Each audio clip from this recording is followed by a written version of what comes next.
Hello, hello, hello, hello, and welcome in, everybody, and woohoo! I actually managed to get into the party fighter this time. I mean, I had to sit there, refresh, and then click on it immediately and input the password and everything, like, instantly as soon as it went up. But I got in! So, huzzah! Also, what I love is I've got, like, 1 day left on my subscription, and I finally got into the first, like, any prog DRS, like, I can finally, like, practice DRS a little bit. Also, I went super, like, with just basically the entirety of Clive's outfit for my red mage for today. But it is actually dyed, believe it or not. A couple of the pieces are actually dyed to make it a little more red magey. But anywho, I managed to get into the DRS prog. I'm probably gonna screw it up a lot. I'm probably gonna die a lot because it's kind of tricky, and I've only like watched one video and I think read one guide for how you're supposed to handle mechanics and stuff like that. And that was like last week when I was hoping to get into the previous week of this run, and I totally missed the party finder, so now I'm a little like, it's been a week since I studied at all for it, and I didn't do a lot even back then. So we'll see how well I do, I suppose, huh?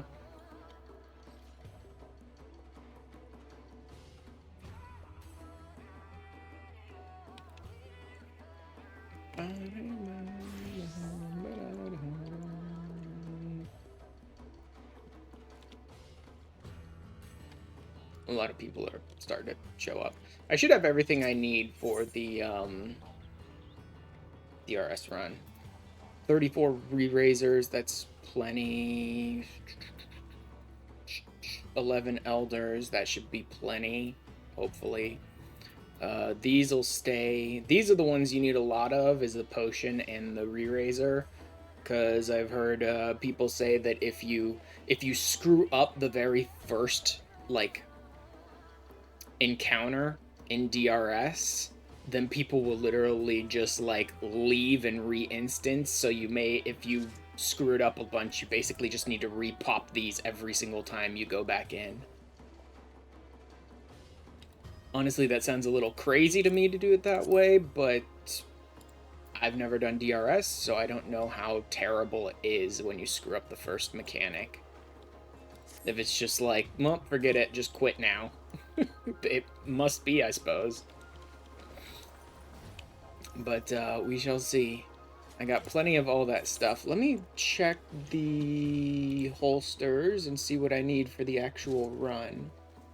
Quantum Magic, Honored Sacrifice, Re-Razor, Ether Kits, and Light Curtains. Plenty of Light Curtains. Tons of Ether Kits. Still got Re-Razors. I don't need another potion. Honored Sacrifice, 34 of those. I got plenty. Font of Magic, 37. Yeah, that's plenty. I should have plenty of everything that I'll need.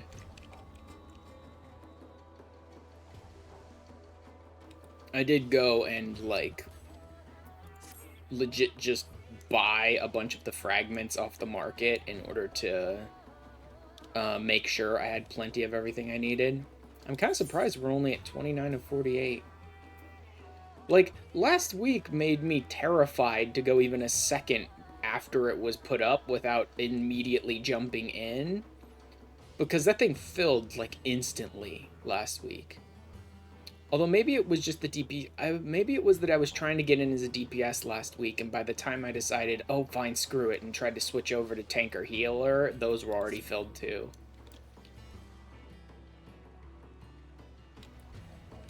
But now we just sort of hang out, wait until it starts to fill up. Go time, I think, is supposed to be like 15 minutes after top of the hour, is how long they let it go for, basically, before they go. Also, I got the last set of crystals, which means after this whole DRS thing, I think I'm going to get 3 of my Shadowbringers relics up to the 2nd tier, and then I'll probably go and grab all of the Heavensward relics. Again, it's not like I'm going to make a ton of progress on them. My sub ends in a day.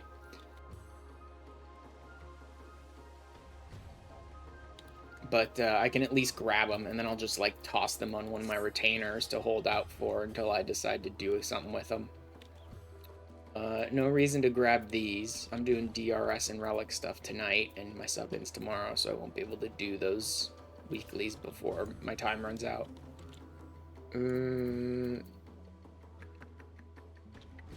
Which one did I have? Woeborn. Okay. Can't do it right now. I mean, I could. I could swap over to a Dark Knight and go and do the first, like, upgrade one of my relics, but I'm here. I'm in Red Mage. I'm already in the Party Finder. Just to not screw with their Party Finder too much, I'll just stay Red Mage for now. I will do the, I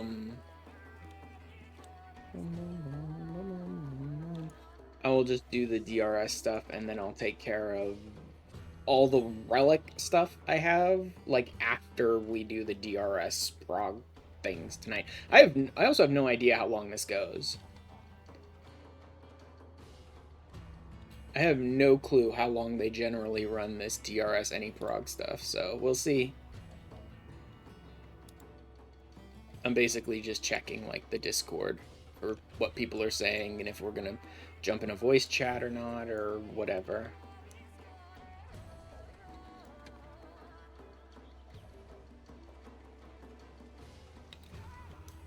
Yeah, we're really just kind of...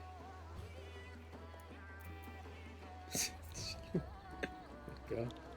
We're really just kind of bouncing around at about 30. It's not really going up super fast. Maybe once he removes the code. Because I think they open it early, but that's for specific pre-fills. Like, people who are doing specific goals will get a separate code so they can join early. And then at 15 before the top of the hour, they open it with the code that's in the Discord. And then anyone can basically join who has that code. And then I think at the top of the hour, they re-up the Party Finder with no code whatsoever, and so anyone can join. Something like that, if I remember correctly.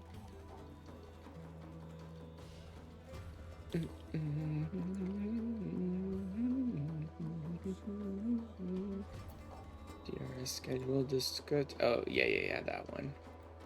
Nope, doesn't matter.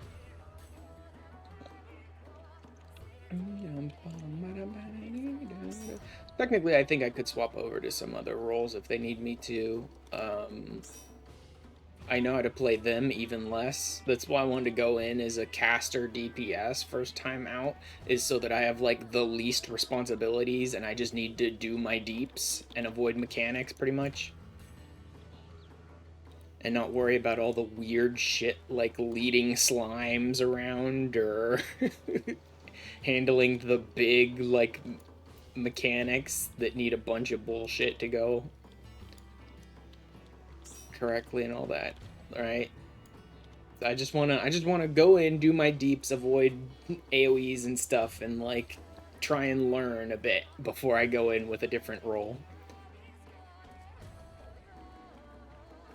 But if absolutely necessary, I could swap off to a different one. But I don't think they'll need me to.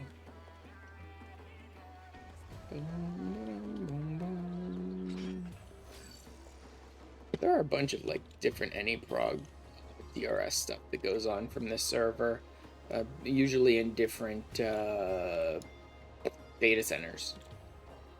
Data centers? Or regions, maybe. I don't remember. One of the two. Also, I have my really good weapon. My, like, highest eye level possible, I think, so far weapon. Unless you could get one better from Savage Rating or something. I have my Relic.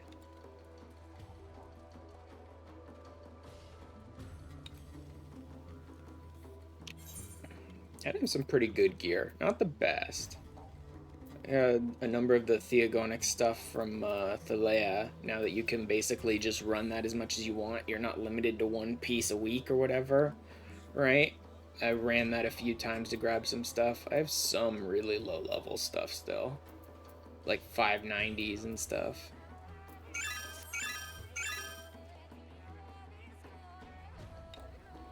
Oh, we are going into a voice chat.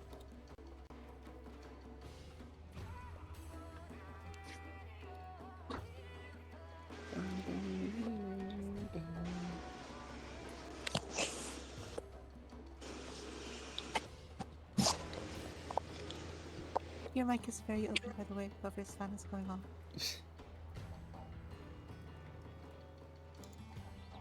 I think that's the raid leader, so I'll go ahead and crank their audio up. Okay, we have 26, gonna wait for a few more of the 33 to join.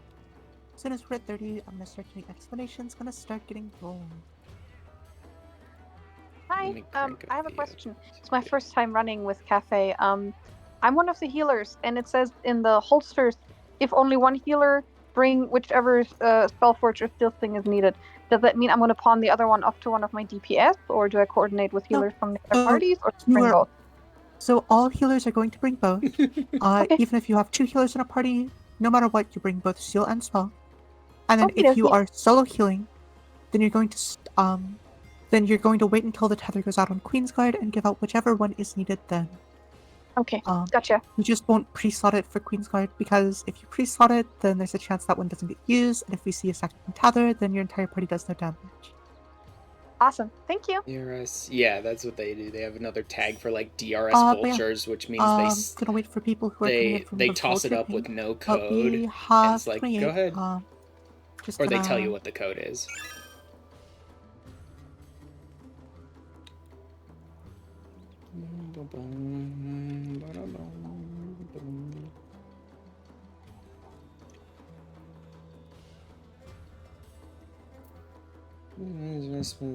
Free extra way to bring polls. There's no main deal.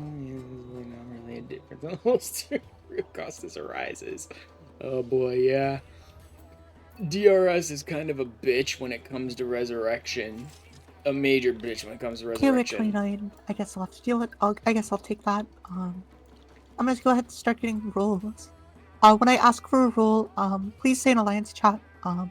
From this point, I usually turn down my Discord, so I can't really hear Discord very well. So again, when I ask for a roll, please say it in Alliance chat. First of all, I need a Golem's lead. Someone in D, E, or F, ideally. Or actually, just yeah.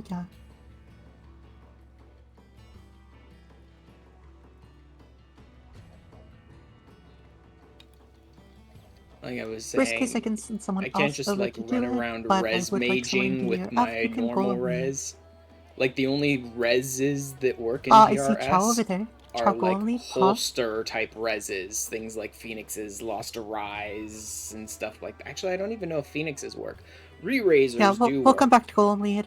Which is why everyone takes re-razers. I do need a duelist. If you'd like to duel, please set your chat mode to Alliance and roll /dice. Again, if you would like to duel, please set your chat mode to Alliance and roll /dice. No idea.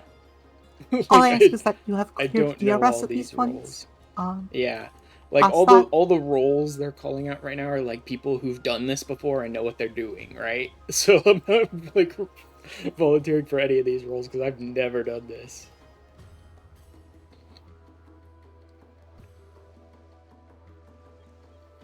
I'm healing, so kinda don't want to, yeah.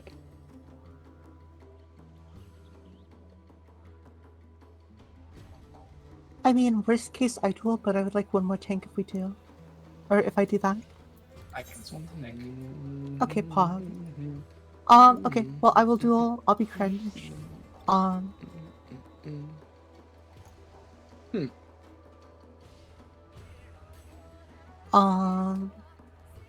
Takes care of Flare.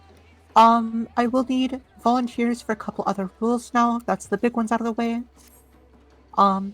But I need a Golem's Precept and a Trinity of Vowed Precept. anyone in D or F can bring perception for. Oh yeah, um, precept. Yeah, that's people who are just popping Anyone in golems can perception bring it to for see the the golem side, traps, and basically anyone from between any alliance can bring it for bosses. TA.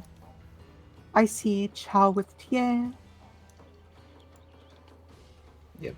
And Mintley for golems. Perfect. Let all the other people who've done this before know what they're doing. Do all of this. Now, rend armor.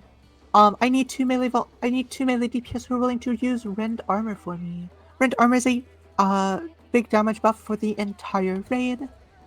Yeah. Yeah, if you're willing to rend, please say so in alliance chat. I see Quincy. Do you want to be rend 1 or rend 2?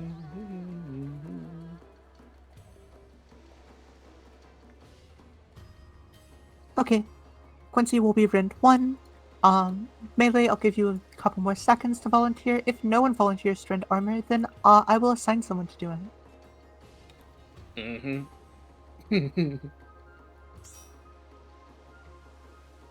Bronwyn, perfect, thank you. Okay, from our healers, I will need a volunteer for banish. If you're willing to banish, please put it in alliance chat. Okay, I see Art say it first.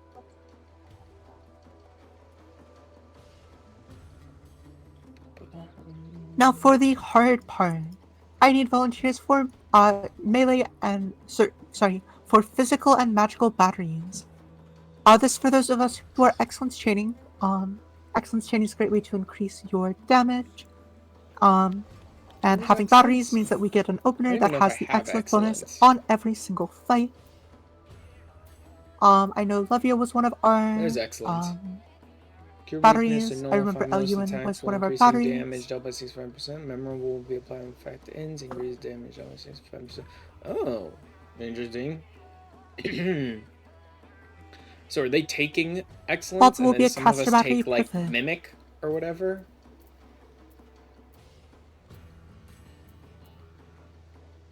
Whilst techniques targeted out and make them your own. Let's see, physical batteries. I see Aurora. I only have like one mimic. So. Do I have anyone else who is wanting to physical battery? Would like at least 2 before I actually assign them. Yeah, I don't have much excellence or mimic, so I shouldn't go with a battery. But if they have one, then I guess I can use mimic, I think, to steal excellence from them. Or borrow it, or whatever. Okay, if there are no other volunteers for physical batteries, ideally we would get more physical batteries, but I know there are a lot of new people on melee and phys range. So I'm just gonna give up probably a lost cause. Kyo, perfect. I'll have you be the TA battery then, and I will have Aurora be the queen. Gambling today.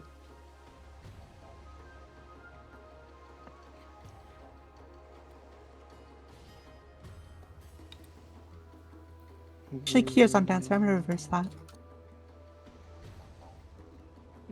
Okay. Let's see. Again, if anyone else wants to be a physical battery, we do still need a Queen's Guard physical battery.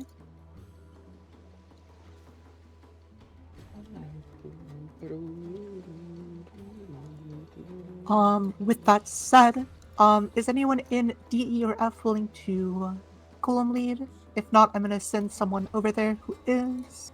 I was gonna say probably like Carter or probably Lynn actually. What the fuck? We need the tank. I mean, oh, okay. Professional golems explainer. Yeah. Fucking real.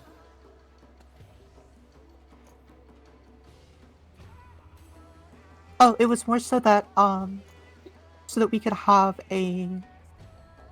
It was more so that we could have a golem's lead than a golem's preceptor.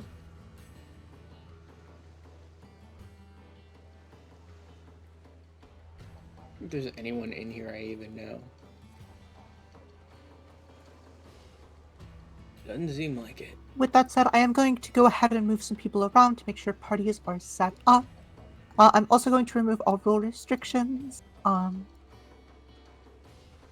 just to facilitate that. So I'm gonna move some people around. Can I have Leon Lore and Chow join Alliance A for me? Leon Lore and Chow, can you guys leave and join Alliance A for me? Password is still 0404. Just go ahead and join that party. Just moving a bunch of people around. We don't even have a healer in the first. Okay, then can I have General Grievous and Mirai please join Alliance B, Oh, no, that's second along alliance. with Alex. So again, that's Grievous, Alex, and whoever else I said. I think Levia, was it? You said Mirai. Okay, no, yeah. So Mirai, go ahead and join B. Levia, you're gonna join Alliance F for me.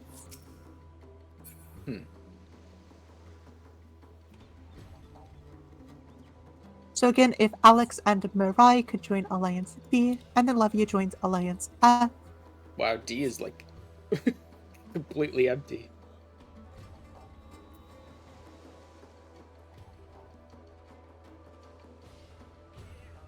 I'm gonna give you 2 tanks and golems. Yeah, I'm gonna give you guys, let's see. Should be fine. See some people. What I was gonna do is I was gonna put Eluin and Melee, if you guys could join Alliance E for me, and then Wobble, could you join Alliance F for me? Oh, you're so cringe. I realize what's happening now. Or wait, actually, I forgot there was already someone joining F. Wobble, you can go back to C. So you at least get a cure for it. Yes! And I don't need to bring Aether Shield! There we go. So we have the short stack. Oh, and you get Starleton. Perfect. More healers. Pog. I don't know why With D that is said, that empty and is C everyone is like 4 sorted people. out as far as rules. Before I get started with explanations, I'm gonna highly recommend everyone please join my thread. This is where I'm about to post the roles, and I will post pretty much anything else relating to the run from I'm this already point in forward. that thread.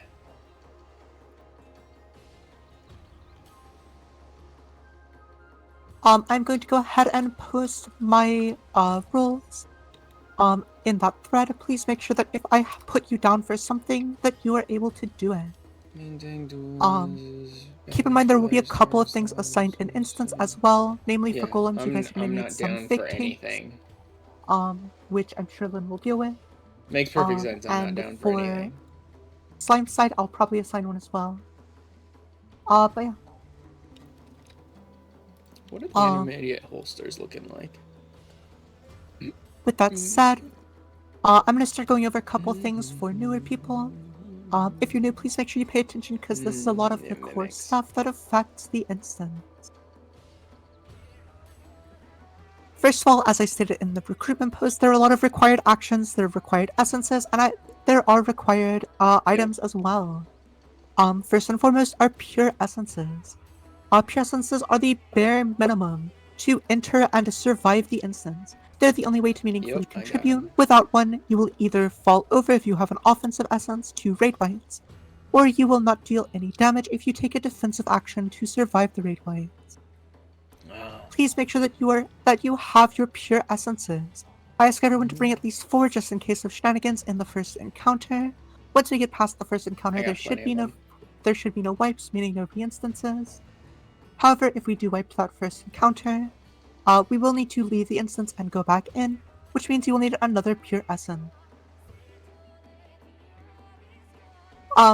Additionally, pure essences have some special interactions. They just make your kit stronger, stuff like extending the duration of Banner of Honored Sacrifice for melee, letting healers use a rise at all, which I'll go over in a bit, for the intermediate, etc., etc. holsters. With that said, some of it. I also ask everyone to bring plenty of re-razors. Re-razors are the #1 way that you will come back to life in this instance.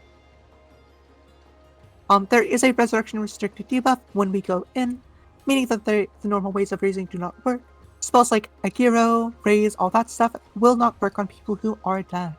The number one way people will come back to life, as I said, are resistance re-raisers. Yep. They can be dragged onto your hotbar like any other action. And from there, you can pop them anytime you die and re-raise.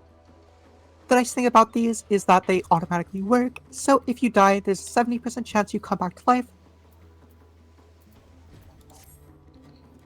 After you come back to life, you can simply walk out of whatever killed you, whether that's the death wall or a mechanic, and then you can pop another re-raiser. Why do I have the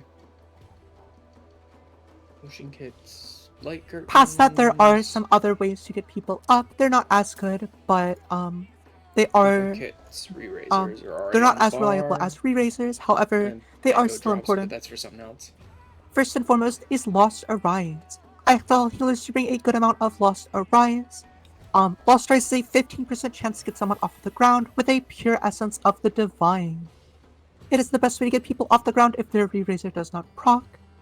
So I will ask healers to bring that, and feel free to pick up any core rolls during fights. So if you see a main tank dead, or a healer dead, a cure 4 dead, stuff like that, feel free to get them off the ground with your Arise mid-combat. Past that, pick people up off the ground after combat with your Arise as well. Yup.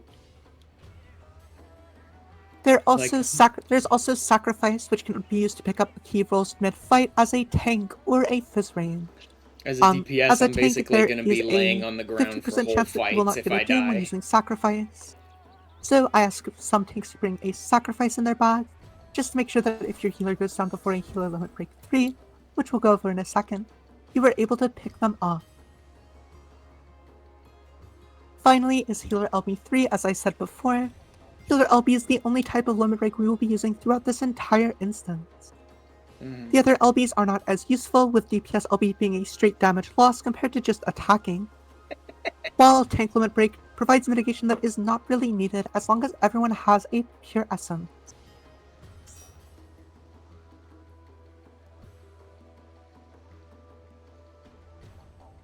I love the idea that LB is just straight Past that, damage there are a loss. couple other past that, as I said, pure essences are required, re-raises are required, but also you guys will need to have your actions assigned to you.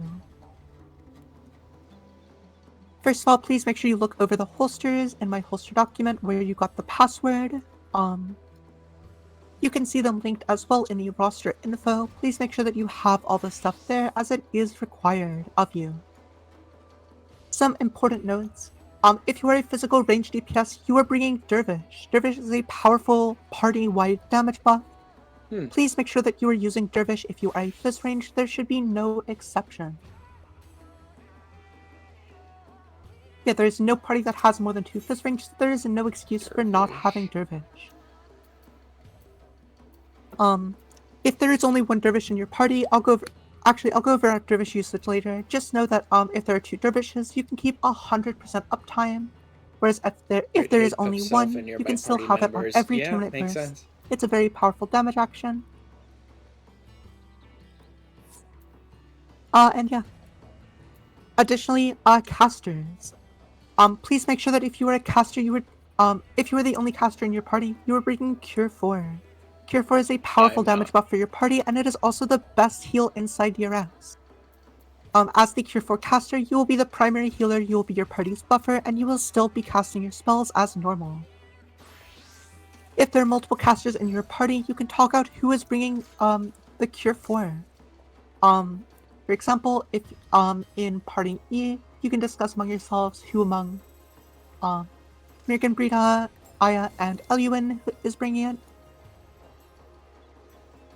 But if you are the only caster in your party, please make sure that you do have Cure 4. Oh wait.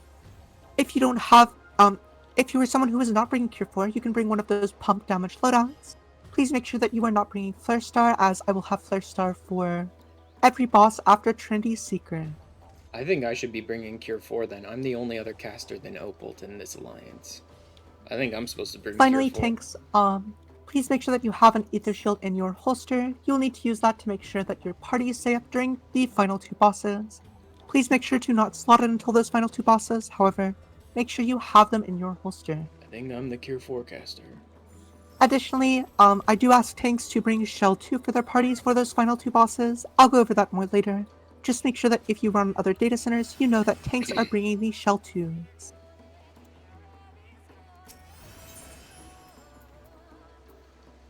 At this time, please go ahead and double check your Lost Pines cache if you are in Gangos. Make sure that you have everything you need. If you're missing some actions, some pure essences, some re-razors, please say something in Alliance chat so that someone can give them to you. I personally have a huge stockpile of actions, and so if you need any, please ask.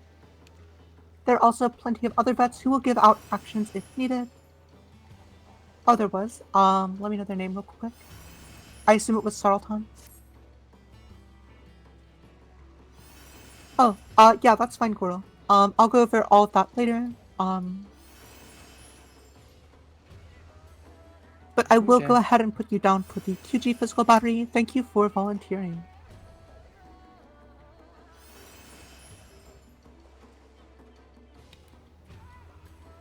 With that said, again, if you are missing anything you need for this run, please ask in Alliance chat. This is your last chance to ask while I go over one final thing.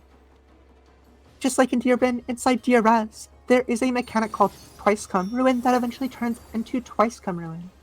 If you get hit by 3 attacks that inflict this debuff, which is basically everything, you will instantly get a doom and you will die.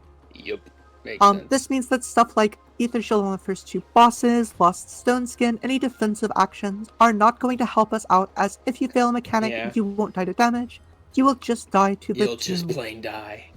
Please make sure that you are also focusing on mechanics, as if you are failing mechanics, you will get a damage down, but you will also probably die if you get hit by too many.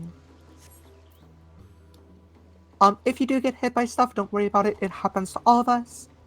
But please make sure that you are focusing on your on staying alive over doing your damage, as that is much more important, as that DPS do no damage. I think that's basically everything I have to explain before we go in. At this time, I'm going to do a ready check. If you are missing anything, please say no to this ready check. If you have any questions, please ask them.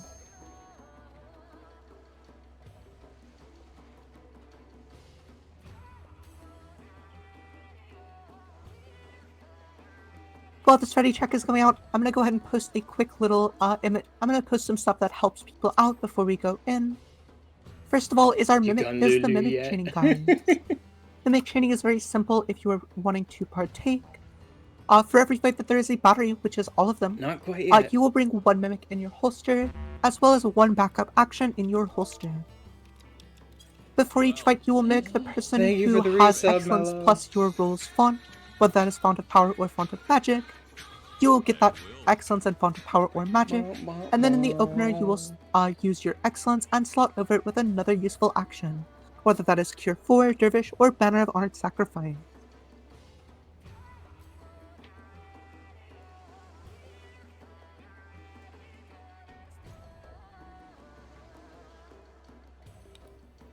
With that said, we are waiting on Chow, Mirai. I think that's it. I think I see them both saying ready.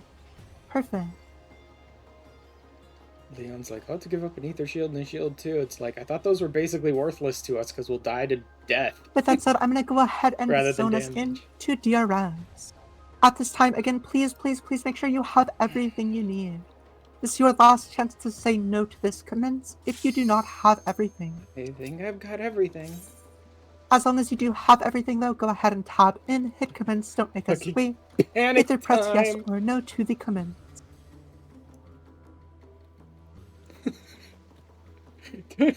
Panic! Welcome into DRS. You've completed the hardest check in the instance, and that is actually instancing in. At this time, please open up your Lost Finds holster, and at this time, please go ahead and watch this cutscene if you're new. Once you're out of the cutscene, you will notice that ahead of us there are 2 glowing paths. Those glowing paths take us straight down to the first encounter, and once you go down, there is no going back. Please make sure you do not step on either of those glowing paths at the bottom, as once you go down, there is no way back. This is not Gearin, where you can use return or lodestone to come back up to the cache. I didn't know you could do that. With that said, if anyone with that said, please make sure you have everything you need before you My drop load's down. so distracted. To do that, please go ahead and pop a Pure Essence and a Re-Razor and your 2 starting actions. For me, that is a Pure Essence of the Elder and a Resistance Re-Razor. I'm gonna go ahead and pop those.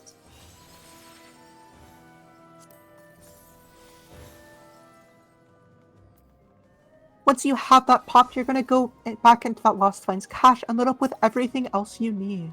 We have. That is all your required actions, stuff like Dervish, stuff like Re-Razors, stuff like Light Curtain, stuff like your backup action. Fill up with everything I have in the recommended holsters, or whatever you are bringing. And then load up any extra space with stuff like Resistance Re-Razors and Light Curtain. Beginner holster. Having extra Light Tier Curtains, 4 extra Resistance caster. Re-Razors gives you more wiggle room as far as certain mechanics goes. I need extra Cure 4. If you have any extra space, I highly recommend filling it with that. Ether kits, light curtains, just a few light curtains, handful of ether kits, and then Re-Razors.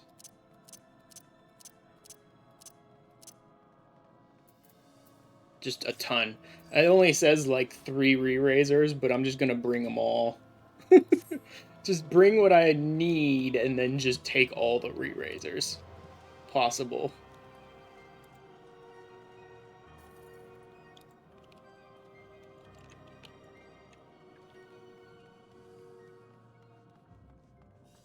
Okay. Oh shit, I just realized I'm out of dispels. That's not good. Oops. Does anyone have a dispel I can mimic off them? Plenty of ether. Pog, thanks. I'm at zero fucking dispels. Do you want to percept dispel? No? It's a good start. Yeah, thank you. I actually just opened like fucking 80 ingenuity frags for 6 dispels. God bless. Dude, I popped like 99 cares before this, just trying to get some Re-Razors. I got like 5 Re-Razors out Yeah, of it, the and a ton chainsaw of that you potions have and ethers. equipped will be enough for the entire instance. Yeah, sorry I got sidetracked. With everything said, once you have your holster fully loaded up, you have your Pure Essence, you have your Re-Razors, you have your 2 starting actions, and a full holster at 99 of 99 weight. That's if you're rank 25. Please go back to your party's waymark. If you're missing anything, please make sure to fill that up at your Lost Finds cache, and then go back to your party's waymark.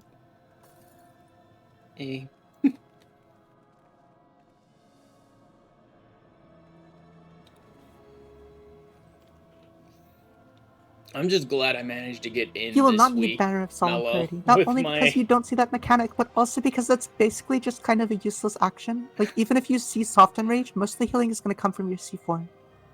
It's just like a bad action unless you're like specifically with my sub a ending like tomorrow or tonight or whatever. And I don't know exactly really when. Bad. I'm just glad I managed to get into this. Even this as week. a Dark Knight doing memes, it's not very good. You're better off just bringing an H-Sack.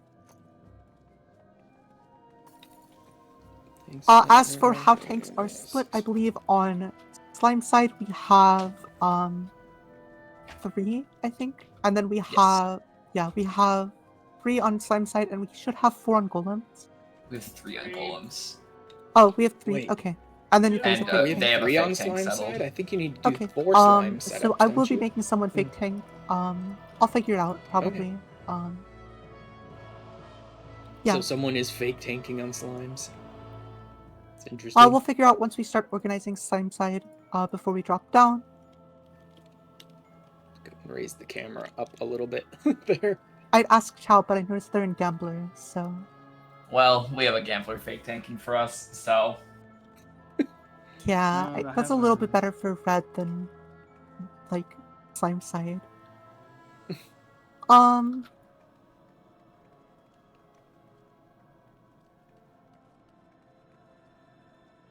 Oh yeah, Wobble, you're on Slime side, right? I'll probably have you fake tank then. I don't know if I'll be mimicking at all. I mean, Excellence is good, but I don't know how many Cure 4s I even have in my holster, so I don't want to, like, mimic over it for Excellence and then have to pop Cure 4 once you notice your entire party is on your waymark, by the way, go ahead and run a ready check in your party.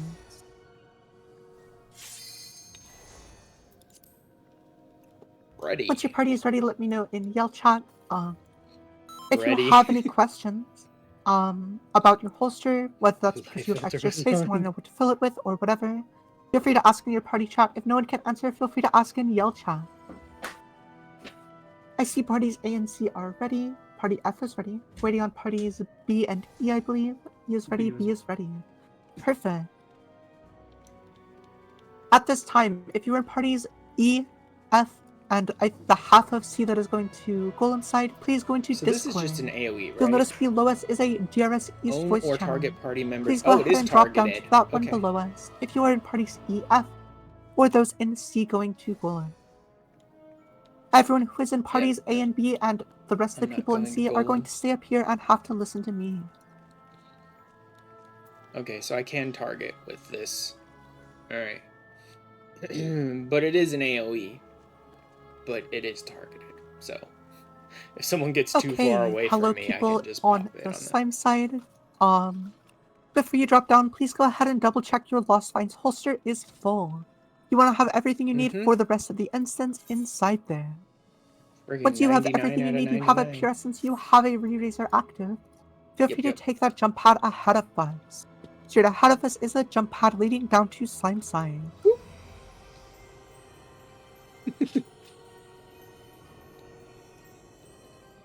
Slimes.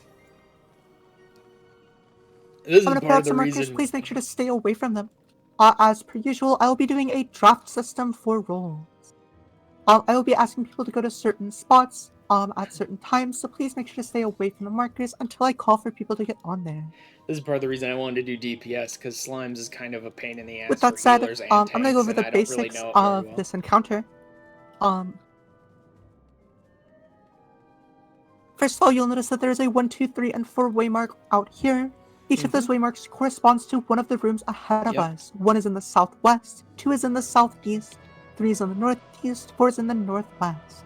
It literally directly translates to which room, facing north, that you are going to be in. We for basically this need to drag encounter. slimes in and out of these rooms in specific orders. In this encounter, there are also 3 main enemy types. The first of the green slimes, these are mostly going to be the tanks and healers' responsibilities. There's also the red slimes, these are going to be the DPS responsibilities. And there are Boshan soldiers, which is going to be 2 DPS responsibilities in the north and the south. Finally, inside, in this encounter, there are some traps.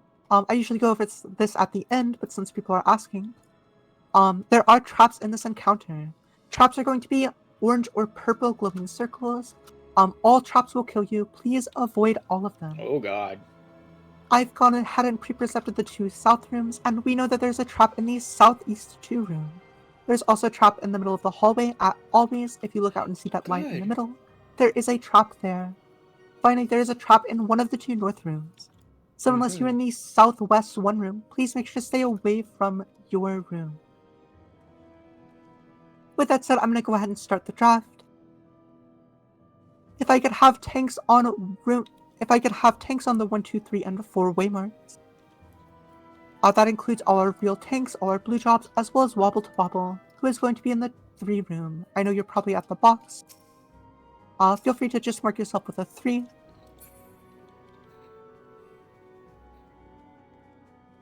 Tanks, your job is fairly simple. Tanks, your job is to pick up the green slimes that drop from the center of the hallway and get them to fuse on your pad in your room. Yep. In each of the rooms, you'll see that there's a green pad out there. At the end of the encounter, we will need your big green slime to be fusing on that pad to complete the encounter. Please make sure to try and keep your slime centered on that pad at all times, with some exception.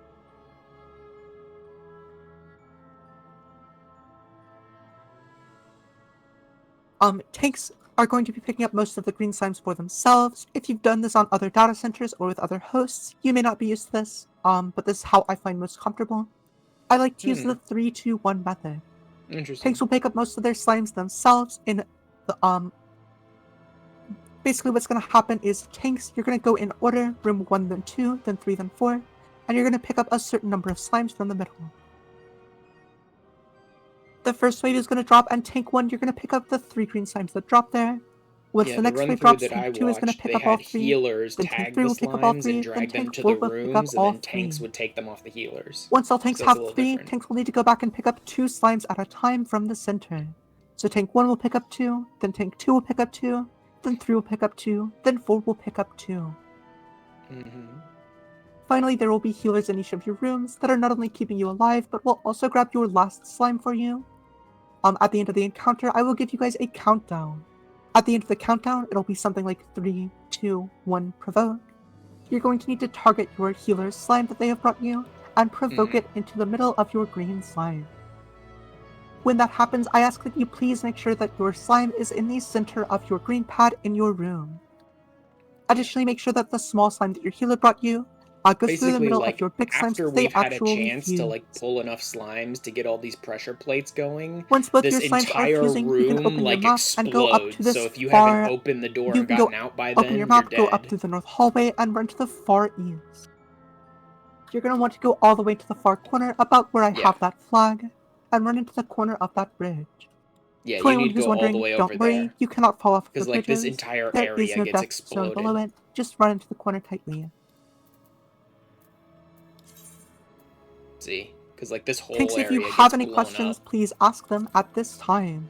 Otherwise, if you are ready, come stack up in the center here on me real quick. Savrain, Leon, let me know if you have any questions. If not... Yep, tanks will grab the 5 slimes themselves, and then will provoke a 6th off their healer. Perfect, all tanks are good, feel free to go back to your waymarkers. Next up, I will need healers in each of the rooms. If you are on a green job, please go back to your... please go pick a tank to buddy up with. Need 1 healer on each of the 1, 2, 3, and 4 waymarks. Perfect. I'm gonna go ahead and mark you guys 5, 6, 7, and 8. The 5, 6, 7, 8 will correspond to the 1, 2, 3, and 4. Should be pretty obvious how that works out. Healers, your job is also pretty simple. First and foremost, your job is to keep the tanks in your rooms alive. Make sure to toss some heals on them, as they will be taking pretty heavy auto attacks, especially the later into the encounter they get. You also have one other important job, and that is to pull the last slime for your healer. Yep. Zavrain, you can actually just pull them back through the doorway of your room. So you can walk up to the pad, pull them into your room, and then go back to the doorway. Being in the doorway just lets you pick up more slimes more easily. Yeah, I don't think you need to worry about getting them on the pad until the very But end yeah, when your healer's healers, pulling the last your one. other important job is Because to all you bring the need is last the slime big for your one tanks. on the pad. Once Until all then, tanks just have gotten getting them. 5 slimes, you're going to grab the 6th for them and bring it back to the corner of your room. Make sure you are in the inner north or south corner. For example, if I was in the 1 room, I would be on the opposite side of this wall right here. If I was in the 2 room, I would be on the opposite side of this wall right here, so on and so forth for the other north rooms. Be in the far north-south inner corners of your room with your green slime. You're going to hold that there, tanks will provoke it off of you eventually. Once the tanks provoke, you're going to go to that same spot that I told the tanks to go to. That is right about there. Healers, if you have any questions, please ask them, otherwise come stack up in the center on me.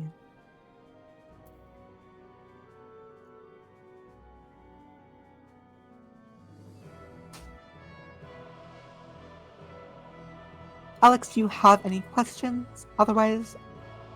Yep, once your slime gets provoked, you can run out through the north hallway, go to that flag, and just tuck in the corner. Perfect, all healers should be good. Next up, DPS. I will need 1 DPS on the north A-way marker for me. Saralton, perfect. Me and Saralton are just gonna pick up the north and south Bojan soldiers and hold them there, no big deal. Cool. So I don't Finally, have to here bother is with the most soldiers. important part, the most important role, and that is the DPS. DPS, I'm gonna draft you guys to rooms real quick, and I'll explain what you're doing afterwards. Kyo, could you go to 1? Mirai, could you go to 2?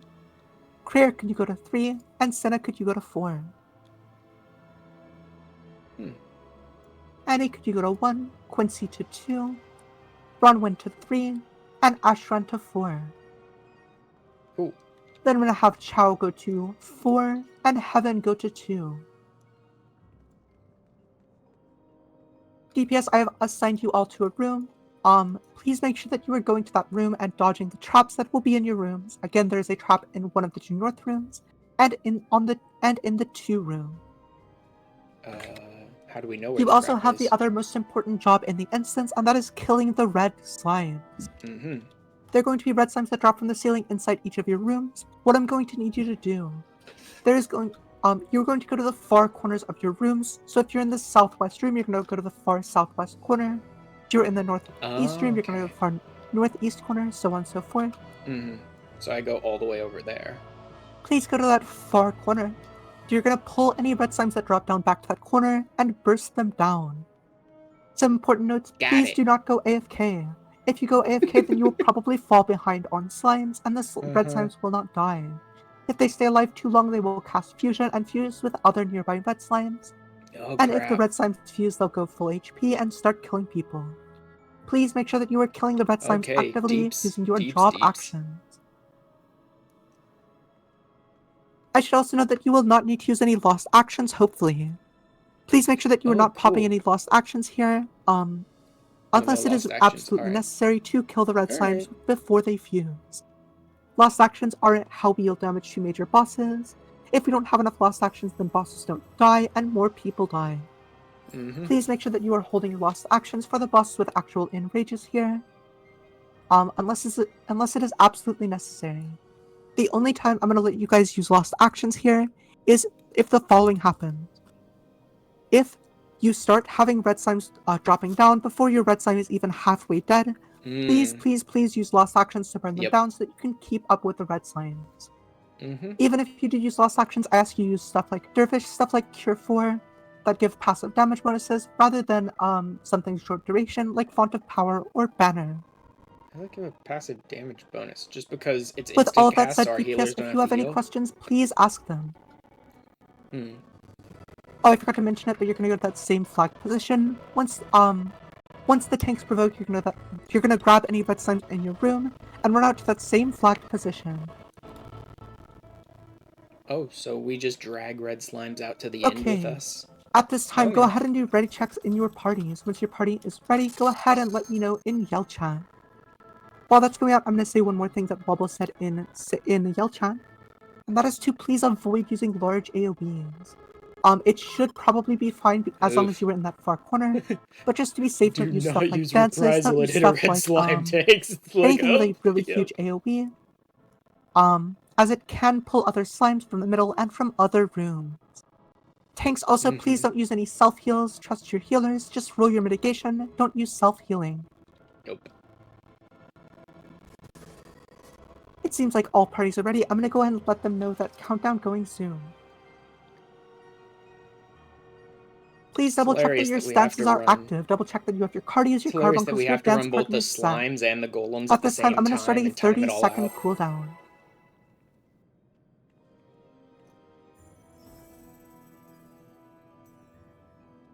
Feel free to pop some food. As a reminder, there were traps in the southeast, middle, and north rooms. Crap, I didn't even bring the middle food and with the 2 me. north rooms. Carter is going to Didn't even bring my food with me. I'll remember to do that if we get dumped. If we end up having to re-instance, I'll I'm about to open the door. Tank 1, please get ready to grab your slimes as soon as this door opens. I'm gonna press up the middle. Tank 1, grab your slimes. DPS, head towards your rooms. Red slimes are down, please pull them. All traps have been cleared. Tank 2, get ready. DPS, go into your rooms and kill the red slime. Tank 2, pick up your 3. Tank 3, go ahead and head to your doorway. Huzzah! There we go. Tank 3, you're gonna grab all 3 of these. Tank 4, go ahead and head to your doorway. Tank 4, get to your doorway. You're gonna grab the next set of 3 slimes that drop down. Grab we got plenty of DPS here. I don't think there's any chance any red slime is gonna live long enough to fuse. Tank 1, you can get ready to grab the next 2 that drop down. I need to not use my melee combo stuff because there's a lot of AoEs attached Tank 1, to that, and I need to not be AoE. Tank 2, grab one of them. Tanks 2 and 3 can both get to their doorways. Tank 2, you're gonna grab the leftover and 1 extra. Tank 2, go ahead and Those grab are one all more that just dropped greens. down. Tank 3 can pick up the other 2. Tank 4, go ahead and get back to your doorway. You're going to grab 2 of these green slimes that just dropped down. Hex 5, please go into the hallway and grab one leftover slime once Tank 4 grabs 2 of theirs. Tank 5, go ahead and use your GCD to pull that one slime. Hex 6, 7, and 8, go into the hallway and grab 1 green slime, please. Don't fight for aggro. If someone else has already grabbed that one, just let them have it. I can use an AoE one here because he's already in the corner. Hex 6, 7, and 8, please go ahead and grab your slimes. Tanks, please pull your slimes back to your pad and get them centered on it. Hex 7, please go into the hallway and grab 1 green slime. All other rooms should have theirs. Healer in room 3, please grab your green slime. Wait, why is the tank Perfect. not pulled Tanks, that one please off? target the green slime that your healer has brought you. Your healer should have a green slime in your room. In 3, 2, 1, please provoke. Please provoke now. Provoke that green slime, pull it through the middle of your pad. At this time, everyone can run out through the north hallway. Tanks, please wait until you see your slimes fusing. Seems like all slimes are good. Please run out through the north hallway and to the far side of the bridge. We made it through slimes! Healers, if you see someone falling behind, please rescue them. Rescue anyone who's falling behind the pack to make sure that they don't get ruptured. Please make sure to start building your gauge. If you have any job gauge left over to build, now is a good time to build it up off of any mobs that are following us. Stun any Bojan soldier AoEs and build gauge off of these mobs.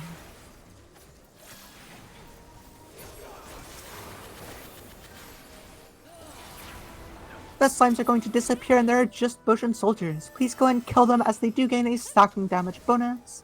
Go build your gauge off of them. We will be waiting for a moment. I think something went wrong on the golem side, but it is a-okay. We're just gonna sit here and wait. Okay, so golems is like perfect still job going. To the slime gamers. Very good job. Aha! You guys did perfectly. And yeah.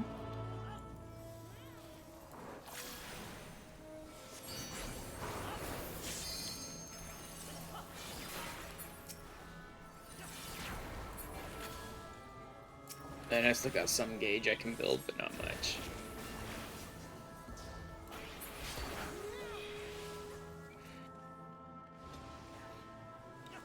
I'm impressed that we pulled it off, because that was the big annoying sounding part of like the whole thing. There's plenty of stuff that'll still kill me, I'm sure. Keep building gauge, but perfect. At this time, double check no one in your party is dead.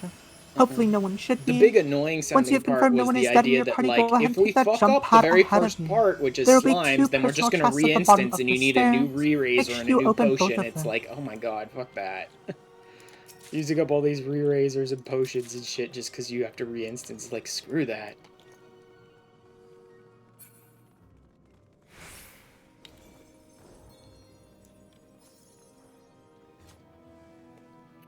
I don't have. Welcome back to all our golem gamers. 2 tethered green golems in front of me and my brain fucking shut down. Welcome back, everyone. Please go ahead and look at the bottom of the stairs. You should see that there are 2 chests down there if you have not already grabbed them. Yeah, I already all got loot in DRS is personal. Even if I wanted your fragments and your loot, I could not take it from you. Please make sure you grab your own personal loot for yourself. Oh, that's pretty good, actually. This one is for caster, and this one is for healer. So they're actually, like, good fragments to get. I'm going to go ahead and put out some markers. These are going to be relevant for this fight. At this time, I'm also going to clear off all of the waymarks above people's heads that got placed there from slimes and golems. And Carter, are you willing to maintain? I'm assuming that is a yes, because I already put you on the roster. Carter's going to probably be our main tank. With that said, everyone who is not Carter, please turn off your tank stance now. If you're not Carter, turn off your tank stances. No one except Carter should have it on at this point. Go ahead and tap into my thread where I'm going to be posting some stuff that should help you with the encounters. I'm also going to post a link to really? a slideshow. This slideshow has a lot of explanations, pretty much word for word. Go and click into this here PowerPoint. Make sure you read through it if you need, if you're a visual learner. As again, it will have basically everything that I explained. Pretty much word for word. You can also check out this short explainer for the boss. That also has some stuff that may help you. This is also basically just a pocket-sized version of my explanations, so check that out if it helps you. Let's see, boss telegraph. With that said, I'm going to go ahead and start explaining the boss. Before I do so, please wiggle around inside your rest. There's a 10-minute AFK timer. If you're AFK tabbed out looking through something for 10 minutes or longer, you will get AFK kicked. And if you get AFK kicked, there is no way back into the instance. Please make sure that you're staying wiggling around, moving every 5 minutes or so to make sure you do not get kicked from the instance. Wiggle. With that said, I'm gonna start with probably the most important mechanic for you to know, and that is fourfold mercy. Just like a normal mode, the boss is going to telegraph 4 cleaves that are going to be half the room, and then it will execute those cleaves very swiftly. Unlike normal mode, however, it is much faster. To the point where if you see orange under your feet, you are already too late in moving. Please make sure to move proactively and preemptively, as I will be calling the spots out well ahead of time. I call things a boss relative, so I will say something like back, front, or left, right, left. I will say where to stand for each cleave, so if I say left, right, left, then you're going to stand to the left, then the right, then to the right, and to the left. Again, please make sure you move before you see orange under you, as if you see orange under your feet, it is already too late. After basically every fourfold mercy is going to be a seasons of mercy. I think it's easiest if you break it down into 4 basic parts. It is basically 4 mechanics back to back. First up is going to be a grid of line ice AoEs. Please make sure to dodge out of these. Which I'm After very that, used there's to. going I to know be how a to gaze handle that, mechanic. but You'll need it's to with a look away from 1, gaze 2, 3, and or 4. an I will say to impact, an dodge AoE ice and look impact. away from a number. You'll dodge your ice and then look away from that number. After that, there is going to be another set of line AoEs. Please dodge out of the blue ice under your feet, and you're going to have to move away from one of the intercardinals. An example called for the full mechanic will be something like dodge ice, look away from 1, dodge ice, move away from 2. I may also say something like move south or look towards somewhere. So I may also say something like dodge ice and look towards 3, dodge ice and move towards 1. Just make sure to listen to callouts. I will do my best to communicate the most effective way for you. Other than that, a couple other important mechanics are Baleful Blade, which this is the knockback or hide mechanic from normal mode. Unlike normal mode, however, there will not be the ground indicator of if it is an AoE or a knockback, so I will need to tell you where to stand. If I say to get in front of a barricade, I'm saying to get to this side of the barricade between the barricade and the boss. If I say to get behind a barricade, you will need to put the barricade between you and the boss. Simply move in front of or behind the barricade when I call for it, and please be careful as there are always other mechanics going on during this one. One of those mechanics may be Iron Splitter. Train Seeker is going to jump to either brick or sand on the ground, and you will need to go opposite of it. I will say something like stand on blue brick or stand on brown sand. Important note for some mechanics that directly under the boss is blue brick, so if I say to get to blue brick, you can stand directly under the boss. Like, what if he does one where we have to get behind Finally, the is Baleful barricade and then Firestorm. Iron This is the Splitter's free on dashes brown? mechanic, Like, pretty similar to Ravana dashes as well. You're going to need to go stay in the center, as there will be big explosions on the outside of the arena. Once you see the first 2 go off, you can move out next to the first one. You're going to follow around the dashes as they go off, moving behind the first one when it goes off, then the second, then the third, then the fourth, following around, while also potentially resolving other mechanics, like a Baleful Blade or a Fourfold Mercy. Again, this mechanic never comes alone, so please be ready for the other mechanics it is always paired with. Yep. With all of that said, that is all the core mechanic stuff that you need to know. If you have any questions about the mechanics, please ask now. I need to pay a little more attention to the health of my party. Because I wasn't really paying attention to it during slimes, because I'm so used to, like, I'm a caster. Okay, now I'm going to go over the other most important part of,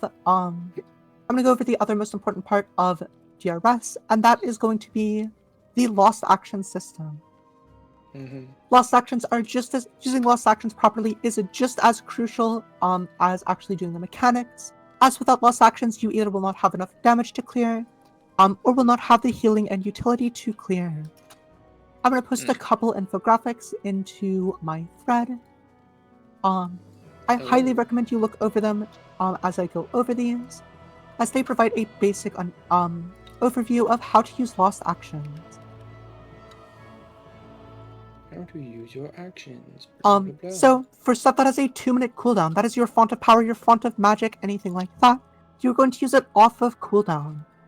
With these buffs active, you want to use all your natural 2-minute actions that your job already has, stuff like ley lines, stuff like Oginamikiri, that you don't get that at 80. Attached to this. Any big 2-minute cooldowns that you have, any 2-minute raid buffs, you want to use those all at the same time as your font of power, font of magic. You'll also want to use your Banner of Honored Sacrifice, your chain spells, anything that is a 90-second cooldown alongside your font of power, font of magic. All buffs in DRS and in all content are multiplicative, meaning it is not 0.55 plus 1.3, it is actually multiplying those two values together to produce an even higher value than if you just added them together. Damage buffs the chain spell. Okay, so I need to open with chain spell. Please make sure to hold your 90-second cooldowns like chain spell and Banner of Honored Sacrifice for your 2-minute windows. Speaking of 90-second cooldowns, Lost Dervish. Dervish is a 60-second cooldown with a 60-second duration with a 90-second cooldown. So you're going to want to hold it for your 2-minute windows, but you could be a bit loose with it, pressing it a few seconds before. If there are 2 dervishes in your party, however, you're going to want to alternate uses, with one dervish user using it first, and then the second using it as soon as that first dervish wears off. You can also it's also helpful to divide it with one person doing the even minutes and one doing the odd minutes if that helps you more. But I don't know. I don't see anything on the tooltip, so is it just not on the tooltip? Additionally, Lost Cure 4.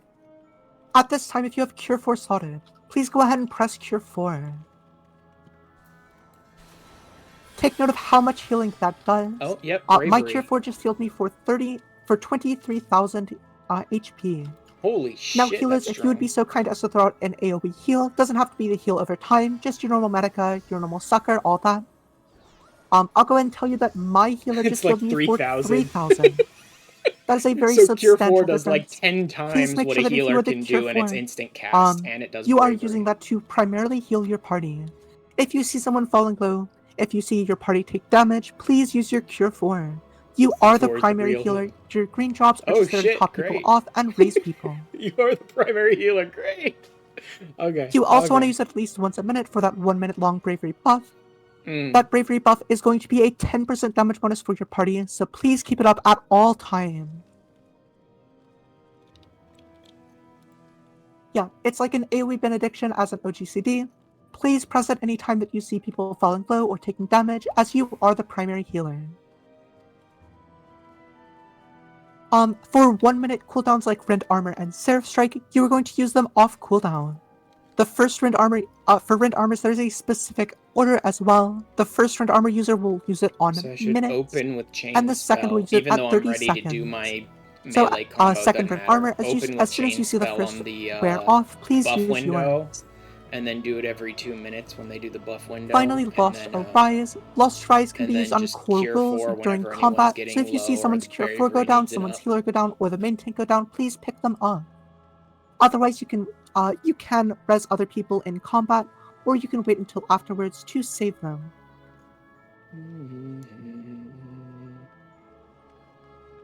I wonder if we have any chance to interact with our lost. With that said, if you have any questions about actions, please use them.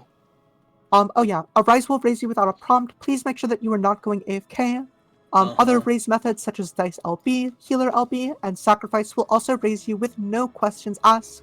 You will just come back to life. If you die, please don't go AFK. Not just because you could come back to life, but also because it is important to see what is happening to learn. Yeah. Someone's like, if you get raised in the bad, move With out all of the that bad said, first if you are before ready, hitting any please buttons. come up like, to the yup. C waymark. Everyone is going to use their cooldowns in their openers. So when you're opening, you're going to press your Font of Magic, your Cure 4, your Dervish, all of that stuff at the same time in your opener. And then you're going to press it every 2 minutes. The thing giving auto potion and auto ether is full cure. Full cure gives your entire party maximum HP and MP, as well as giving potions to them and ethers. It's a very, very good action. However, if you don't need the ether or you don't need the potion, feel free to right click it off. Please just be careful as you can also right click off your pure essence, and if you do that, you would probably do that. Like, there's no negative to having auto potioning cure. If you're ready, please step up to the C waymark. If you have any questions, please ask them. I believe we're just waiting on Happy Meal and Chow. Once you guys are ready, step up to C. I freaking love that name, Happy Meal. And it's meal like from Shadowbringers.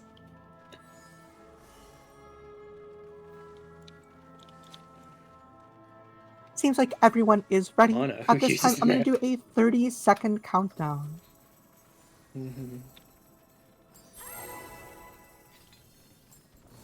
Go ahead and pop some raid food if you have it, by the way. Raid food will give you a little extra HP, but more importantly, it'll give you some free damage. I also highly recommend you put raid potions on your hotbar. Raid potions are also a big damage boost if used in your opener. You want to make sure to keep those going during your big burst windows, if you have them ready. During this fight, please don't use too many defensive cooldowns. Pretty much all healing can be taken care of by your Cure 4 caster. This fight's going to start with a raid wipe, but as I said, please make sure you don't pop too many defensive buffs.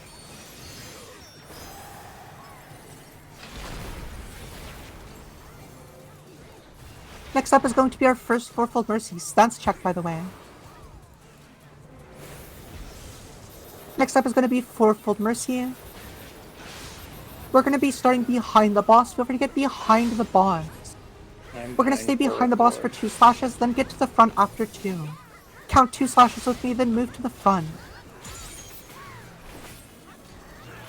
1 and 2, move in front of the boss. Now, you're going to have to dodge ice and look away from 2.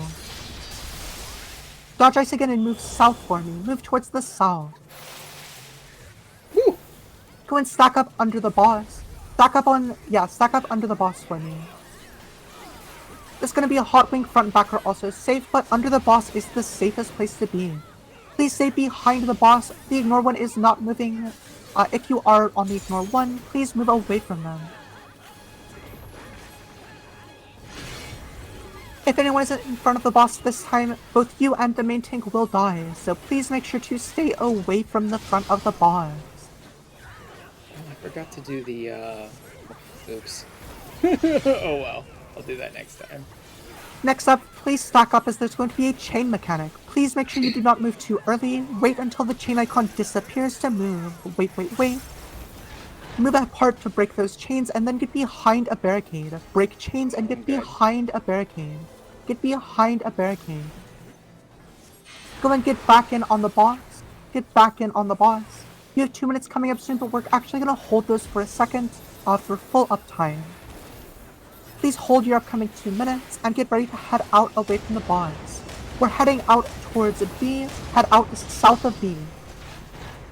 We're rotating around in front of the barricade at 2.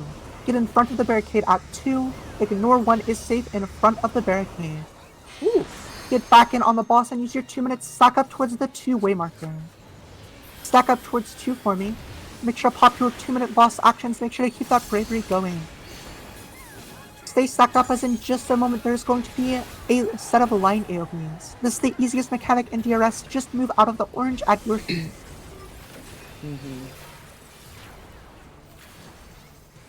Get ready to move out of the orange, easiest mechanic in DRS. Get out of the orange. After this, we are going to get to brown sand. Look on the ground, find brown sand. Please get intercardinal of the boss, do not be in front of it or to its sides. Be intercardinal of the boss, max melee is safe but scary.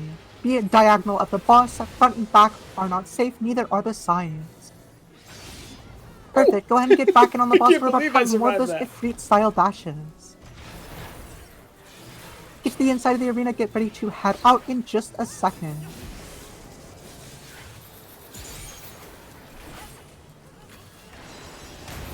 Head out against the barrier at 1, head out against the barrier at 1. We're going to rotate around, and then go back in for a fourfold mercy. This fourfold mercy is going to be a crossover pattern. We're going to be going to the boss's right side. Get to the boss's right side for 1, then move left after the first slash. Move across. After 2 slashes, please move back to the other side. Move back to the other side. You're going to dodge ice and look away from thorns.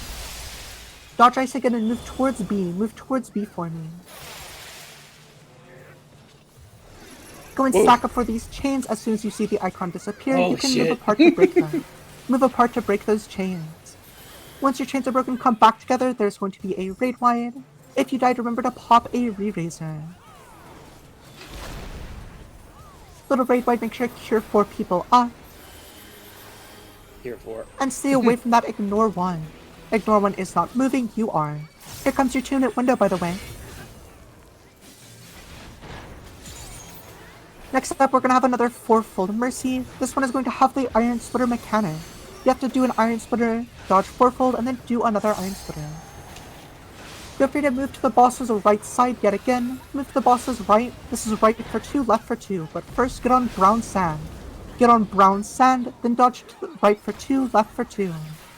1, 2, move across. Move across to green brick. Under the boss is safe. Do not be on brown sand. Be on green brick.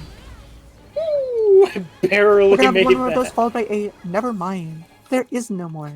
At this time, please do not go ahead. That last mechanic. There is a personal coffer that is your personal loot. Make sure you pick it up. Man. There are also traps ahead. Bad. Please make sure to dodge all traps, as all traps will kill people. Uh-huh. Additionally, if you see that glowing pad in the back, please do not go anywhere near it. That pad is for 1 person alone, and it is me because I am cringe. Because I'm cringe. There's some other traps ahead I'm going to percept. Again, man. Please do not approach that glowing pad. Please head to the normal path to Dahu while dodging traps. What the hell? Why did they trigger that one? Don't be like Carter Cringe in time and pop traps. Please make sure to dodge all of them. With that said, I do need someone to take over Dahu for me, if anyone is willing. Yeah, gotcha. Perfect, thank you. I also need the Cure 4 in my party, that is Ashran. Please come back towards the first set of traps. At this point, there's going to be a one-on-one encounter that I will do. This will make sure that you guys get an extra chest, but it will also give me double damage and double HP. I'm going to get some extra buffs so that I can succeed on that as best as possible. So I'm going to ask for you guys to press some buffs when I call for it. I'm going to give a countdown. This countdown is not for Dahu. This is for me, myself, and I. Please do not interact with the Dahu. Ignore this countdown. As Opal just said, please ignore Dahu. Dahu does not exist at this current point in time. The arena in front of you is currently does not exist.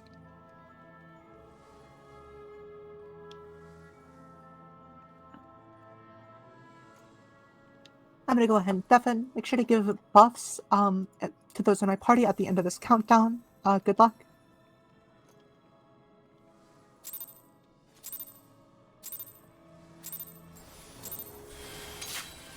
Anyways, again, arena looks really empty for some reason. I don't know why, but we'll probably find out the reason why here in a moment. I love the whole, like, there is no Dahu. Intruders, get out, that means the boss has suddenly appeared. Wow, what is this weird pickle in front of us? Feel free to go ahead and pull. The hell, man? That means we get in. I'm handling everything in calls, so do not worry. First things first, Dahu's going to speed drop down some croc rocks. Look out for those lovely orange AoEs. Step out of them. Step out of the orange. Oops. Out of the orange. I didn't even notice. Step out of the orange again. Out of the orange. Dahu's going to be dashing in a direction up north. Do not be in front of Dahu. Again, Dahu's dashing south now. Do not be in front of Dahu. Get towards Dahu now, as Dahu's going to be cleaving the entire center of the arena. Let's just get out of this. Get to the sides of Dahu. Do Shall not we? turn into barbecue. Let's just get out of the way there.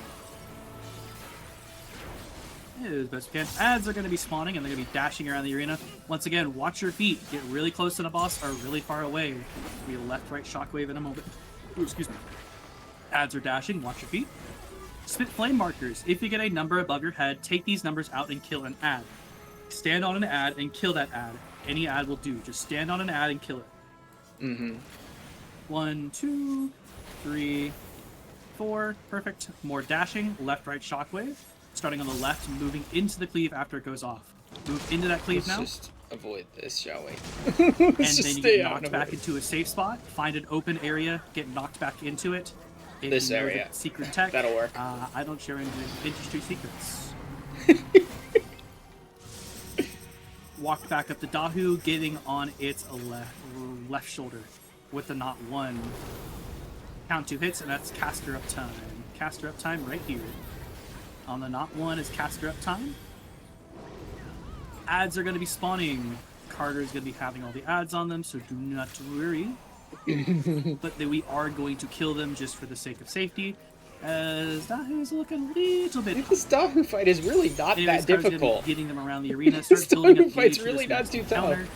As yes, there's another encounter after this. Kill ads, kill ads, kill ads. Build gauge, kill ads, build gauge, kill ads. Make sure Carter doesn't die. And we win. Huzzah!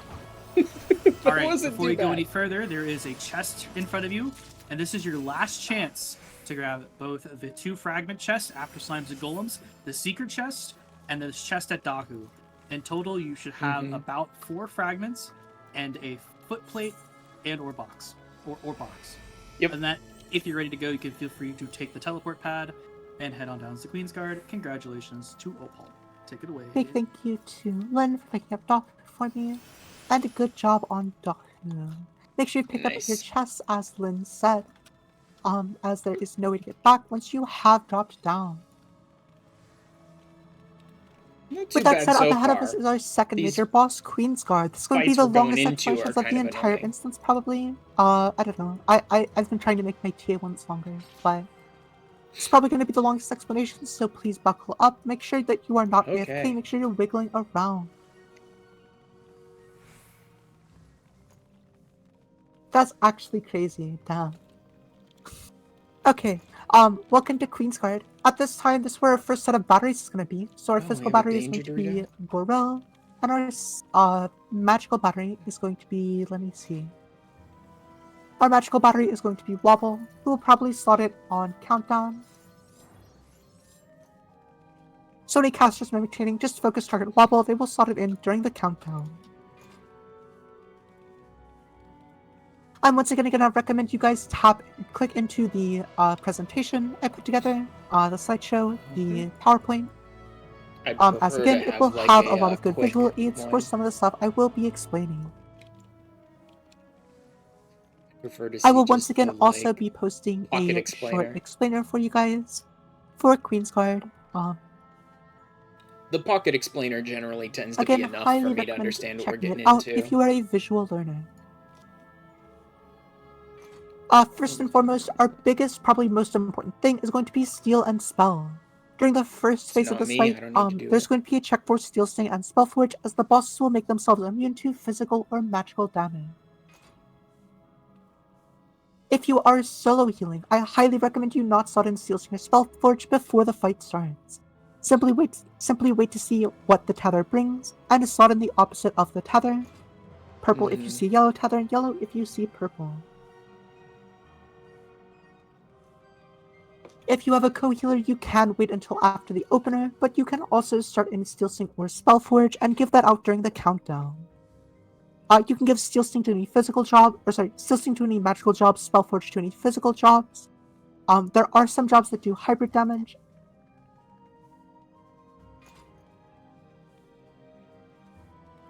and will need one or the other. But what I recommend is, if you are new, and you're here to give out Steel Sting or give out Spellforge, simply give it to everyone in your party. Again, if you're new and you're here to give out Steel Sting, give it to everyone. If you're here to give out Spellforge, give it to everyone. Next up is going to be Tethers. This is during the first phase, we're going to fight the Knight and the Warrior together. We're going to see some combo mechanics from them. And the biggest mechanic for the Warrior is going to be the Tethers mechanic. Keep in mind that during this mechanic, you will only see the tethers that impact you. The boss will potentially tether players, but it may also tether the ground as well. I'm going to tell you where to go based on if you have a tether or not. There are two easy ways to check if you were tethered. The first is to obviously wiggle around, see if you see a tether attached to you from the Warrior. The other is to look at your debuffs. The boss will give you a debuff that looks something like this. If you are tethered, if you have that debuff, you were tethered. Okay. So by the way, for pretty much all the mechanics I am explaining, these will come back up later on. So please make sure you're paying attention as they will affect us in the final boss as well. Oh great, wonderful.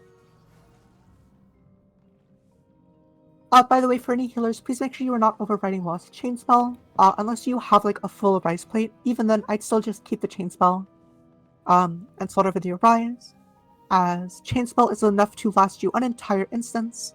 Same thing with Full Cure. Keep the Full Cure, keep the Chain Spell, slot over your secondary action.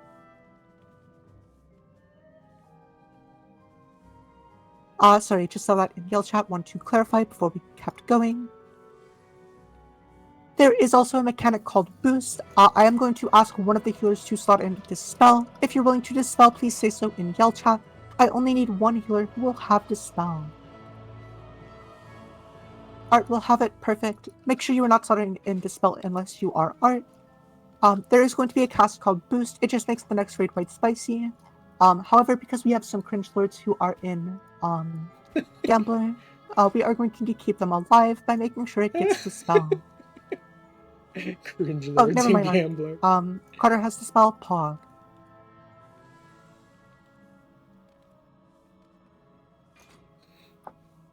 Perfect. That is our Dispel taken care of. With that said, as far as the Knight goes, it only has one major mechanic, and that is going to be its Sword or Shield Omen. Sword or Shield Omen, broadly, is basically an in or an out. If you see Sword, you're going to get out. If you see Shield, you're going to get in.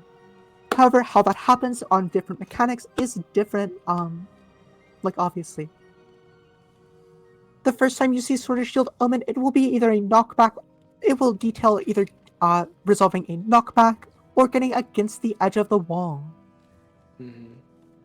If it is a knockback, you will need to get towards the center of the arena and get knocked towards where the Knight spawns against the wall. Again, stand at the center of the arena, there will be an orb there, get knocked back towards the Knight, just make sure not to be in its path. If it is a Sword Omen, however, you will just get to the edge of the arena, running away, getting out. You can see a visual of each of those in DRS, or in Opal DRS. Make sure you are clicked into the thread, checking it out if you are not already. Yeah, double check this. Yeah. The second time you see Sword or Shield Omen, it will be much, much simpler. It's literally just an in or an out, a donut or a point blank AoE. However, there is a little twist as there will also be 3 yellow spikes on 3 of its sides. These will be big conals from going out that makes 3/4 of the arena unsafe. You'll need to find a side of the Knight that has no yellow spikes on it and run in or out on that side.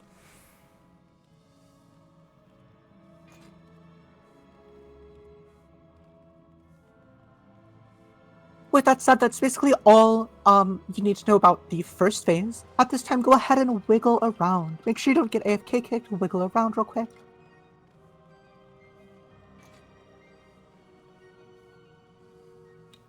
The second phase is going to be the Gunner and the Soldier together. For the Gunner and the Soldier together, there's only one major mechanic you need to know, and that is reading, aka show your hole, aka analysis, aka the gap mechanic, aka the thing that Mustadio does in or bond. It's also the thing that Gabriel does in its duel and its encounters in BSF and Zapnor. Just like those encounters, you are going to get a ring around you. This ring will have one open side and 3 sides with a little pad on it. You can see a visual example of that as soon as I get this screenshot. Because for some reason I have not added it to my actual resources. I literally just screenshot it every single time.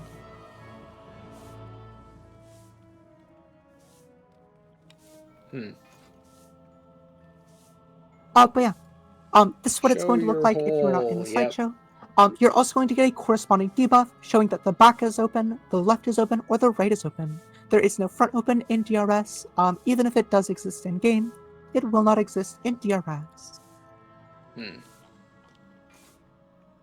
What you're going to need to do with this is you're going to need to point that open hole towards any incoming damage. In DRS specifically, there's always going to be a raid wide from the center of the arena, followed by a set of lined AoEs from the edge of the arena. Please resolve whatever other mechanic is going on. Notably, there's going to be like a Firefrog mechanic you stand between 2 small AoEs. You're then going to point your gap towards the center of the arena, and then point it to the edge as soon as that raid wide goes off. Okay. Please make sure you are not prioritizing uptime during this mechanic.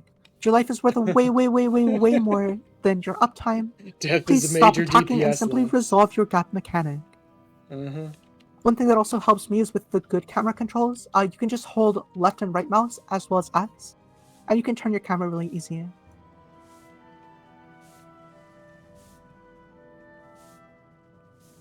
That is with legacy controls, so yeah. I highly recommend doing that. Please make sure you are not attacking. Even I am probably going to just completely stop attacking during this mechanic. Yeah. So if I'm not greeting, you should not be either. This is my first time in DRS. I'm probably just going to stop attacking. Finally, it's going to be the ethereal words phase. Just like in normal mode, the bosses, once they are all defeated, are going to come back down on the intercardinals and place and make put wards around themselves that must be killed. Yeah, ethereal wards. I remember that. However, unlike in normal mode, there are a couple extra things that you will need to deal with. Just like in normal, there is also the barrier mechanic, Coat of Arms. Whenever you see Coat of Arms applying, please stop attacking. This will apply a Thrice Come Ruin as well as knock you back, and it can knock you back either into the Death Wall or one of the other mechanics that happen during this phase. Again, when you see Coat of Arms applying, when you see that cast bar for Coat of Arms, stop attacking.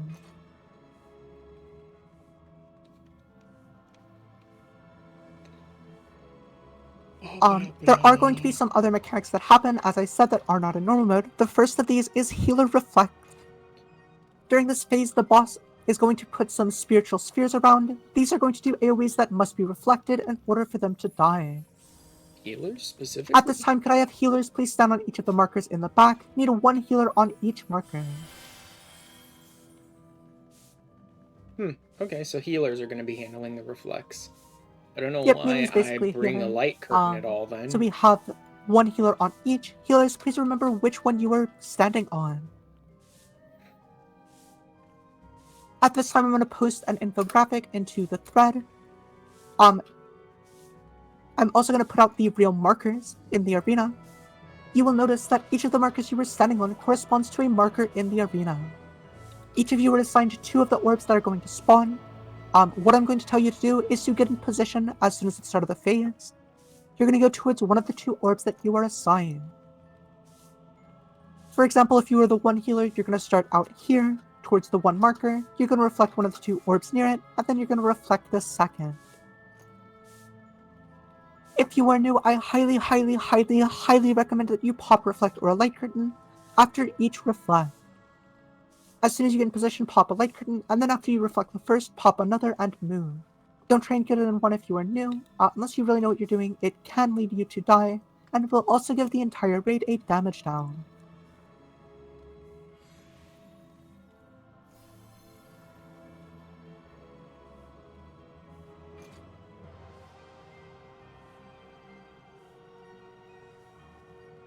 Man, trying to run like 5 different things at the same time. Like, I'm just on the learning side and I'm having to tab with to, that like, said, the game, there is the one chat, other over to the thing we'll need to worry Discord, about, and that is this. going to be Like, the people who aura are running spheres. this are champions. For everyone else, you will need to focus DPS down the aura spheres. These are a DPS check, as if they live too long, they will just kill someone random. However, when they're killed, they will also put a big red spike on someone's heads and kill them. So I will ask during this phase for all tanks to have their stances on. If you have an invuln during this final phase, turn on your stance. You will fight for aggro over the aura spheres, and try and make sure you top aggro when it dies. At the end of that, once the aura sphere dies, if you get a big red spike above your head, pop your invuln, and then turn off your tank stance. If you don't get that red marker, you're going to keep your stance on and fight for aggro on the second wave. Okay, one final thing. There will be 2 bosses at a time, so we'll need 2 tanks at a time. Whoever's willing to be the second tank, Leon, perfect. You're going to be taking the middle bosses, so you will pull the knight and then the gunner. Gunner will take care of the bosses on the wall, that is the wire and the soldier. And yeah, that is basically all for my explanations. I know that was a lot. If you have any questions, please ask. If you have no questions, however, please stack up on the C waymarker for me. I think I'm good. If you're ready, please stack up on C. Wobble, if you could step out to the side for me. Thank you. For any casters who are mimic training, Wobble is going to be our excellence battery. However, they're not going to slot it in until I start the countdown. I don't remember half the mechanics already, but... So I highly recommend you focus target them. They're going to put a circle above their head when they are ready to be mimicked. If you're physical DPS, that is a physical range or a melee, you can instead target Goral, who will have the excellence and FOP for you already. At this time, I believe we are not waiting on anyone, so I'm going to start a, I'm about to start a 30-second countdown. Please go ahead and start giving out your Cure for Bravery, give out your Pre-Dervish, and then Mimic. Lost Bravery.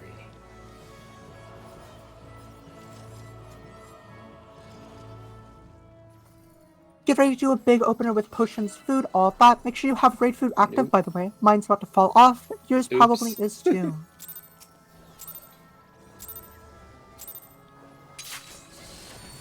Go and stack these bosses up in the center. Stack them up in the center. And AoE them down.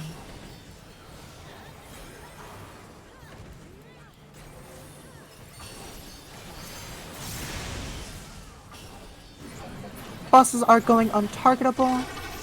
We're gonna pull the warrior to the wall and then knight to the center. Pull the warrior to the wall and then knight to the center. We're going to apply Spellforge to everyone. Click off your Steel Stings and apply Spellforge to everyone. Make sure everyone has their Spellforge. Make sure main tanks get that. Very important. Next up is going to be our first Relentless Battery mechanic. This is going to be the unveiling of our tethers. Check for a tether now, check for a tether now.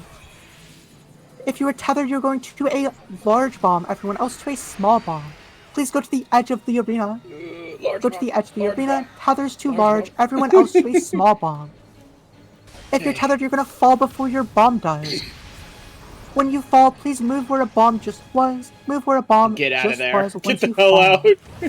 Also focus down the Queen's Knight. The Queen's Knight is a little higher on HP. You want to make sure they get focused down so that the bosses die at the same time.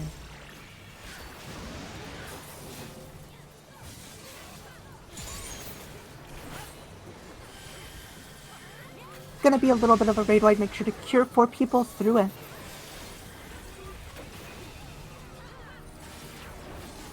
Next up is going to be our second tether mechanic. Big damage on the Knight Queen.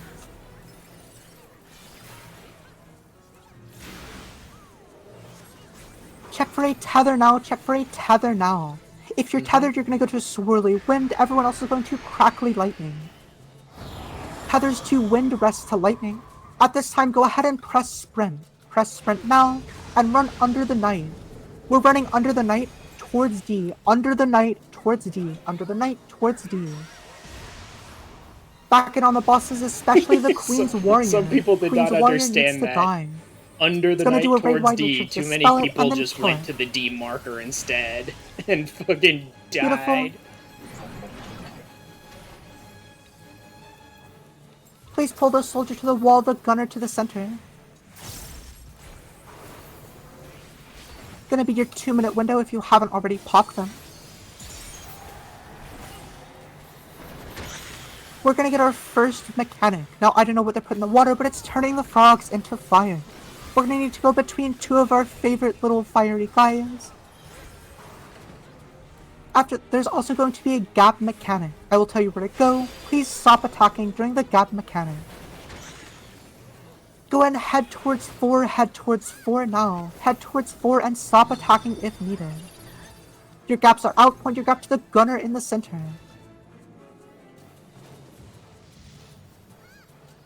And then this way, I think. Now point your gap to a turret on the wall that you were in line with. Did I just get the wrong Back in on the turret? bosses, especially the soldier. Heavy focus on the soldier. I got the wrong turret. I Heavy got one focus from on the the soldier. opposite wall We're gonna have a instead of tank one on buster my followed wall. by a raid line.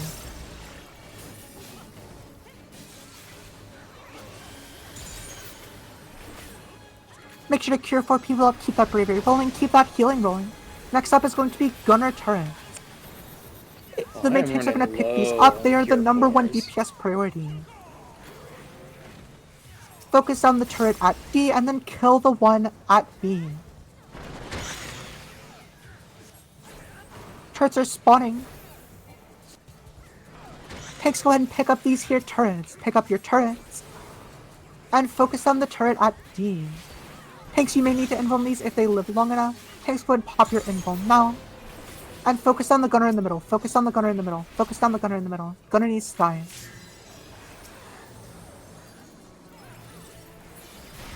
That is really fucking bad. Unlucky.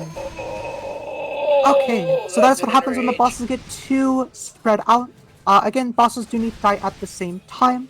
Wow, he just doesn't care. So we're gonna go back out and go back in.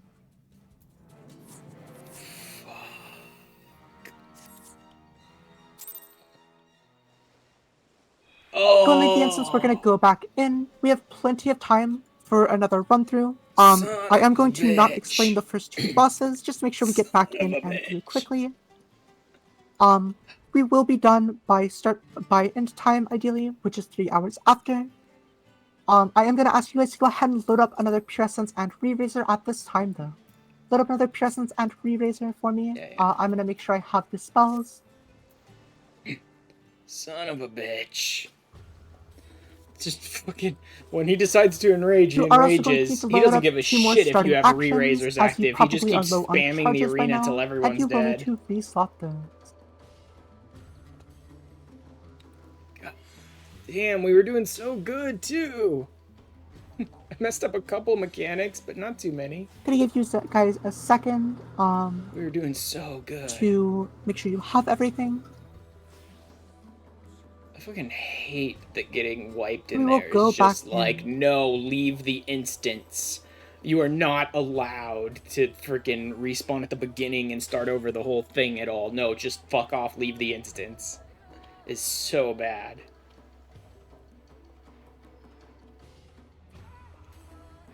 Okay, I'm about to go QS in. Please make sure you have everything you need. I'm gonna run a ready check first.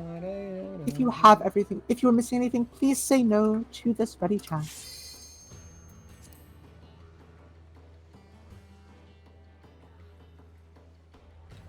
Dude, I maybe I'll remember some of the mechanics from the earlier fights.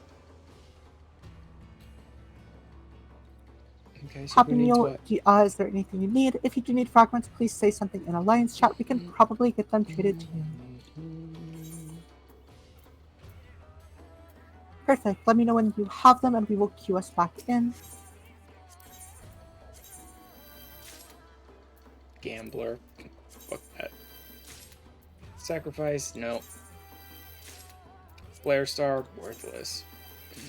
Seraph Strike. Literally every single fragment was the one thing from the fragment I didn't want. Once we queue in, you can drop down. I'm going to do my normal spiel as we go in. Yeah, just let me know when you have those fragments and we will get going. Perfect.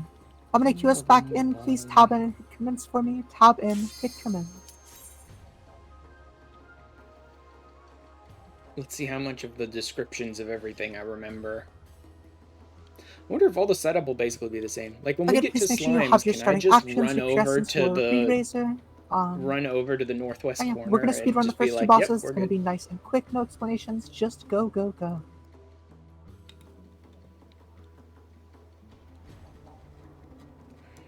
Please go ahead and tab in and hit commence for me. Don't be cringe and make us wait. If you are missing something, please hit deny so we can get that to you, but otherwise let's get going back in. Oh, I got 26 Cure 4s. Okay, I'm good. I should probably mimic as well with that many Cure 4s. Go and ready check to make sure everyone is actually here. I should probably mimic excellence off of people with that many Cure 4s. Although I could also... Okay, I'm gonna go and queue us in. Again, please hit commence, don't be cringe, and make us wait.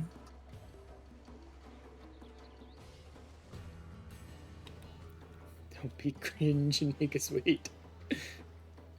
That commence for me, let's get going. Perfect.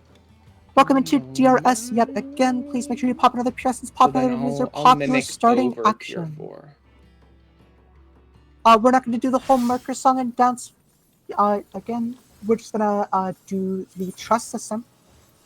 Pop another pure, pop another user, pop your starting actions. Once you have all of that, go down to the Lost Finds cache and load up on everything you need. Additionally, if you're in the Golem's voice chat, please go into Discord and drop down one Discord channel to DRS East Golem.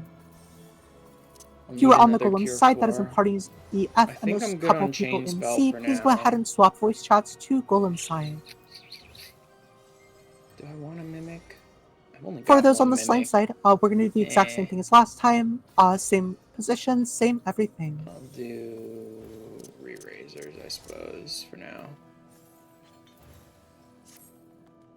I think that's everything I need. What else was there? Cure 4 re-razors, ether kits, and light curtains. Please go ahead and buddy check your party members. Make sure everyone has their 2 starting actions, their pure essence, and their re-razor. Remember, friends don't let friends drop without a pure essence. Once you've double checked that you have everything you need, including a full set of actions and a full Lost Finds holster, should be at 99 of 99 weight, as long as you have that much available to you. If your cap is lower, just meet that cap, please.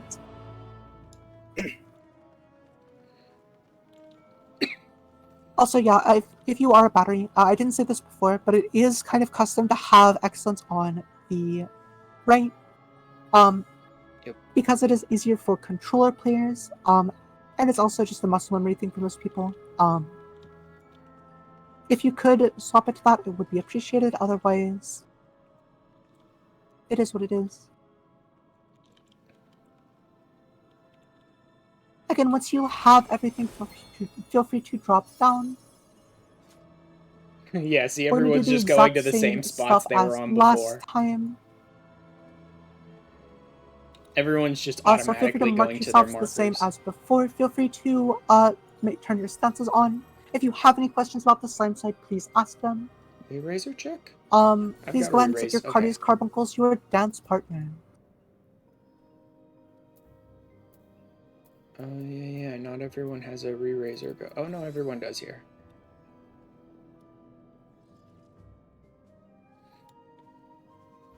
Check, make sure you have a re-razor active. If you do not have one active and you've already dropped down, just go ahead and pop one. You'll be shorter one re-razor, but hopefully you will need less than last time. I had it all.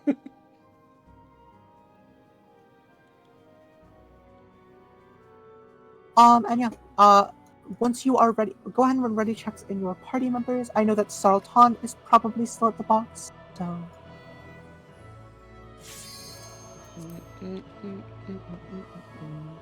Once your party is ready, please go ahead and run a ready check for me. I see party A is ready.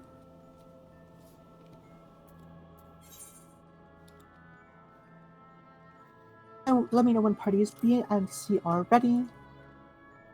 There's nothing in my holster. I once caused the fastest slime swipe. I double jumped down once with nothing in my holster. It's like, whoops.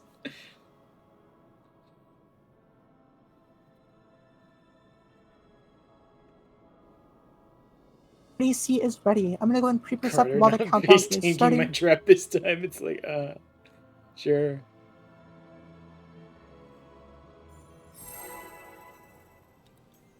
And we don't bother to use any Like before, lost there's a actions on trap this in one of the two north rooms. There's a trap in the middle of the hallway. However, there is no trap in a south room. Both north rooms have a trap. Neither south room has a trap. Okay, Please then. double check your tank stances. Double check your Cardia's Carbuncles and dance partners. Everyone should still have raid food active from that Queen's Guard, hopefully, Carbuncles, and ideally. dance partners. And we're just gonna go ahead and get through slimes and golems quickly, hopefully. Gonna present mid then room order. Tank 1 get ready. DPS get ready. Tank 1 pick up your slimes. DPS head to your rooms. Red slimes are dropping. There's a poison in the last room. DPS pick up and focus down your traps. I don't want Tank 2 pick up to do your this until they grab the trap. Tank 3 There it get ready. is. I didn't want to move deeper into the Tank 3, room you're until gonna they pick up these revealed 3 the slimes trap. that just dropped. Go ahead and pick them up now. Tank 4 get ready. You're gonna pick up the next 3 that dropped down.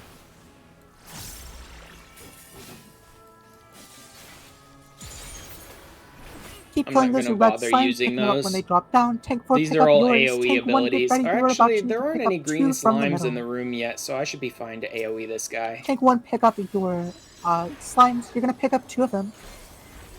Tank 2 can also pick up 1 of the green slimes that is left over. Tank 2 and 3 can grab 2 each here. Tanks 2 and 3 can grab 2 Like, we green handled slimes slimes each. really well the first time, so hopefully that keeps going. Tank 4, you can get ready. You're gonna pick up 2 of the green slimes that drop down. Healer ffxiv, you can go ahead and pick up 1 that is left over. ffxiv, pick up the 1 that is left over. All other healers, hex 6, 7, and 8, please get ready to pick up 1 green slime each. Pick up 1 green slime each. Please use your Glare, your Dosis, your basic GCD. Don't use your dot, don't fight for aggro. Again, healers, please pick yours up, pull it back to your room. That was weird. Once all rooms have their slimes merge and their healers play slime. Okay, at this time, tanks, please target the slime that your healer has brought you. You're gonna provoke it in 3, 2, 1. Provoke your healer's green slime. Provoke now, pull it through the middle. Make sure that they are fusing. Once your green slimes are both fusing, please run out through the north of the hallway. Run out to the north of the hallway. Tuck in that corner. Look at all those extra All greens. slimes should be good. Go ahead and run out to that corner. Keep building your gauge just as before.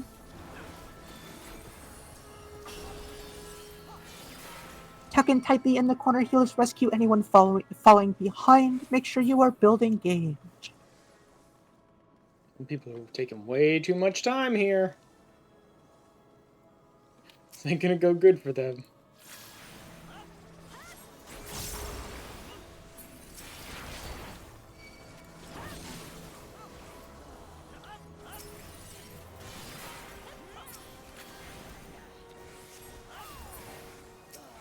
Job slime side, we're gonna go ahead and take that jump pad. Make sure no one in your parties is dead.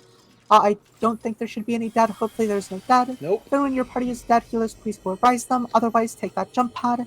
Grab your 2 chests at the bottom of the stairs. Yay, extra chests. Once again, all Hopefully loot these into ones your don't restless have personnel. Make sure useless you grab it actions in all. them that I That don't is your want. loot. It is not mine. Hopefully these Just ones as don't before, have everyone shitty please turn off your actions. tank stances. Again, we're not gonna have any explanations really. Yeah. Only person who needs stance on is going to be Carter Valentine. Everyone I can else, keep mostly your make stances do off. with, like, in-fight If you are a fake callouts tank and here. need to mimic, please go ahead and find someone of the role who has the actions you need and mimic them.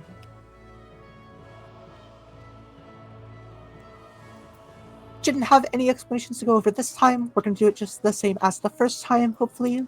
Step up on the seaway marker if you are ready. If you have any questions from last time, please ask them. Otherwise, step up on the seaway marker when you are ready. Yep. Waiting on Lulu.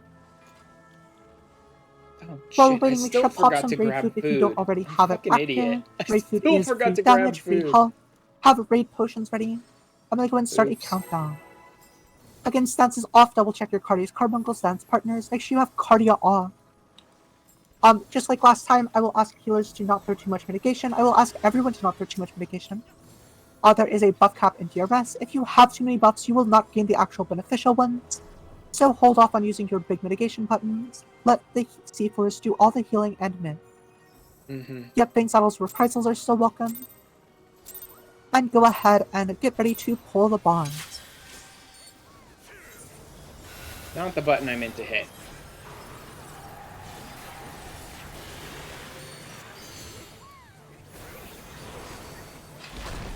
Raid Wide, make sure to cure for heal everyone back up. And we're going to start with our first fourfold mercy. Feel free to start towards the 4-way marker. Easy, get to the left of the boss for 2 slashes, then move over after 2 slashes. Yep. Again, count 2 slashes. 1 and 2, move across. We're gonna dodge ice and look away from 3. Dodge ice again and move towards the deep one. Move towards the deep. Stack up under the boss hitbox, come back in, stack up under the boss. Front and back are also safe, but under it is the safest place to be. Fuck was that Stack healer up under that the they were boss. like nowhere? Next up, get away from the ignore one, get towards the center of the arena. Do not be with the ignore one. Continue to stay away from the ignore one.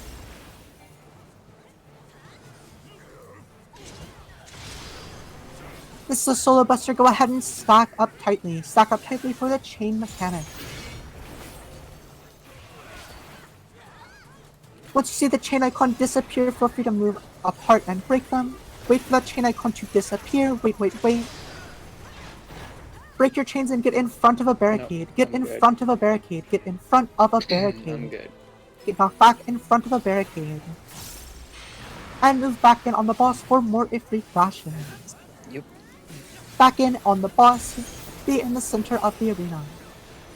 Get ready to move out. Hold your next 2 minutes. We're moving out towards 4. Move against the barrier at 4. Move against the barrier at 4.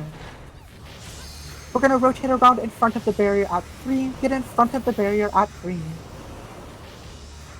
Once you get knocked back and can move, feel free to pop your 2 minutes and stack up on 3. Stack up on 3 now, pop your 2 minutes.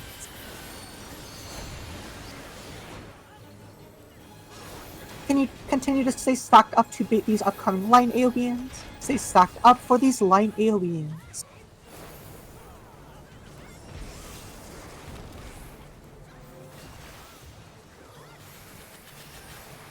Get ready to move.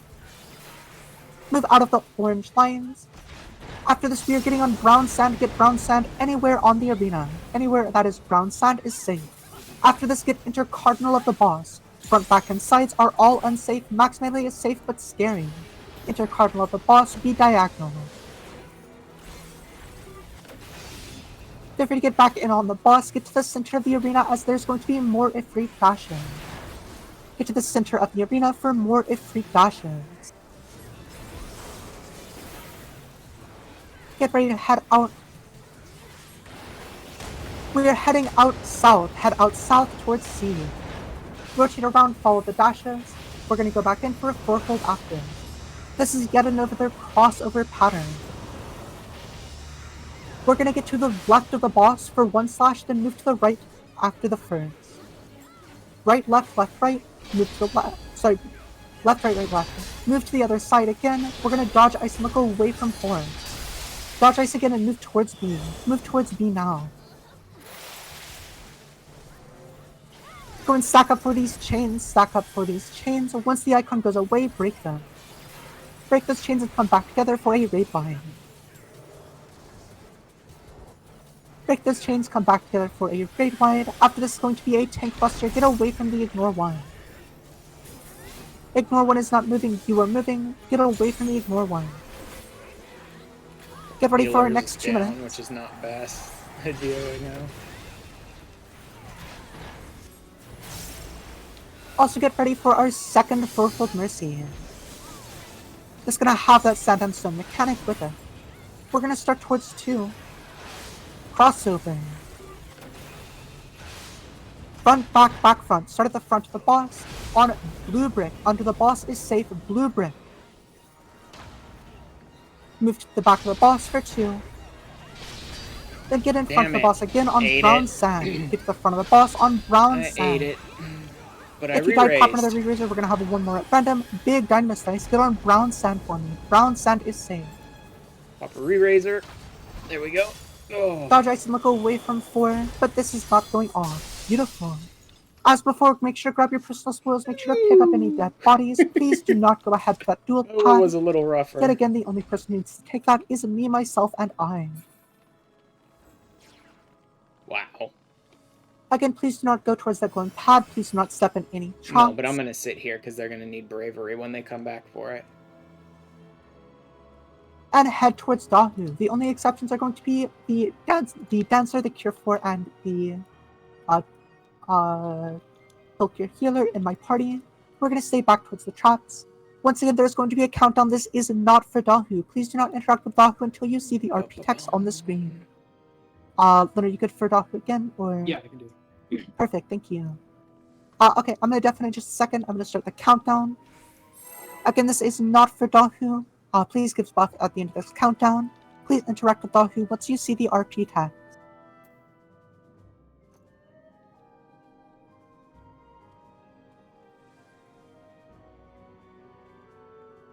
I don't know if there's any reason to pop Embolden, because it is a buff, but it's only 20 seconds. I don't know how long it takes Opal to even get to the fight.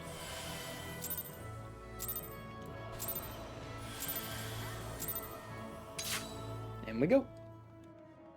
I get to stay behind the purple line.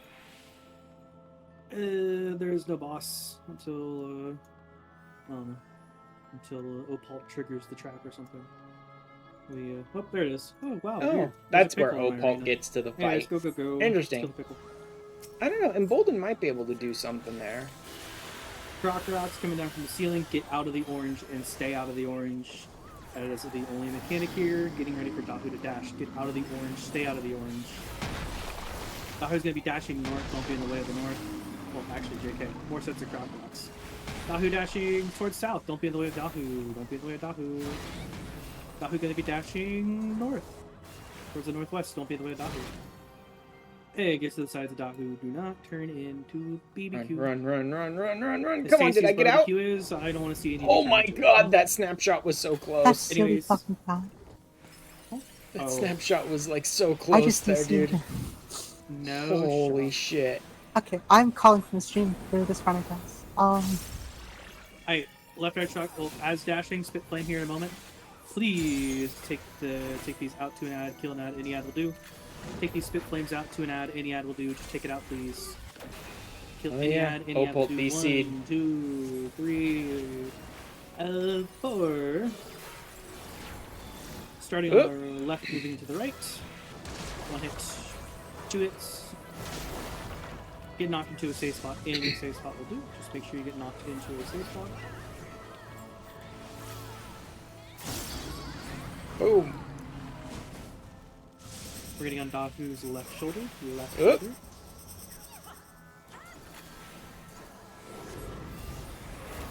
And just do melee combo while I'm doing this. Second and third hit safe. There we go. And just kill Dahu. Focus on Dahu. Dahu is the only thing that exists at this current point in time. Just focus on Dahu. Just focus on Dahu. Dahu. Build gauge. Build gauge. Focus on Dahu. Oh, there goes Opal. Cool. Grab your chest. This is your last chance to grab the Slime Golem, Seeker, and Dahu chest. And what are we supposed to do now? To take it Our freaking great leader just. Your chest. Once you have gotten your chest, please take that jump pad. We are going to shuffle some parties around just in case for LB3. I'm going to have Annie join the party I was in. There you'll have a nice assortment of dancer buffs, guard buffs, all of that. Someone in Discord is streaming. So Annie, feel free to drop, get picked up whoever the new party A leader is. So someone's streaming in Discord. We shouldn't need to do any Queen's Guard expansions because we were just there. And luckily this time we shouldn't have as big of a damage issue. Because there won't be one person who is doing enough damage to just sway it as much. With that Honestly, said, the last please, time wasn't even a damage healers, problem. please make We sure to get pulled the back in bosses your too far positions. away or whatever.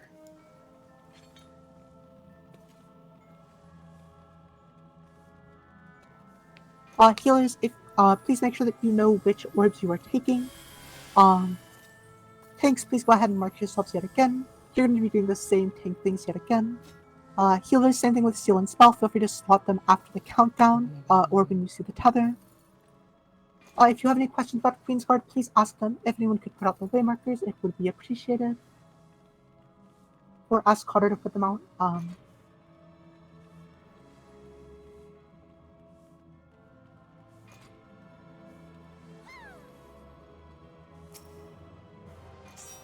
There we go.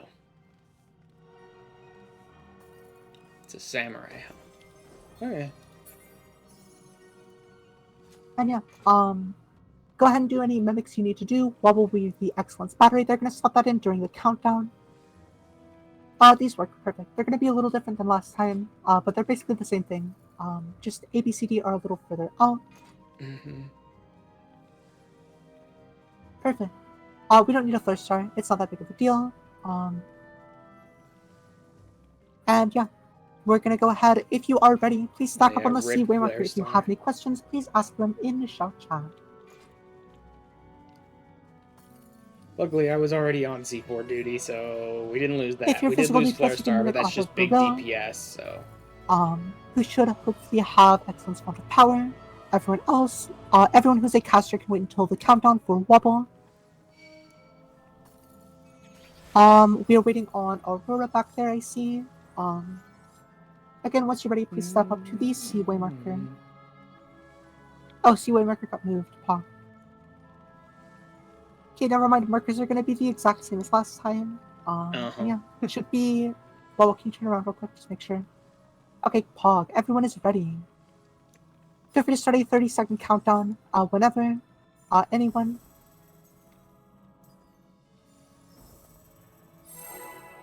Perfect. Thank you, Leon. Magic Battery has been slotted. Feel free to target Wobble and mimic them. Tanks, make sure you're pulling them into a big cuddle pile. And make sure you are burning your burst before they jump. Or you can hold until after, but most of your party spots are probably going to be there in the opener.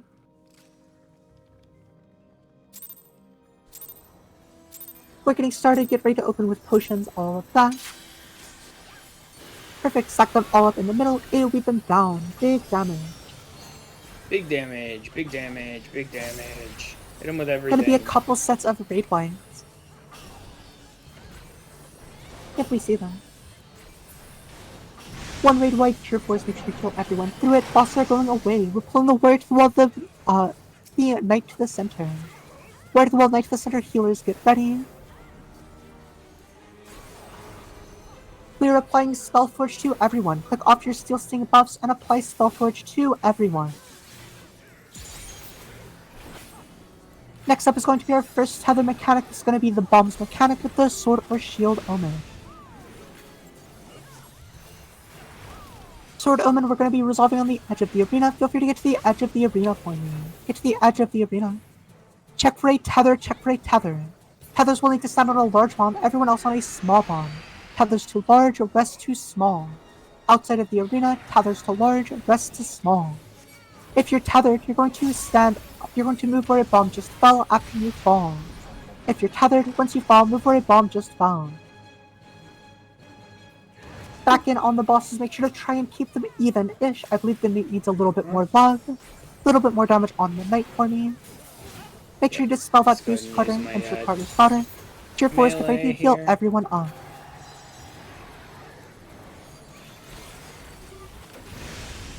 Make sure to heal everyone up through that raid line. And get ready for a second tether mechanic. This will be that wind and lightning that you saw last time, followed by an in or an out on the knight. What? Oh, wind or lightning. Yeah, tether go to wind, otherwise go to lightning. Check for a tether now. Check for a tether now. Tethers will need to go to wind, everyone else to lightning. Tethers just fully wind, non-tethers to lightning. Go ahead and press sprint at this time. Run into the middle, run under the knight, and we're going to run away towards the south. Run out past the seaway marker. Run out past the seaway marker. Back in on the bosses, yet another boost. Get ready to cure 4 through it all.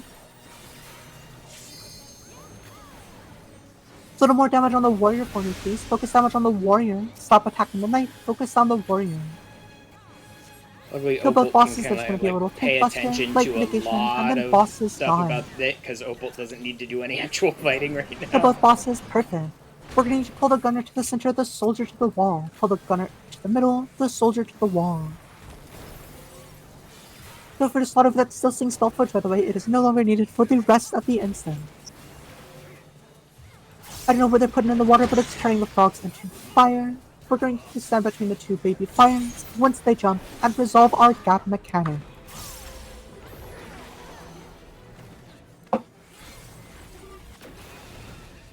See where those 2 froggy friends jump. Go ahead and move north, head towards A. A should be safe from our fiery friends. Your gap is going out. Check your gap and point it to the center of the arena. Stop attacking, point your gap to the center of the arena. At this, point it to a turret on the wall that you're in line with. Point it to a turret on the wall. There we go. Back in on the bosses, back in on the bosses. Make sure to split damage evenly. Get ready for a Tinker Buster followed by a Raid Line. If you died, remember to pop a new Re-Razor. You want to have a Re-Razor active at all times, if at all possible. Here comes a raid wide, make sure to heal everyone through it. Top people off before and after. Everyone was good. I did check our healing. Make sure party to keep that before the raid wide went off to make sure that no one needed healing up Main tanks first. will need to pick these up if you have the Ignore 1 or Ignore 2. You're going to pick up your gun turret. All DPS, please focus down the gun turrets. DPS, please focus down the gun turrets. Gun turrets are out, please focus them down. They are number 1 DPS priority and will enrage if allowed. Focus on that other gun turret. Get ready for a raid wide, by the way. This one never kills anyone, but, you know, don't let this be the day that changes. Why are you... Tier 4s heal everyone back up. Get ready for a pyretic or freeze, just like from a Dromalek from CLO. Fire means stop. Ice means keep moving. Ice, keep moving. Please keep moving in small circles. Keep in mind that casting is not moving. Keep moving in small circles until the ice goes away. You are free to cast at this point. Kill the soldier then the gunner. Healers get to your reflect positions. Slimes go to the north, golems to the south. Slimes north, golems south, healers to your reflect positions. Please focus on the aura sphere. Focus on that there aura sphere, please kill it. Please make sure you are dodging the orange AoEs. Healers pop your reflects and stand under these. If you have a marker, make sure to pop your invuln. And then get back in on the wards. Make sure to not attack the sides with that glowy shield. Perfect reflecting. Healers get ready for the second set as soon as you see the coat of arms cast bar. Healers get in position. Everyone get back in position for more spears that are spawning. Aura spheres are number 1 DPS priority. Please focus on the aura sphere. Aura spheres are spawning. If you have an invuln, keep your stance on and fight for aggro. Kill that aura sphere invuln if you have a marker. Back on the wards after the coat of arms cast. Kill the wards, focus on the wards. Make sure to heal any Dark Knights or Gunbreakers just in case.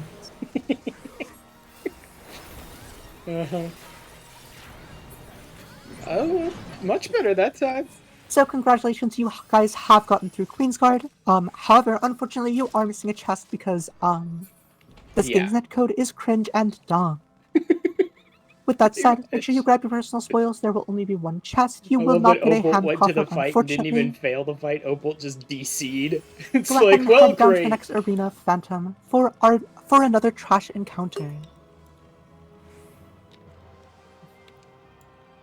We lost a chest because the game fucking DC'd Opal.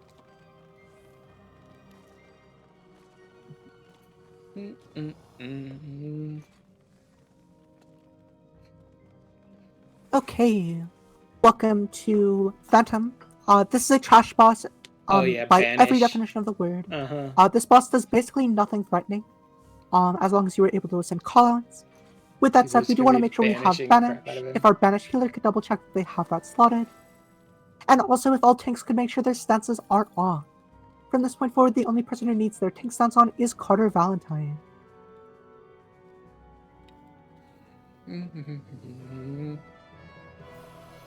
Art has banished, perfect. At this time, go ahead and get inside the arena between the 2 and the 3-way mark.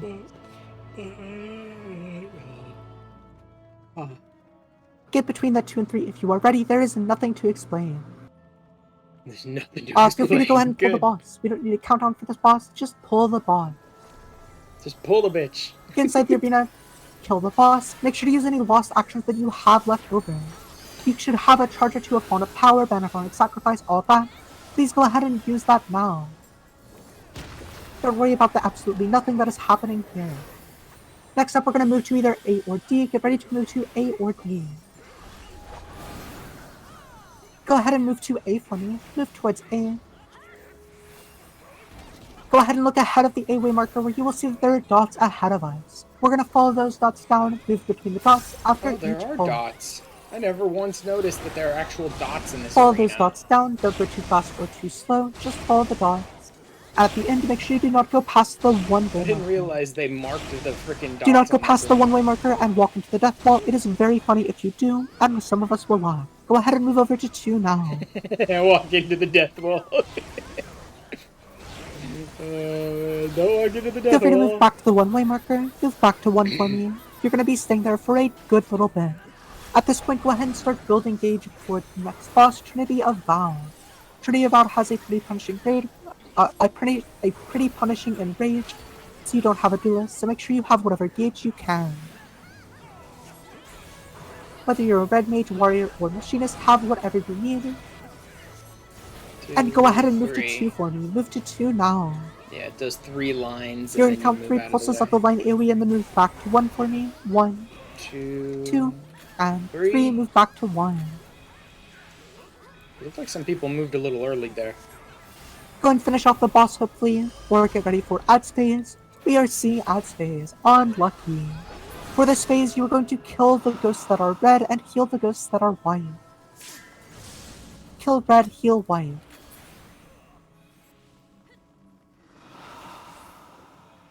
If you're a healer, feel free to throw a couple players on the red ghosts as well, and if you are a paladin or a red mage, feel free to throw some heals on the white ghosts. Remember, if you play both sides, you'll never lose. I'll go ahead and Vercure a little bit on the white ones since I can. Once all the ads are dead, please interrupt the boss. This is an enrage cast. Don't die. Oh. Perfect. Please and finish don't off die the to boss. this trash. Please be careful as there are traps ahead. Yeah, it's like, Be please careful, don't there die are to traps trash. ahead. Grab your personal spoils and dodge the traps ahead. They will be percepted or blown up. We'll see. We'll see. We'll see. Carter found the traps, I think. Someone wants to pick up Carter would be appreciated, and then head down the stairs where there are Carter more found traps. the trap. Please be careful down the stairs as there are traps we actually need to progress the encounter. Carter found the trap. Head down the stairs and make sure you do not walk ahead until the traps are percepted. Those orange explodey traps will blow you up, and those pink ones will blow me up, and I will be very sad if you walk into them because they are needed to progress. Go and dodge all the traps and head down to Trinity of Vow. I am happy to report this is where you get your union-mandated 5-minute break. You have about 5 minutes to go ahead and get some water, get a snack, whatever you need. Please be back by 10 past the hour. What?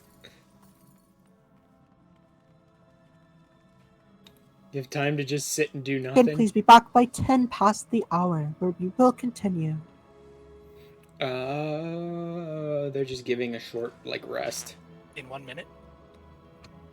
Sorry, not 10 past the hour, 15 past the hour. Be back by 15 past the hour. Do not be back by 10, be back by 15. Maybe I'll go through some of the Trinity Avowed stuff while waiting. Have all the weeks for the Thursday curse to come back. Beginner's Fight Guide.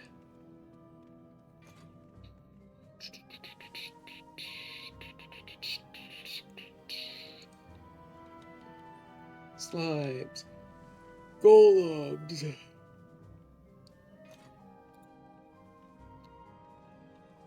Trinity Seeker. Trinity Avowed. Does burst just ruin the compression, or is it okay? It does really ruin the Let me go ahead compression. and bring this Let's up. It makes go. the whole screen purple. It's so funny. Ba-da-bum-bum. Good thing I'm not actually bursting anymore. Where was it? Yeah, thank God. I could turn off my own effects. Where was it? Browser window Also, capture. probably doesn't help that you're streaming in Source 16. Discord probably doesn't like that. Let's go ahead and bring that up, shall we? Ooh, that's not I right. can set it to 30 and see if that's better. Transform, reset. There we go. Yeah, that works. Let's lose some of my like URL source and tab 30. stuff, so we just focus on this. It is not built in Minecraft anymore. Alright.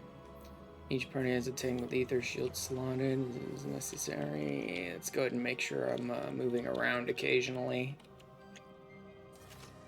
Doesn't matter. Survive raid whites. Off tanks can opt to start with ether shields. No. Don't need to worry about any of that. Everyone should have Shell 2 applied to them. I don't have it. I don't know if someone else in my party is applying it to me. We'll see. Right now, effects are illegal. If it gets removed by the player, no reapply. Like where everyone will need to slot a new set of actions. You're running low on charges. I'm starting to run a little low on charges, but I'd rather try and use up those cures and then just slot in the fight. Not that it matters. I have like 20, 30, 40 something cure 4s left over. You know, I will say, at least it's not as bad as the run where I had to call from a fucking Chromebook because my PC died, so... We're still a step up from, like, my 2 worst runs ever. Maybe I'll try and run some ads now while we're on a break anyway. Hopefully Twitch won't try and run them again in like 5 minutes if I run them now. See you guys in 3 minutes. Alright. Centered around temperatures, just like normal mode, your goal should be your temperature even. Savage version of the fight adds a new mechanic, the elemental brand. This will effectively apply another temperature to you at the end of the mechanics. Oh, Yeah, since we have time, for those of you who don't know, I used to have a thing every week where something would go, like, tragically wrong.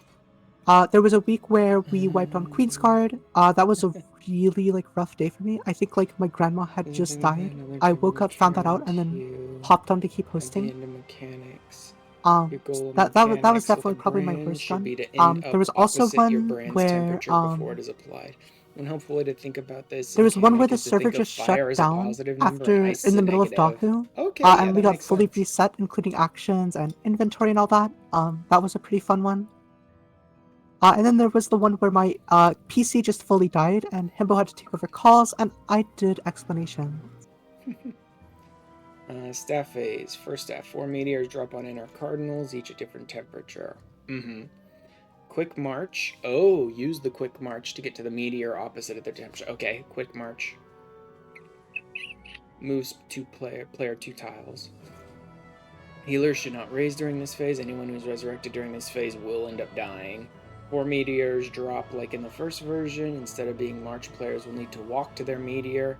However, there are line AoEs from the edge of the arena that will need to be dodged at the same time. Look for players jumping at your meteor for help finding the safe spot. Healers should not raise use LB3 during this phase. First sword, the boss will summon 4 clones and go untargetable. If you know this phase is coming, it's a good idea to hold longer cooldowns. All 4 vows will have a sword that But you have cleaves about the 1 entire minute left on your arena in its mandatory break. direction. Please make sure that you are not AFK.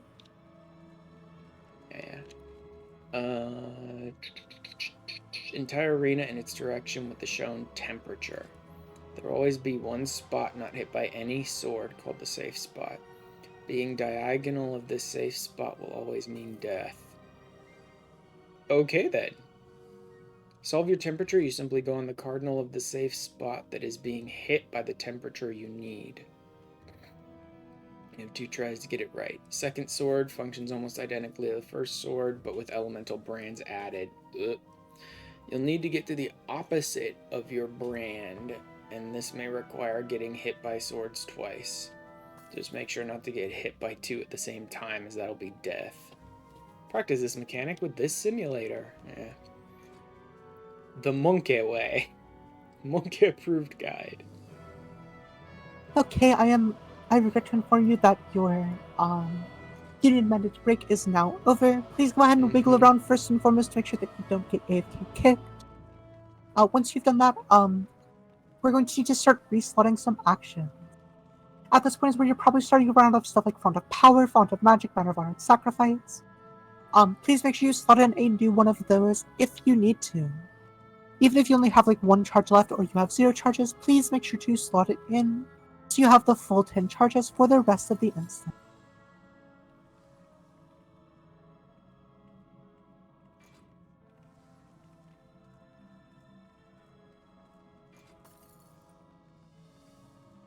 Tanks will also need to slot in Shell 2 if they're the Ether Shield tank for their parties. You will slot that over your weakest damage action, so if you have a Banner of Honor and Sacrifice, you're going to slot your Shell 2 over that as a tank. If you're a tank who's Blood Raging, you should already know that you slot that over Lost Font of Power, so you're going to have Blood Rage Ether Shield or Font of Power Ether Shield as your 2 action.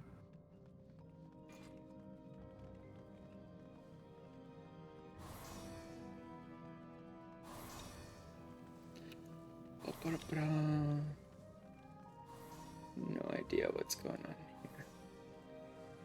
So if the north clone's cleaving, then you're in the southwest. And if Shell 2 to your entire party. Please give it out to your entire party. If someone clicks it off, please do not reapply it to them. Let them keep it off. They probably know what they're doing. Once you have Shell 2, please step across the purple line. Please do not step too far, as if you walk past the Seaway marker, you will pull the boss and you will have to get out of the arena. Someone's going to die through that. Please just... I need to keep track Yeah, of just tier 4, step across the I'm purple gonna line need once to you have reslot Shell. it If you probably don't want during Shell, this you can fight. also step past the purple line. And tanks, please go ahead and give it out to anyone anyone behind the purple line as well. Again, if you were 10 fortitude, you can feel free to click off that Shell 2 if you would like. Oh, yeah. If you're 10 fortitude, then Shell 2 doesn't really matter. Yep, makes sense. So start to share tank busters, get a temperature as well as a quick march, which will be used to go away from the pillar of fire located at B or D. This quick march moves players 2 tiles. There'll be 5 lanes, 4 of which have arrows with temperatures from fire +2 to ice +2. As well as an empty spot. You'll need to find the arrow that resolves your temperature. Make sure someone gives Shell 2 and trace its path. as well. Yeah, this is those swords that fly down the path. This is your last chance to double check for Shell. As a reminder, our batteries are LUN at TA and Aurora at TA. The problem is, in the Savage one, they don't show you the paths. Levia has it, then in normal DR, they draw the path from each sword, Levia, arrow, bow, whatever you want to call battery, it, right? And then in Savage, they don't draw the path, so you have to like Mm-hmm. look, find yours that you need, and then trace its path yourself to figure out where it's going to land. It would be appreciated if you could. Trace its path. Like Levia is going to be the on the way down. magical battery here. You can Feel also free to use mark the yourself with diagram a in the next circle slide to once you have determine it each slotted. arrow starting in unique position. Yeah. Players will need to dodge Everyone the can line mimic, AoEs Levia. coming from the edge of the arena. With that said, by I'm getting going to go a ahead and square start inner getting cardinal. explanations for Trinity the about sides it. These are going to be eternity even longer than my QG ones because it's Yeah. probably the hardest boss for new people. Depending on the pattern, everyone will Now, then this need boss to is use technically sprint easier and than run away Queen. from the However, pillars for of fire Queen, I will be able to POD. call basically every mechanic for you. However, for this one, you will need to do basically every mechanic yourself. I can only call certain patterns. You will have to do most of the work for solving this yourself. All players get a temperature. With that and said, mental brand. A quick march. You'll need to find the arrow that was temperature of bread. They go 2 squares With that said, I'm going to go ahead and away. start There'll on be quick march explanations. there. Once again, I will be Your posting temperature and helpful brand diagrams in even here. each other out. I You can also follow have empty the spot.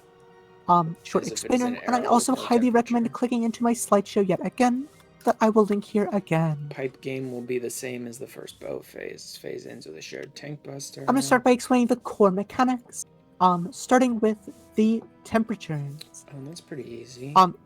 Actually, I'll start from the very beginning. Just like a normal But I'm key not is going to gonna be have able to 3 remember distinct it. phases: sword, staff, and bow. These are going to determine the mechanics that happen, and at the start of the fight, she's going to do 3 of them in an order that will determine the order for the entire fight. I think it might be easier As for far as me the actual in the mechanics go, moment to just like temperatures are the stop core of DPSing this the boss fight. and just They're going to look happen at the during pipe every game phase, figure and it like out in normal myself. mode, you can I alter don't your think I'm going to be temperature able by to getting hit by remember the certain parts exact of orders mechanics. of these patterns. For example, the meteors during staff phase, the arrows during bow phase, and the sword cleaves during sword phase. Okay. You'll need to end every mechanic with a neutral temperature. In the first half of the fight, this is very easy, and it's done by getting hit by the opposite of your temperature. So if you have like a fire 2 temperature, you'll need to get hit by an ice 2 mechanic. Mm-hmm. In the second half of this fight, however, there is a new mechanic to Savage called the Elemental Brand. These are given out at the start of each mechanic and apply at the end of the phase. Instead of needing to get I'll to pretty neutral much temperature pay by the end of the attention to what mechanic, Opal's you will instead saying. need to get to the opposite of I your think brand. I've got all of So if you this have an stuff ice 2 now, brand, you will need but to get I'll to fire 2 listen to temperature, Opal and in they case will there's even out anything at the very special I need to end. be paying attention to that it didn't get from that little guide.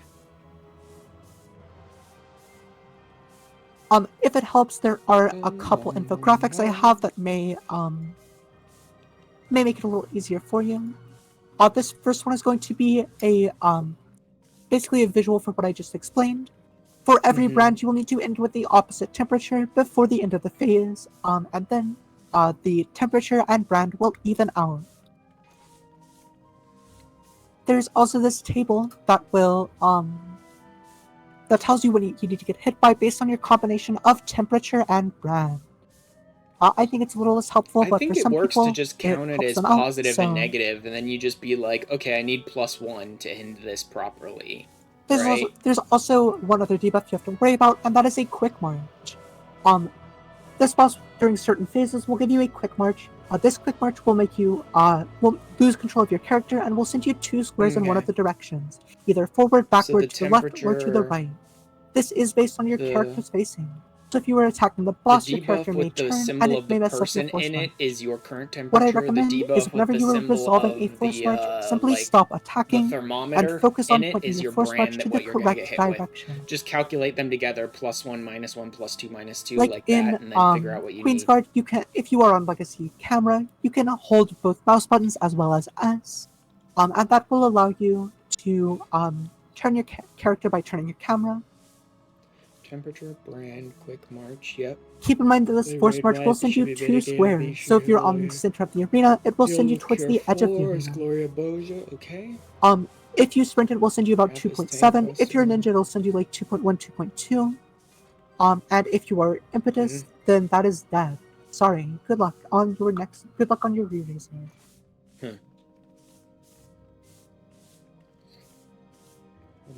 With that said, one final thing to go over before I go over each of the phases is going to be the raid wise. Tanks, this is where you're going to need to Ether Shield. Every raid wide will hurt very, very badly, so make sure you are pressing Ether Shield before every one. I will call for them.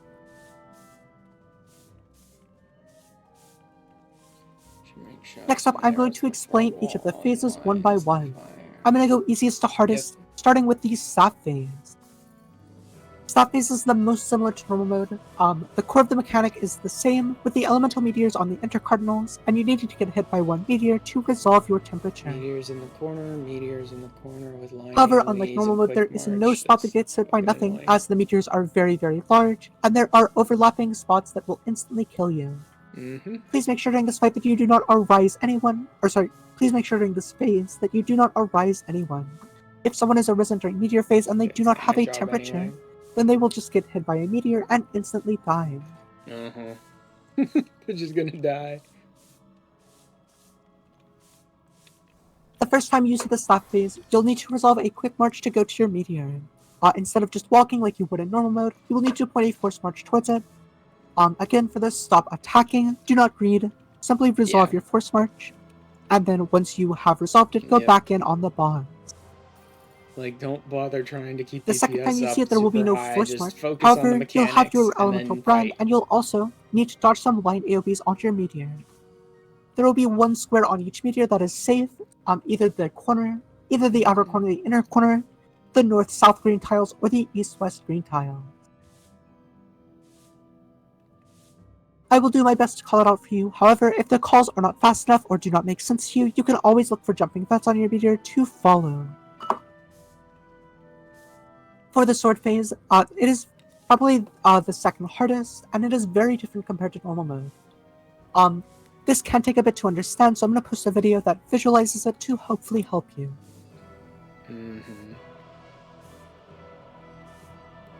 I highly recommend you watch this video. It gives a nice visual to mechanic that is kind of hard to explain with words sometimes, so...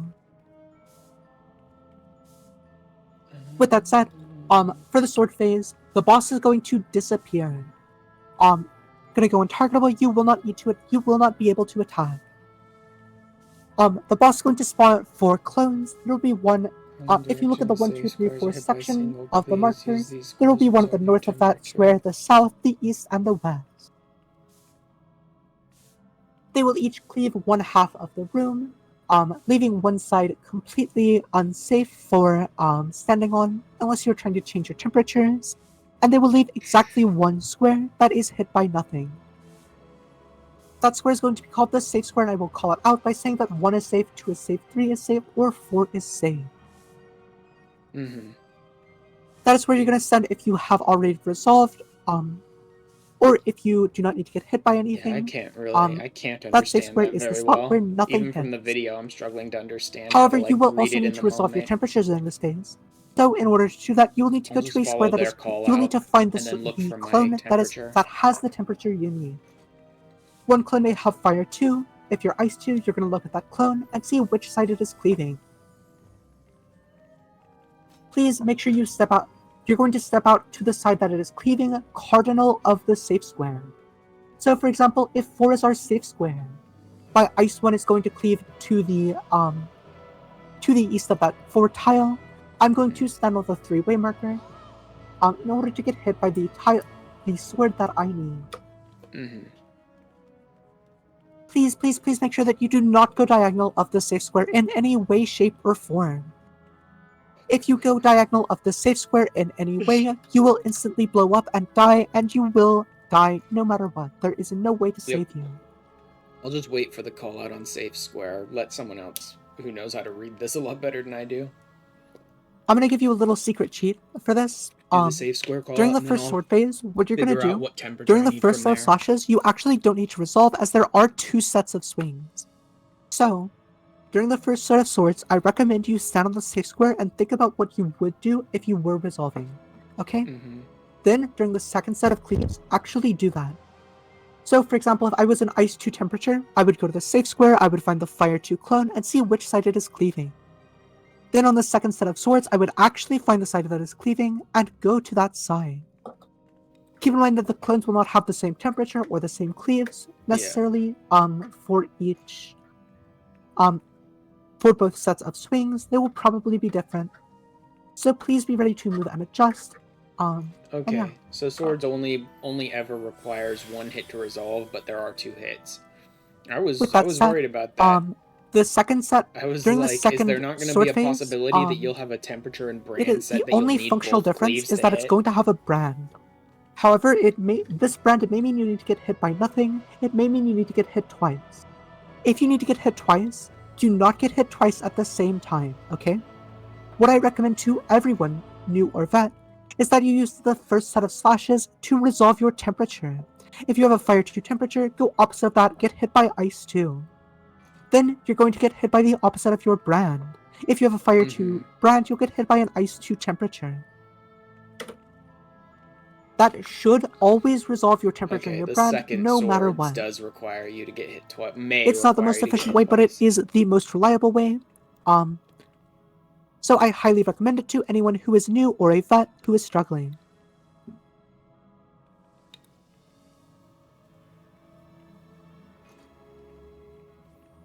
With that said, please go ahead and wiggle around. There is a 10-minute AFK timer. Don't want anyone getting AFK kicked. It has been a little bit since I asked people to move around. Finally is going to be bow phase. Bow phase is actually kind of similar to normal mode. However, it is much harder because of one big change that I'll talk about in just a second. Like in normal mode, you're going to need to get hit by the arrow that is opposite your or that resolves your temperature. By following it down the pipes, you're going to have to play the pipe game. Arrows will spawn on one side of the fireball, and they'll go down the pipe. That said,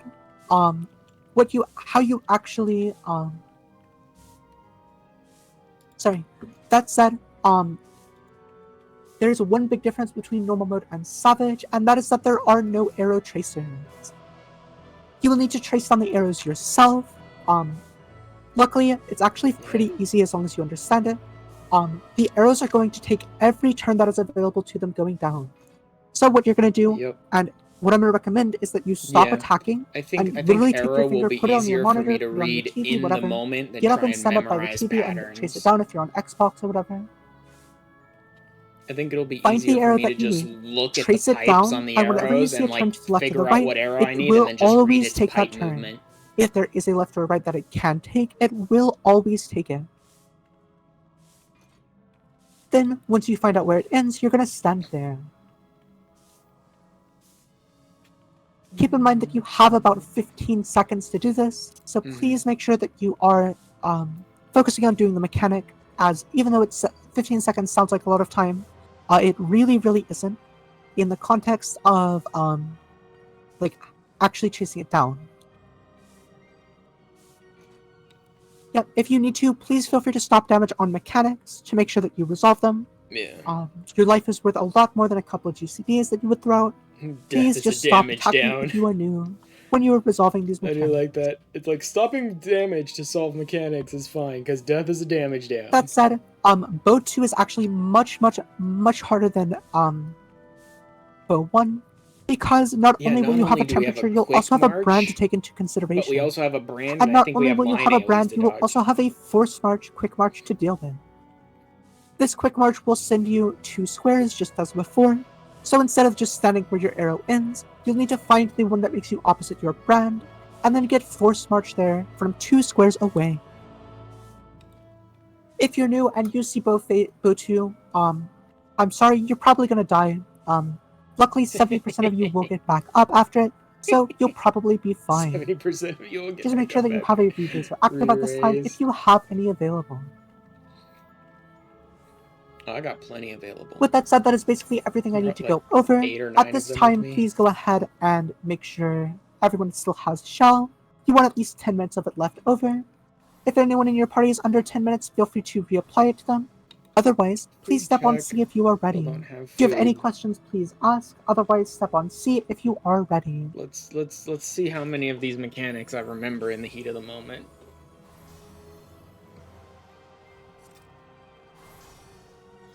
Please do not walk past the seaway marker, as if you walk past it, you will pull the boss.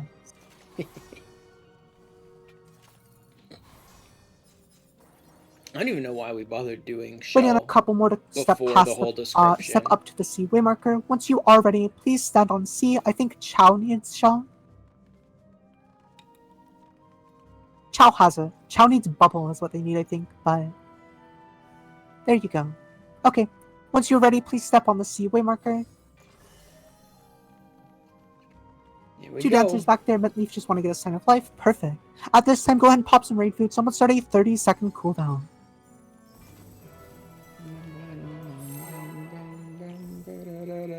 Just a reminder, the raid wides in this fight will really hurt, but please do not press too many buffs or mitigations on your party, as again, there is a cap on how many buffs we can have, and doing that may make people do some big damage buffs. Leave the killing to your Cure 4s. Cure 4s you may press it 2 or 3 times per raid wipe. Ooh. At the start of this fight, all tanks are going to get to the front and pop some mitigation for a shared tank buster. Go ahead and engage. Tanks get in front, pop some mitigation. There is going to be a shared tank buster.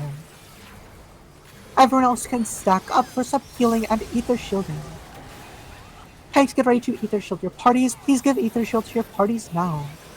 Ether shield, feel free to feign out of reprisal, and Cure 4s heal everyone back up. Next up, we're going to have the weapon swaps. We're going to need to move behind the boss here. Get behind the boss now. After this goes off, casters, you can head out to the A waymarker. Casters, feel free to head to A for maximum uptime. A. Next up, get away from the boss. Melee, you can bring to the flash of light. Get out now. Get out now. And feel free to get back in on the boss. Everyone can stay in front of the boss. We are starting in swords phase. Unlucky. Stay in front of the boss. Stay in front of the boss. Front of the boss hitbox is safe. Do not be behind. Boss is going to go untargetable in about 18 seconds. Please pop whatever burst you have left. Your temperature is going out. Okay, this is Boss is just going to spawn some clones and go untargetable. Say bye-bye to Mrs. Avowed, the substitute teacher. I'm going to call the safe spot. Our first safe spot is going to be 4. First safe spot is 4. Please go Cardinal of 4 to resolve. If you stand on 2, you are instantly dead. Do not be diagonal. Bing. Done. I'll call out our next safe I spot. resolved on the first one. Next safe spot is going to be 2. Please go to 2 if you are resolved. That's Please actually go not Cardinal too hard of 2 to see. resolve. Because they If have you are such on big, 4, you are glowy, just shiny swords. It's not that difficult to tell where the safe spot Don't think I saw is. any diagonal gamers. Boss coming back with a raid wide. Please Ether Shield and Mitigate. Stack together Ether Shield and Mitigate. If you died, please pop another re-raiser. Healers, feel free to combat or rise any dead bodies. Get people back up. Tier 4s, heal everyone back up.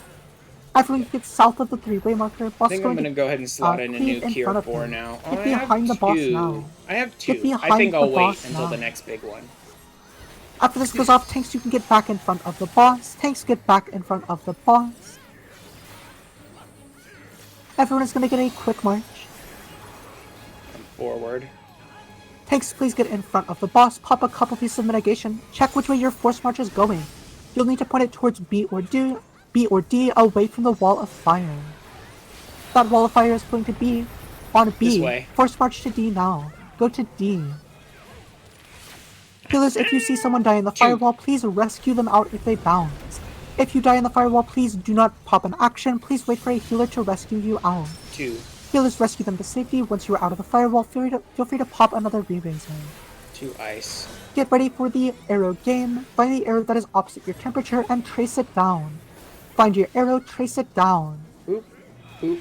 Fire Oop. ones can follow Here. wobble. Everyone else, you are on your own. Yeah, see, that was easier to just read the arrow marker myself, I think. Back in on Yeah. the boss. Stack up together for Ether Shield and Mitigation. Stack up together to Ether Shield and Mitigate now. Faint out of reprisal, all that good stuff on the boss. Pop your Ether Shields. And Cure 4 casters, what I do, heal everyone back Cure up. 4, and then slot in a new Cure Casters, 4. you can stay away from the boss. Melee, you can stay in. We're going to be There we getting go. out from the boss next up. New Cure 4 in. Get out and away from the boss now. Feel free to get back in on the boss. Everyone should get stacked up on the center of the arena. There's going to be some proximities from the outside. Check your temperature. Check your quick march. You'll need to use Oh, that quick march God. to go to the meteor opposite of your temperature. Okay, straightforward. Go and stack up in the center. Please toss some light mitigation, some light shielding. And stack up in the center. Hold your 2 minutes until after this goes off. Find your meteor and This force way. march to it. Stop attacking if needed. Find your meteor, force march to it. This way. Get back in on the boss, stack up with the boss. Please point the boss towards the center of the arena. Stack together for Ether Shield and Mitigation. Pop your 2 minutes, stack together for Ether Shield and Mitigation. Tier 4 casters, make sure to heal everyone back up. Everyone get in front of Why the am I boss. taking so much fucking damage here? Stack up on the Ignore 1. Ignore 1 is safe. Get in front of the boss now. If you have not used your burst, this is your last chance to use it. The boss is going untargetable in about 20 seconds. Why am I taking so much fucking damage? I had Boss a gonna go dot bye-bye. This is going gonna be on your there, but I first don't and know where the it only came elemental from. brand mechanic.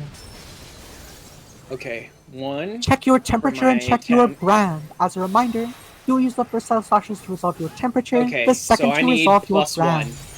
I need plus 1. Boss is going bye-bye.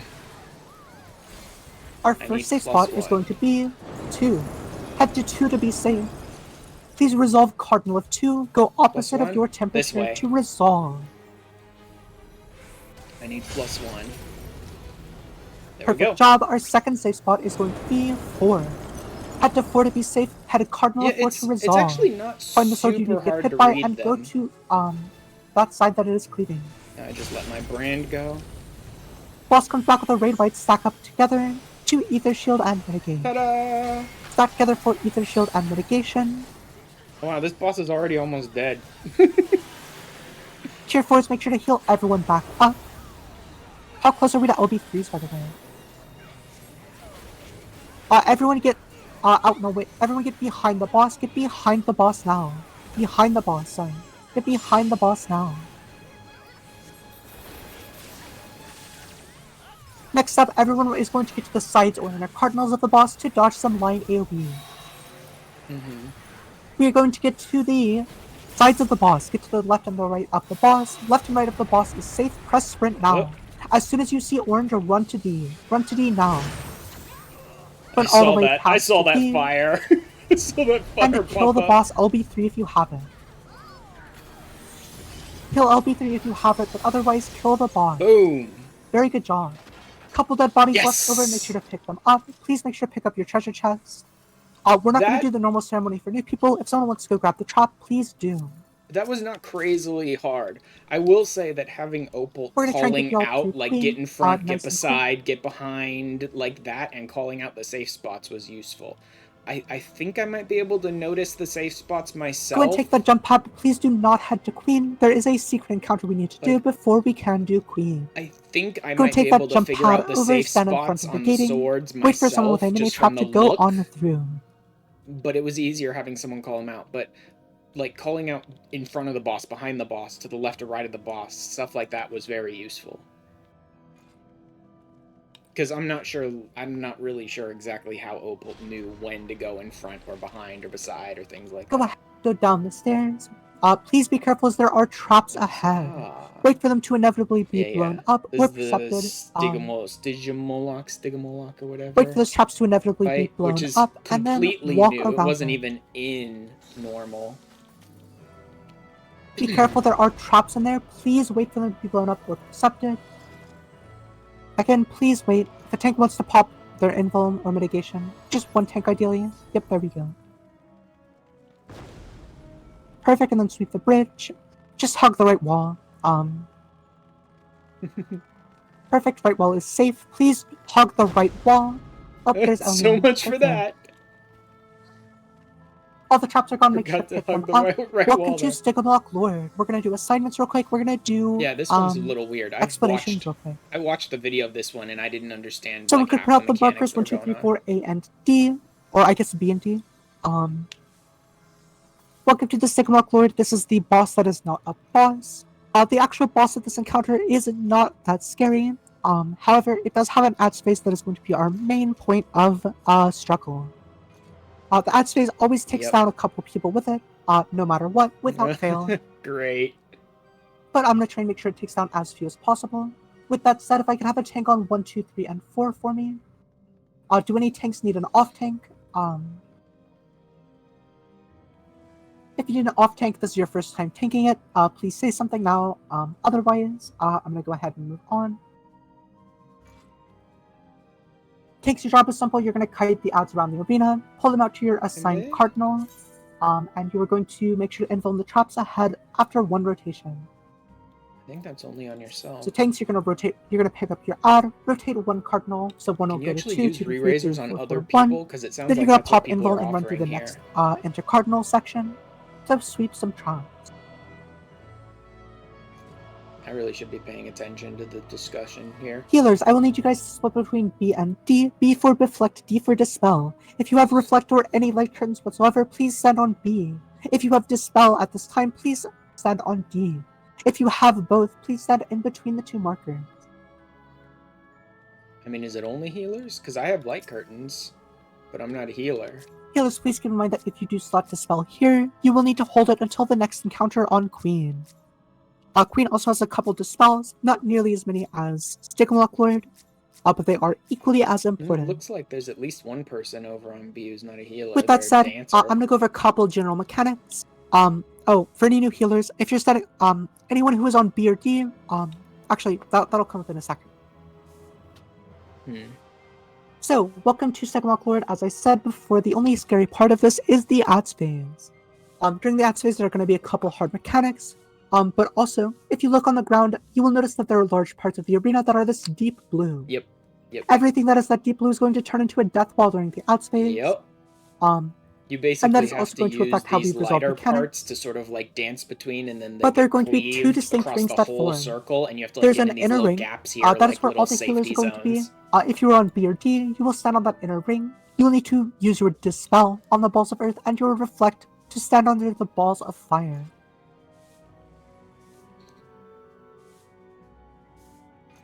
Everyone who is not on B or D is going to be considered a DPS, and either a tank or part of the murder ball.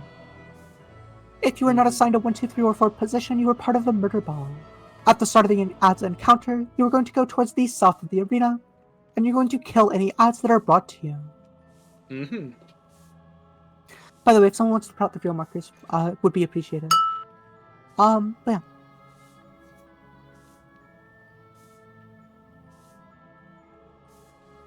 Yeah, if someone wants to be an off-tank for a Happy Meal, would be appreciated.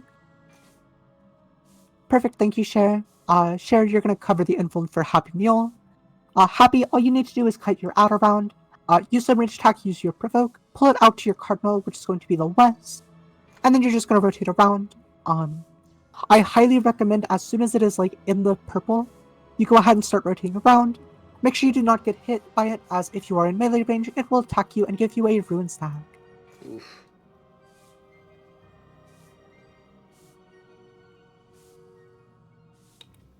With that said, we're having a pretty nice long stream tonight, because we have this boss, and then I think we have one more boss after this, and that's with that it. said, so maybe another hour in if you're in the murder ball, you're gonna go to the far south. It'll be where the 3 marker will be. You're gonna stand on that marker and kill any ads that are brought to you. There are a couple mechanics that happen to everyone that you will need to resolve.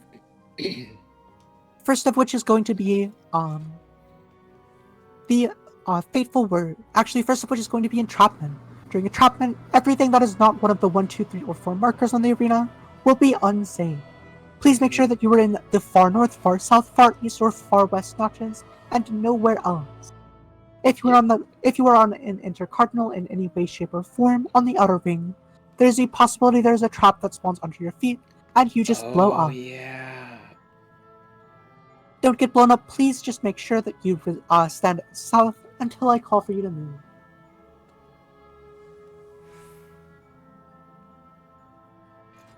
That said, there is also one other big cast bar, and that is going to be Fateful Words. Bolt.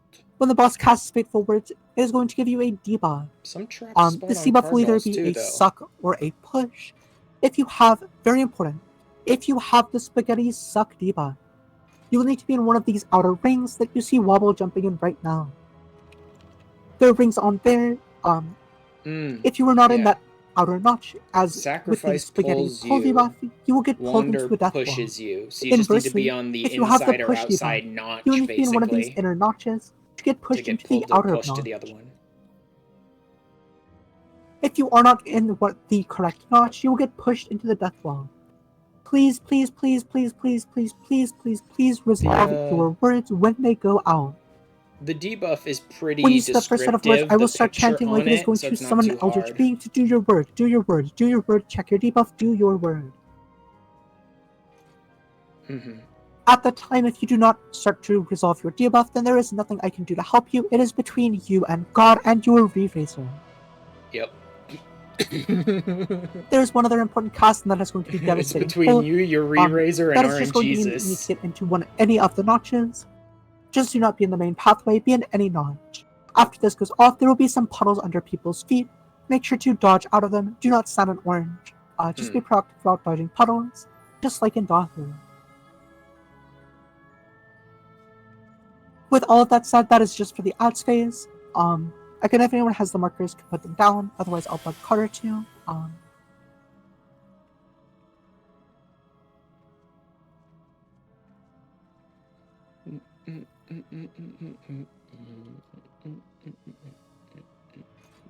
Oh, perfect. Someone did it.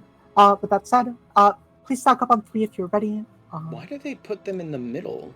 That's not a safe spot. You want to be in these tiny little notches. Stack up on 3 if you are ready. If you have any questions, please ask them. I think I'm good. What are you dispelling? You're going to look for balls of earth. There will There's be some balls of earth healer that and spawn at tank A, B, stuff they C, need or to do, D. but for You'll need DPS to we press basically dispel just them and then stand use here any and wait for them to GCD to bring kill it. stuff to us to kill. Thank God I went in here as a DPS. This is already Everyone who like has 10 dispel should times use more it, than I as want to if one of deal the with. earth orbs is left alive, it will give everyone a ruin stack. Same thing with the reflects. If you are a healer who has light curtains, please, please, please reflect. If you do not reflect the fire orbs, they will explode and give everyone a ruin stack. Not good.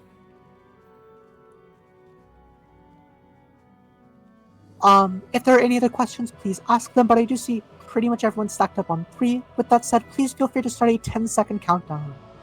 Please do not use lost actions at this time. Please do not use lost actions at the start of this fight. Do not use lost actions. You're going to hold your lost actions for the start of the ads phase. Do not use lost actions. Do not use lost actions. Do not use lost actions. Do not use your job's burst either. I recommend you all get close to the boss. Do not be in front of the boss, but do be on the boss's butt. Stack up together. Go ahead and find your arms link for sure cast. You're going to need that right about now. Press arms link to press sure cast. There's going to be a knockback, followed by some conals. Get in towards the boss and dodge these conals. Dodging out of whack is your #1 and only priority at this time. Do not get whacked. This is not even all that difficult to do.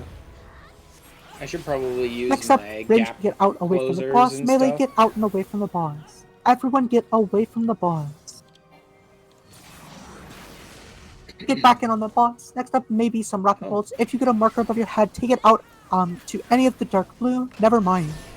Tanks get in your position, turn on your stances. Everyone else gets south. Healers get on the inner ring.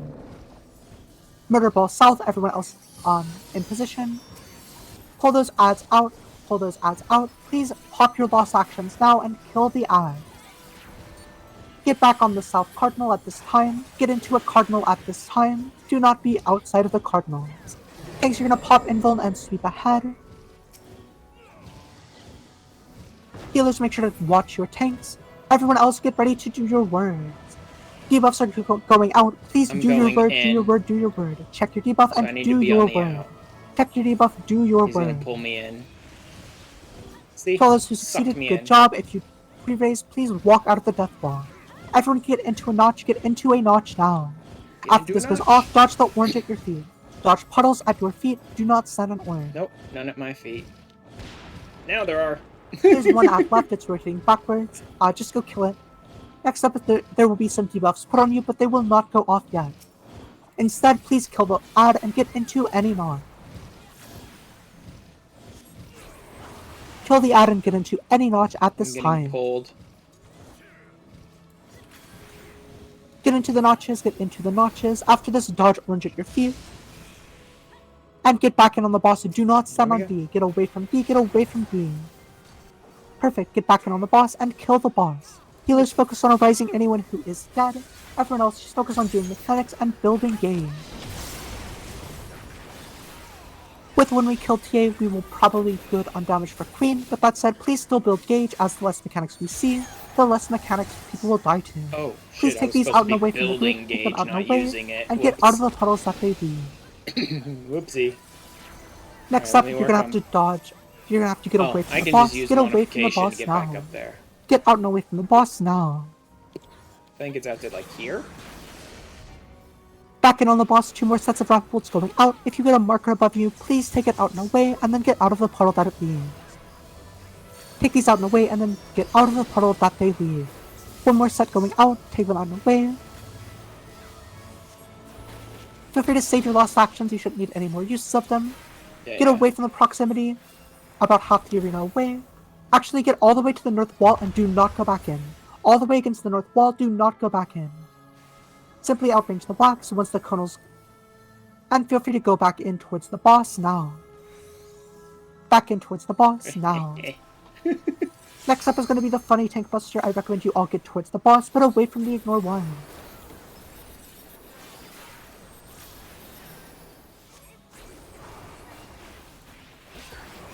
should go ahead and use the freaking gap. Next up, get in towards the Like, boss, copy in, knockback out, immunity, and dodge whacks. Do not get whacked, do not get whacked. Dodging whack is your number one and only priority at this time. Do not get whacked. That one was a little rough. Hopefully all your gauge I'm is built. Hopefully overfilling everyone right who now, is but it dead has doesn't gotten matter. back up. Boss is dead Please now, grab your so chest and head on to a Queen. little overfill on my gauge was not a big deal. Runner's plating. Go ahead and head towards Queen.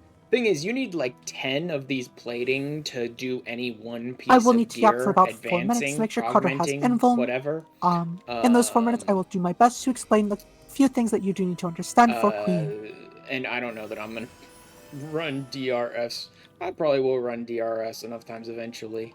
I think there's an achievement for running it like 50 times or 10 times or some shit like that. And so I may get there eventually, but not anytime soon, because this is kind of crazy.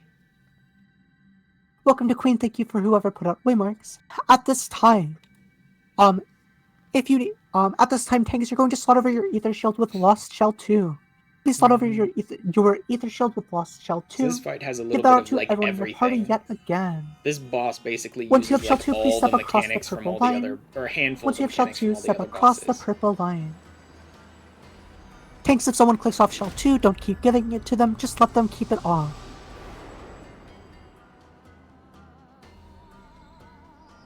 With that said, once everyone in your party has Shell, feel free to slot back in your ether shield over your Lost Shell 2. As you win, this is your battery fight. You're probably going to slot that in during the countdown. If you're new and do not have a re-raiser active or in your holster, I believe Melee is giving out re-raises. Send wherever they tell you to, probably back towards the stairs that you came from. Yeah, I've got some extra re-raises here. If you are new and need a re-raiser, please stand back towards the stairs where you come from, and you will get a re-raiser given to you, hopefully. With that said, I'm going to do nice quick explanations for a boss that really does not need that much explaining. I'm going to go over exactly 2.5 things, as this boss is basically just a color check, and a damage check. Re-raise. Okay, everyone's re-raised. That said, again, there are 2.5 things I need to explain, starting with the half of the thing. I have like 7 re-raises on me in front of right you, now. you will see so if anyone needed that one, there's I'd an go ahead and ABCD toss on the them north wall and 1, 2, 3, 4 on the west wall. The way I call is by using these like a grid, like it is a chessboard. So for example, if I wanted you to get on the B4 tile, you would go to that first blue tile in front where Alyssa is standing. If I wanted you to go to the C4 tile, you would go where Wobble is standing with the plugs. And Wobble, can you go to the 4 tile for me? Yep, the 4 tile is exactly where Alyssa is. If I need to call a tile that is just a number or a letter, that just means to stand on the marker. Wait, Otherwise, I will call to stand on one of the states. I will call a row and a column that can probably target to another denote person. a square. With that said, I know these callouts don't work for. I know these markers and callouts don't make sense for everyone, so I highly recommend a focus target either Wing Jujutsu or Wobble to Bubble or Carter Valentine, to find a safe spot for certain mechanics. Mm-hmm. Other than that, there are exactly 2 mechanics I'm going to explain. First of which is going to be Super Chess. During Super Chess, the boss is going to go untargetable. The boss is going to go untargetable, and she will give you 2 debuffs, as well as show 1 square that is the safe square in the north or the south.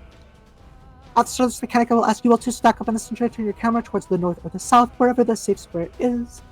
I will then call out something, for example, like 6 to 4, 7s to A4, 5s to 3. Or I might say something like 5s to A4, 6 to B4, 7s to C4. Mm-hmm. I will call it where to stand something like that. However, you might be wondering, what does 5, 6, and 7 mean? You are going to get one of 3 debuffs, okay? You will get either a 2, a 3, and you or a have to 4. add them together. You will never have to the get same your one number. twice. So if you somehow get a 4 or an 8, please add them back up. You're going to add them together, your total either a 5, 6, or a 7, and you will stand where I say based on that total. Again, for example, if I said something like 6 to 4, 7 to 8, 4, 5 to 3, Mm-hmm. If Wobble was a 6, they would start on the 4-way mark. Assuming you're in the correct position, the rest of the mechanic is very, very easy. And dodge the bouncing bullet turrets. Oh, also, you may see some vets mark themselves as well, with a 5, 6, or 7 on their head. If you don't understand what I'm calling out, for example, like 6 to 4, you can always look for the person with the hex 6 above their head, hopefully, for where to start. After a little bit, you will get 2 dots above your head. Or, sorry, you will get some number of dots above your head, either a 2 or a 3 or a 4. You will need to look toward, I will call to move up one of the columns. What you're going to need to do is you're going to need to walk your character 1 tile at a time until you are in that column. For example, if I said to walk up the number column, you would walk your column into the you would walk your character into the column with the numbers in it. Then you would walk 1 tile at a time up until your dots disappear. Please make sure that you stop once your dots disappear, no sooner, no later. If you do not make all your dots disappear, you're going to die. If you make all your dots disappear and keep moving, you will get a big red spike above your head. With that red spike, please make sure that you move backwards. You have about 3 seconds to move back to the tile that you needed, or that your dots disappeared on, or you will instantly die. Again, take it calmly, 1 step at a time, 1 tile at a time. Go 1 by 1 until your dots disappear. Assuming you did everything before correctly, the second movement is very, very easy. As soon as you are able to move again after you were stunned the second time, you are going to walk into that big glowy tile in the north or the south that I asked you to turn your camera to. If you are outside that tile, you will get exploded and die. If you are in the tile, then even if you die, you at least have a chance to re-raise. Other than that, there's exactly one other thing I want to explain, and that is the sovereignty gauge. After the first super chest, the boss will cast something called God Save the Queen, and will have a sovereignty gauge appear. When that sovereignty gauge hits 100, the boss is going to give itself 4 buffs and spawn some lightning orbs around the arena. This is where those light curtains I asked you all to bring come in. Anyone with a light curtain, what you're going to do during this fight, or what you're going to do during this mechanic, as soon as you hear the ding, and as soon as you see the gauge hit 100, you're going to activate a light curtain. The light curtain will reflect the AoE that the lightning orbs do, allowing you to be safe no matter where you stand, as well as create a safe spot for everyone else. If you do not have a light curtain, you can try and dodge away from the lightning orbs, but I did ask everyone to bring one, so hopefully you have one. At this time, healers will also need to slot in their Dispel, or keep using it if they already have it. Alright, so as the boss will have 4 buffs that will need to be dispelled, or it will be very hard to clear, probably impossible. Pretty much. Like, you're not going to be able to tell exactly where it's going to hit, so just pop a light curtain and stay there. With that said, with that said, once you see a lightning bubble appear, you'll see a big dome, kind of like a Scholar's Sacred Soil. You're going to walk into that big dome and just stand there. If you are outside of one of the domes by the end of the mechanic, you will just die. Remember that light curtain. Other than that, everything else is a mechanic collar check. Simply listen to the collar and you will probably be fine. Cutter should be good to solo tank, hopefully, ideally. So yeah. Oh yeah, and keep in mind that light curtain is a GCD. Please make sure that when you need to pop a light curtain, you're not trying to weave it between GCDs. Simply stop attacking and press your light curtain. Don't get scammed. Don't try and don't get scammed. Don't try and weave it. Just stop attacking. Pop your light curtain. I'm good. I've got. This is your last call for shell. If you need shell, please step behind the purple line. Please have at least 10 minutes of it. Everyone who got it should be good.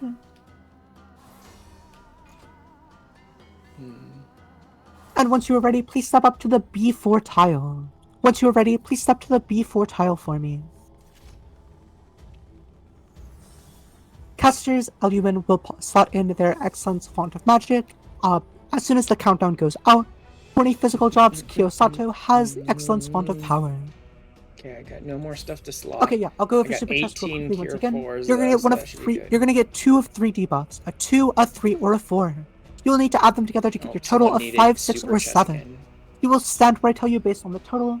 For example, I might call something like 6 to 4, 7s to A4, 5s to B. 5s to B1. That's an example call. It won't be the same every time. I'll call where to send based on those buffs though. You can also look for someone with a hex above their head. Then once you see the dots above your head appear, you're going to move into the column I call. I might say something like move up into the A column, or move into the number column. You're going to move into that column and then move up it until your dots disappear and no further. Take it one tile at a time, don't go too fast. If you go too far, you will get a red spike, and you will die after 3 seconds if you don't move backwards. Once you are stunned and you are able Every to time move someone again, calls out the food check, please I'm move like, into I'm an idiot, the I gold didn't tile bring no my matter what. food. Again, So stupid once of me. you are able to move after the first stun, please move into that big glowing gold tile no matter what. It will literally be impossible to miss, because everything outside of it will be cloaked in shadow and kill you if you are not in it. That should be everything. With that said, please double check you have food. One last food for the instance. Step up on B4 if you are ready. Unfortunately not, because I'm stupid. Bobo, could you turn your camera around for me real quick? Perfect. Cell time should be good at this time. Feel free to start a 30-second countdown.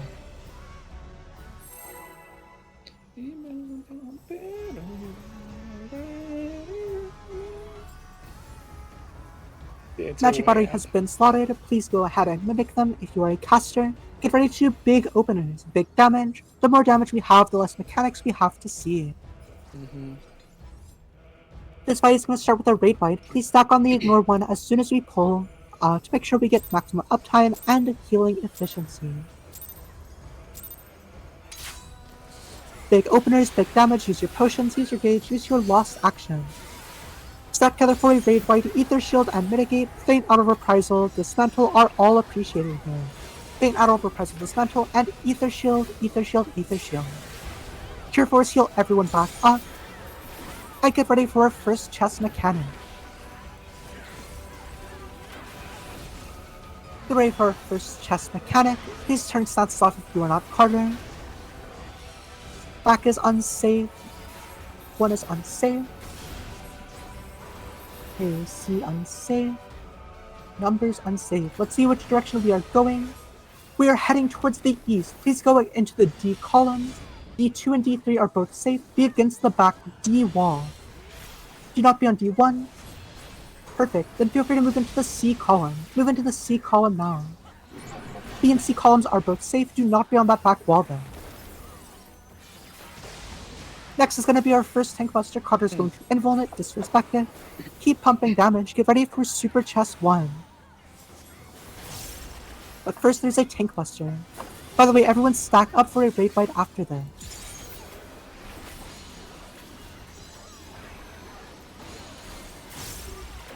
Go ahead, stack up for Ether Shield, Feint Out of Reprisal, Feint Out of Reprisal, Dismantle, and Ether Shield. For casters, make sure you are healing everyone up. Big healing, big damage going on. Next up is Super Chest. Boss going to go untargetable. Boss going untargetable, we're going to turn our camera to the north or the south. Let's see which one. Turn your camera towards the south. Turn your camera towards the south. Back is unsafe. Back is unsafe. We're going to have 5s on D1, 6s on C1, 7s on B1. 5s to D1, 6s to C1, 7s on B1. Do not be against the back wall. Do not be on that back wall. We're going to move up the D column. Move into the D column until your dots disappear. Take it one step at a time. Once your dots disappear, go no further. If you have a red spike, move back. As soon as you can move again, please move into that big glowing square at the end there. Move into the big glowing square no matter what. Even if you get the red spike, even if your dots don't disappear, move into the big red square, the big glowing square no matter what. If you died, remember to pop another Revaser. Some people read them wrong. As soon as the boss is targetable, you're gonna pop your 2 minutes and get ready to Ether Shield and Mitigate. 2-minute window, pop all your big damage and get ready to Ether Shield and Mitigate. Ether Shield Feint Out of Reprisal now. Ether Shield Feint Out of Reprisal. Cheer Force, make sure to heal everyone back up and get ready for our light curtain check. You'll notice that the Sovereignty gauge has appeared and it is almost at full charge. As soon as it hits 100, you're going to pop your light curtain. Pop your light curtains now, stop attacking, pop your light curtains. If you do not have one, try and dodge. Everyone else stand under an orb with your light curtains. Healers, please dispel. Everyone get into one of the bubbles. 2 bubbles have appeared, get into a bubble and start dispelling. Perfect job. Next up, we're going to have our first Queen's Guard mechanic. It's going to be the Wind and Lightning, along with the Reading Analysis mechanic. You're going to have to do your Wind and Lightning and then do your Gap mechanic. Go ahead and check for a tether now. Check for a tether now. Tethers will need to go to Wind, everyone else will need to go to Lightning. But first, wait, we're heading towards the south. Head south, tethers to Wind, rest to Lightning. Tethers, Wind, rest, Lightning. Point your gap to the gunner on A1. Gunner is on A1, point your gap up there. Now point your gap to a turret on the wall. Gap to a turret on the wall. Perfect, back in on the box. Stack together, there's going to be a tank buster. Not too bad. Please hold your next use of 2 minutes. 2 minutes are coming up soon, but we are not going to use them. Please hold on to your 2-minute cooldowns, as we're going to use them when the boss comes back from downtime. Go and stack up in the center of the arena. Again, this next mechanic is going to be downtime. We are going to go bowling. I'm bowling. Go and build some gauge that you will use whenever the boss comes back. Again, we are going bowling. We're going to get knocked back to the safe spot. Potentially cursed. There, right? Easy. Get knocked back towards 1. Get knocked back towards 1. Towards 1 is safe.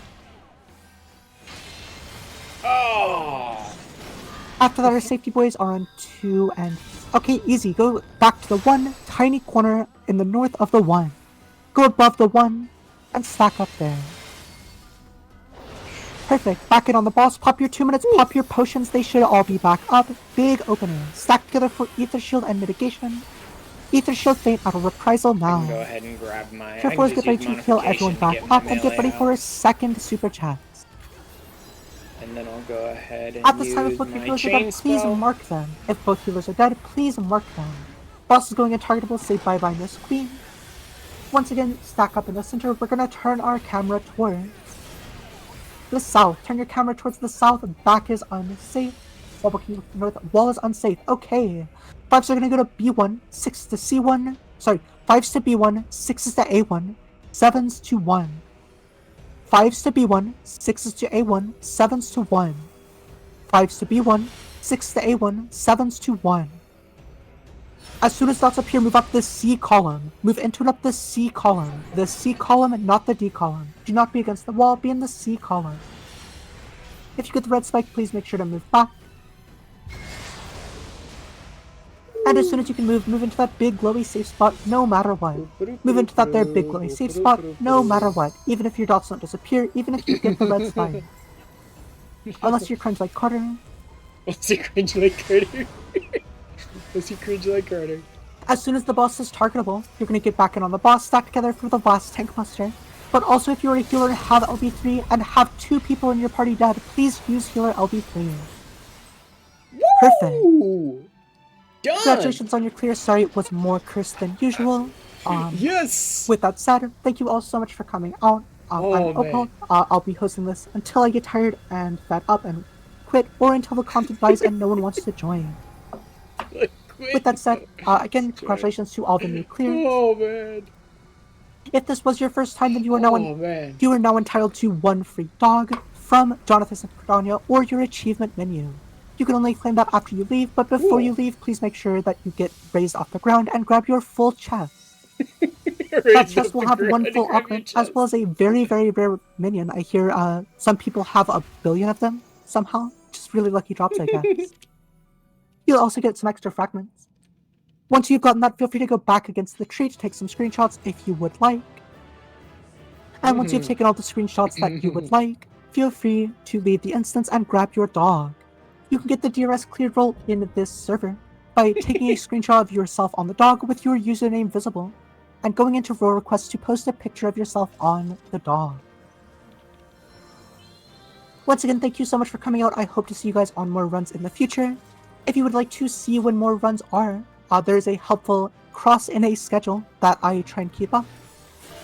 If you'd like to see when more runs are, I highly recommend checking that out. Big thank you to Lynn for picking up Rocky calls for me, to Wobble for streaming for me, and to all of you guys for coming out once again. I love doing DRS, but I can't do DRS without other people who want to do it as well.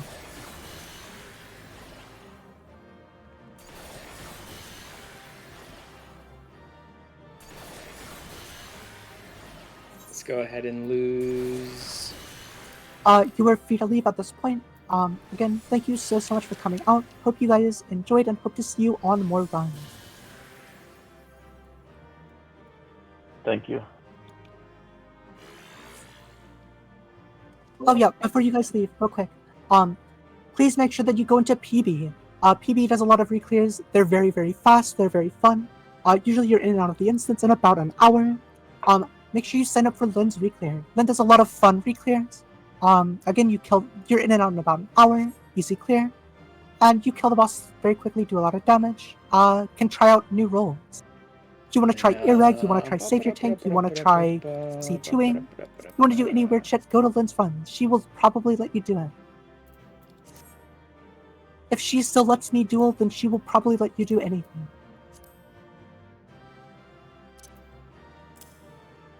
Thank you. Thank you very much. Yeah.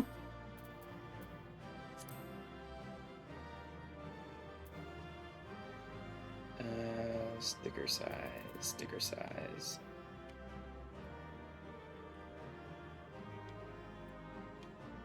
What?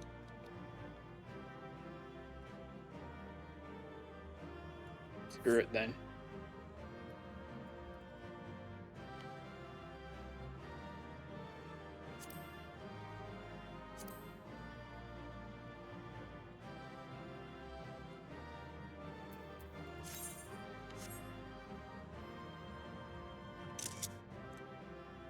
There we go.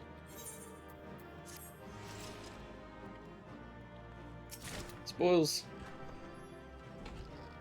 Runner's secret, forgotten fragments, blah blah. Foot gear. Oh, foot gear. That means I can upgrade that piece right away. Like, you need 10 of these to buy one of these, basically, right? Head. Body. Leg. Foot. Save the princess. Minion.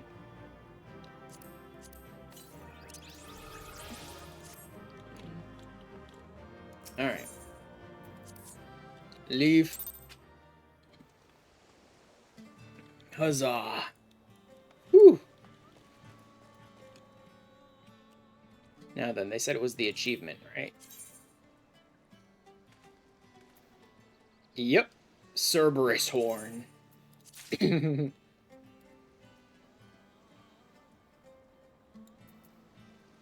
then I won't actually be able to use him here because you can't pull mounts here.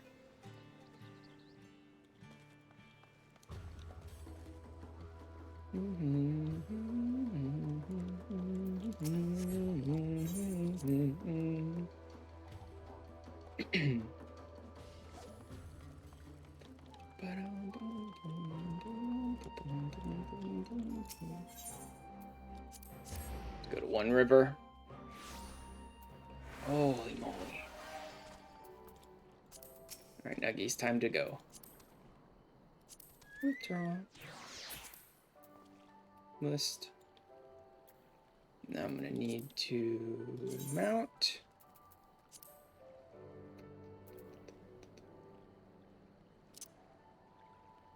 Addition to its immense strength, 3 gaping maws lined with razor-sharp fangs avoid scent, boasts incredible longevity.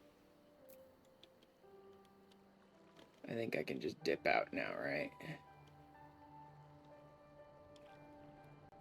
Yeah, you can just drop out of the voice chat now. Huzzah!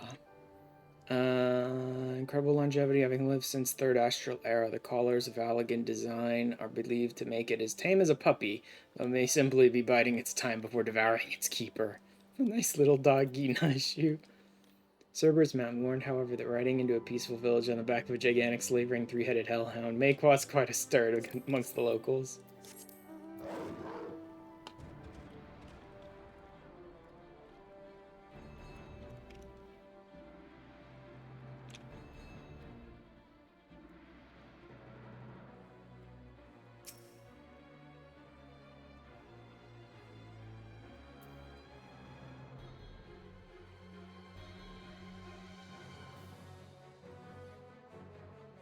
Wow, that goes way the fuck up there for some reason.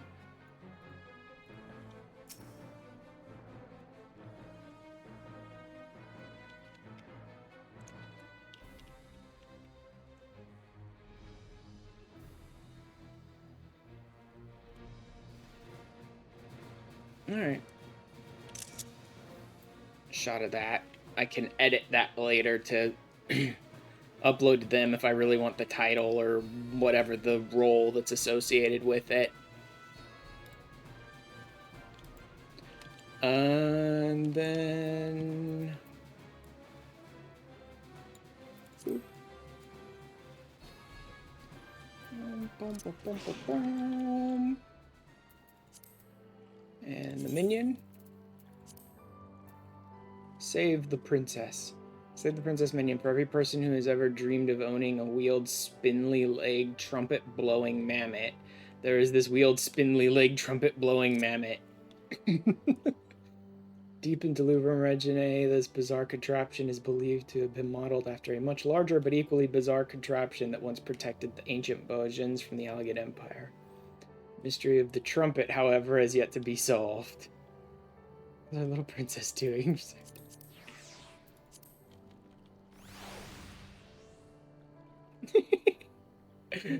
Goofy, adorable little thing. Oh my god. Alright, back into Gangos. Need to head back in. Because I have three Shadowbringers relics to upgrade. And then I'm going to pick up the quest again after that so I can keep gathering the memories. The ones I wanted to upgrade are... Oh yeah, I should pop these. Pure Essence of the Gambler. Why not? Lost Sacrifice. Yeah, I'll pop a couple Lost Sacrifices. There's a lot of Lost Sacrifice. Dervish. Yep, definitely want to pop that one. And Ether Shield Indomitable. Definitely want to pop that one. Nothing here, right? Yeah, okay, nothing there. Alright, the ones I wanted to do. I'll keep the Dancer one down at this level. So, Dark Knight, Scholar, Red Mage. Oh, well, this is Red Mage.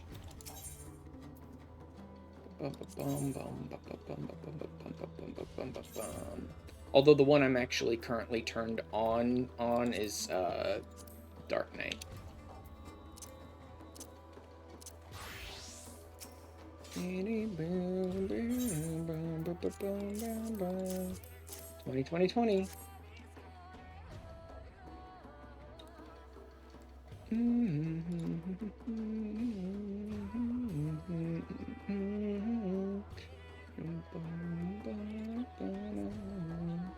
So I'm just going to upgrade these three. I'm going to pick up the next quest and this one again.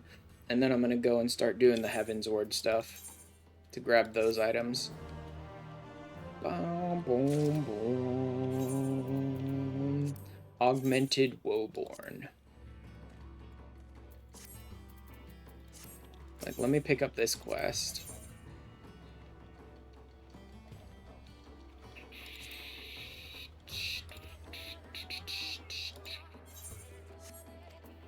I need to read that again. They don't put the stages on these quests, which is annoying. A resistance weapon. No, that's probably stage 1 then. You already received the augmented Woeborn. Please change to a different job. Yeah. No. I need to pick up the next one. Build a resist. Resistance weapon for a Dark Knight. Change your desired job before sticking with... I don't fucking know if this is the right one. I think it is. 6-year Grizzlies, Bitter Memories from the Southern Front. Bitter Memories, yeah.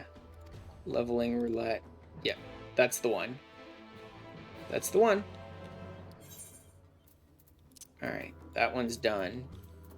Now Scholar and Red Mage.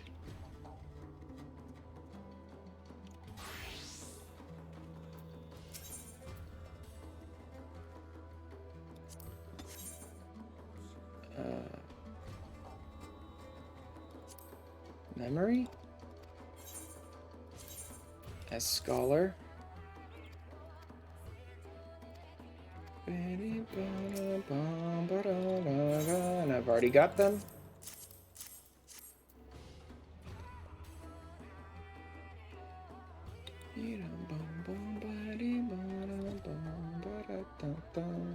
I am totally just gonna like skip these cutscenes. Like I've already seen most of these cutscenes myself because these are not my first weapons. The first weapon is my Gunbreaker one, which is already up to like Law's Order or whatever, maybe even Augmented Law's Order or something like that. So Augmented Academos still doesn't look that great. Once they start leveling up and getting glowy, then they'll look a little better. And then Red Mage. Want of a Memory. And then I'm going to change to Dancer and pick up Want of a Memory again on Dancer, even though I don't have enough memories, because that'll let me keep collecting memories as I go. Of course, I don't have any reason to do the Fates to get memories in Heaven's Word, so that's unfortunate. But I do have plenty of reason to do a lot more Boja, in that I haven't done like any of the duels. I still need a bunch of Catstrom Lacus Latour clears. Still need a bunch of Dalriata clears, but that's for later stages.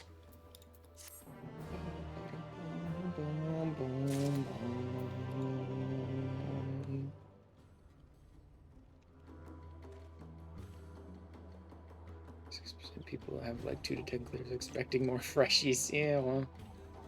And then Dancer to pick up this quest again, so that I have it in my what? Solstice. Wait, why does that have 5? No, that should be it, right?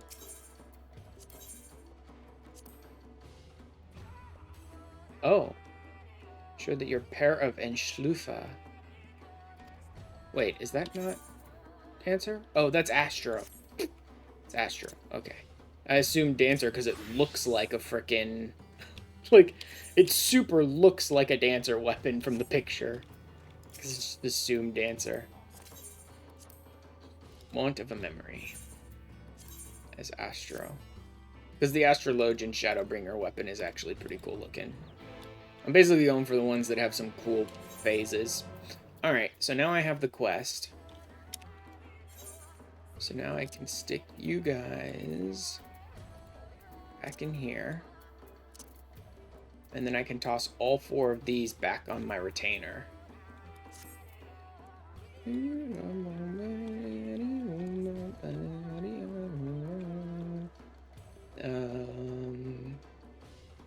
I shouldn't go back to my retainer yet, because I'm about to pick up 13 more weapons, and I should do that first. Anything I need to get rid of, though. Shit, all these plates and stuff. I have too much shit in my Chocobo bag right now.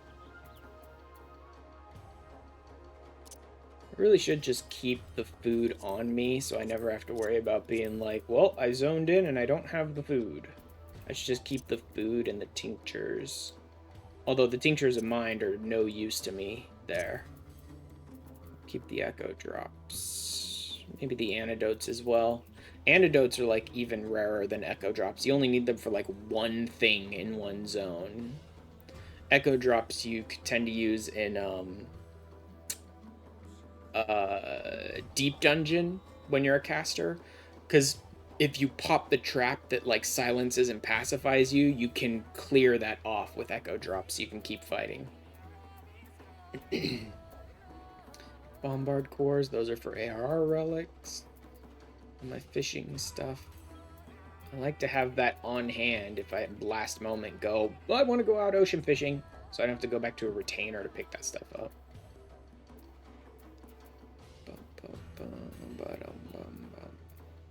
This freaking Eureka stuff.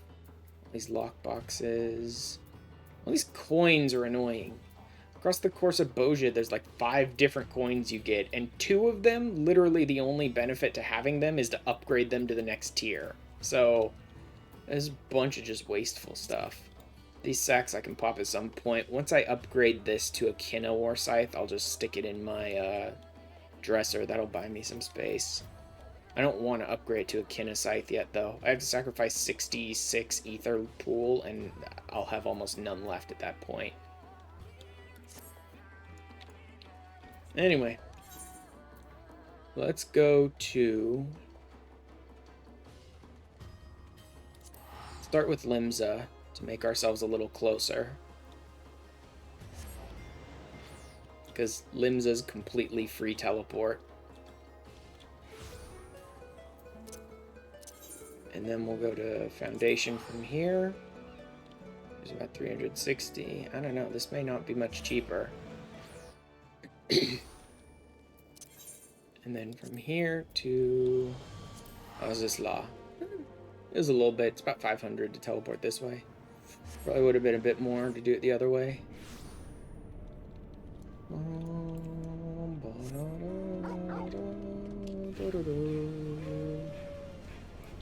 Okay. I think it's Dragoon I'm on right now. Boop.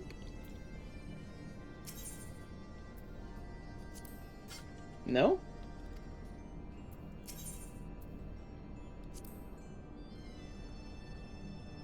Must be equipped with an animated Brianak.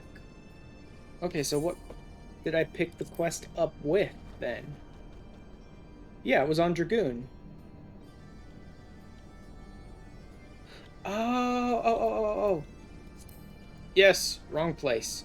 Sorry, there's an extra step to this that I didn't bother doing. You're supposed to take the crystals to someone in Mordona, and then you use that to get yourself the things you need for this. Am I gonna have to teleport back and forth and back and forth and back and forth? Because that's gonna be stupid. Please tell me she can give me all 13 of the crystals I need, like, right off the bat.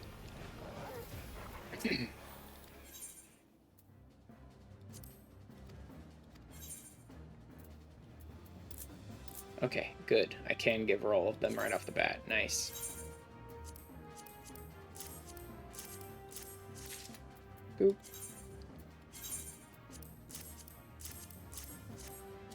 Boop. There we go. Now I have the crystals I need. Umbral nodules. Nodules, not crystals.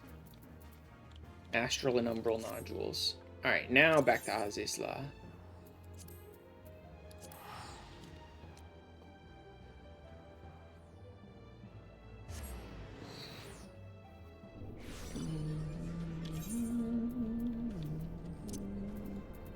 This down here. Move these over here. So I can put all my things here as I grab them.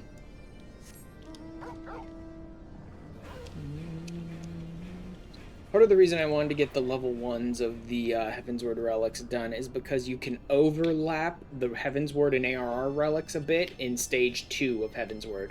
It's like stage 4 or 7 or something like that of ARR, but stage 2 of Heavensward, some of the dungeons overlap, so you can do them less times by doing them together, right? And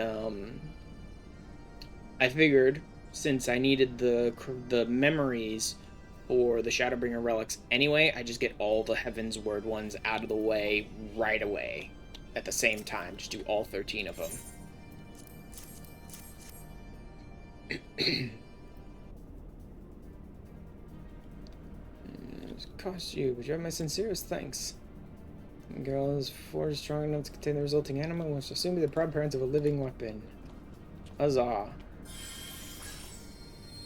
I think they've really missed a mark for relic weapons. In that, like, having having all these claims of these weapons that are alive, these weapons that are heavily enhanced, these weapons that are incredibly powerful, the, you know, relics of an age long gone and all that, misses the mark when every expansion has a whole new one for every single class. It's like, you should have like one relic that you're building over the course of the entire game kind of thing, and it changes shape and all that constantly, just like it does now, and it can change names as it goes, but it should like always be the same relic. There should, like, any of the post ARR stuff, any Heaven's Word or Beyond stuff, never should have had a stage where it's like, let's start your relic weapon. It should have been, let's upgrade your relic weapon. Let's just skip the rest of this. I got a lot of weapons to go. I'm gonna go ahead and pick up the second quest as well. I'm only going to take these quests for one job, and my weapons quests may be repeated at any time, blah blah blah. Yep. Alright, you must be equipped with the augmented Briannock. I have so few things, like, even set up on my Dragoon, because I don't ever play Dragoon. I never play Dragoon.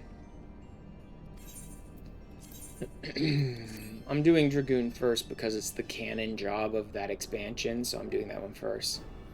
Enma's potential begins in earnest. I only wish I could offer some words of wisdom on the subject. Original studies only went so far as the Enma's creation. Now that we've given it a body in your weapon, I'm afraid we are entering unfamiliar territory. Now the Enma is not unlike a newborn babe. A lack of proper sensory stimulation could well cause it to stagnate or even disappear, despite the measures we've taken. Such it's imperative that we help it to mature and grow accustomed to its new form. No better place to test a weapon than on the front line. See, this is why some of the dungeons overlap. Rarely off the front line, it shouldn't take you long to whip that thing into shape. No trials always ended in failure. Without a proper body, the anima had no purpose. Now be put to a task with which would grant it the requisite stimulation.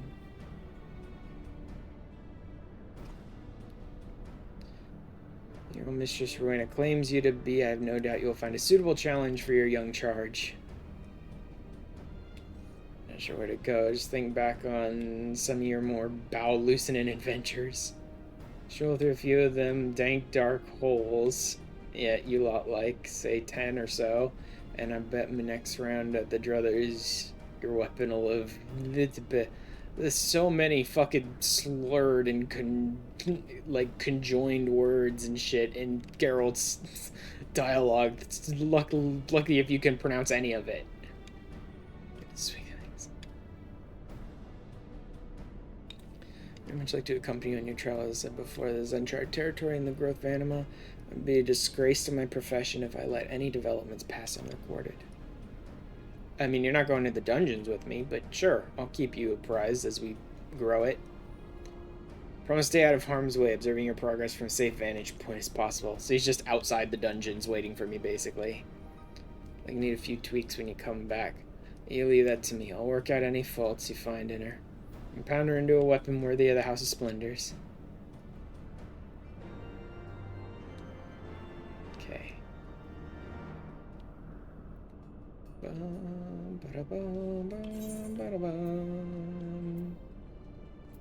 With Solstice, I don't need this or this active.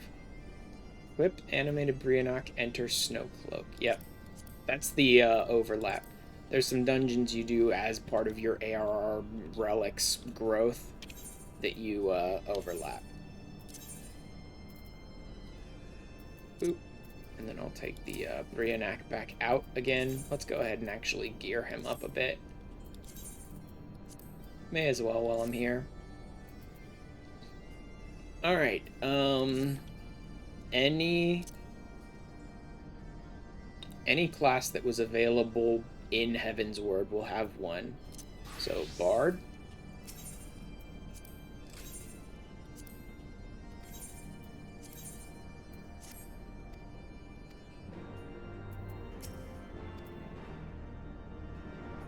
Adaba? Oh, come on, I have to go speak with Rowena again. So you do actually have to teleport back and forth and back and forth and back and forth. That's boring. Especially since they're not even on the same page. I mean, I could add this law to my history page or whatever, I guess. I can't believe you have to go talk to... Like, they allow you to exchange for all the nodules you need right off the bat, but then every subsequent quest forces you to go talk to Rowena. Like, literally just say one thing to Rowena. It's stupid. Suddenly, revenant's toll.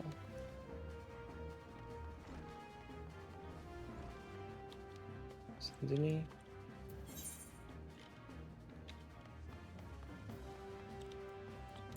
Oh my god, it's the same lady, too. You can exchange for all 13 of them, but you have to actually come back and talk to her every time. That is so stupid. That is, like, the dumbest ever.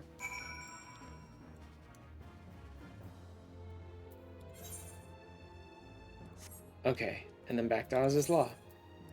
I cannot believe the game is requiring that. You have to teleport back to Mordona, talk to Rowena, talk to this lady, even though I've already given her all the crystals and gotten all the nodules from her, and then go back to Oz's Law. Like, they can't just be like, oh, you've got all 13 here, let's just finish this quest now. This is gonna suck. Having to do this. We're skipping all the cutscenes.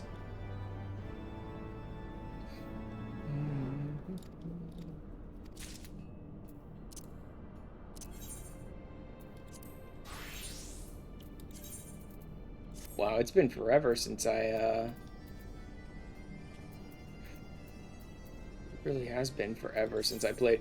Like, it may have been longer since I played Black Mage than it has been since I played Dragoon. I still have the freaking gauge pop up on Black Mage here. Which means not since the last, like, big patch. This is so tedious. This is so pointless and so tedious to have to do this.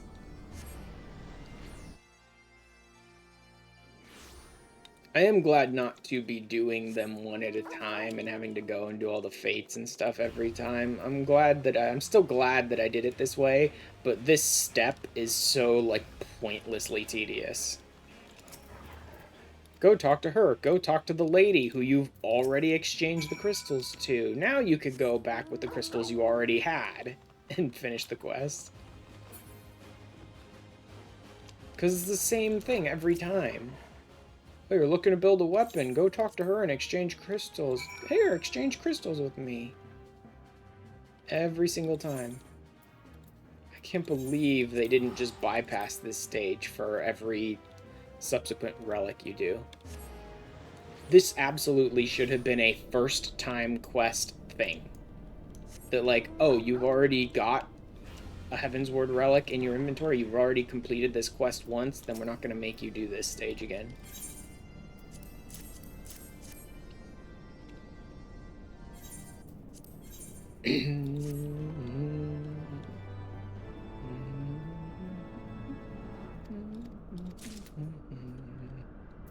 Okay, Dancer wouldn't have been available there.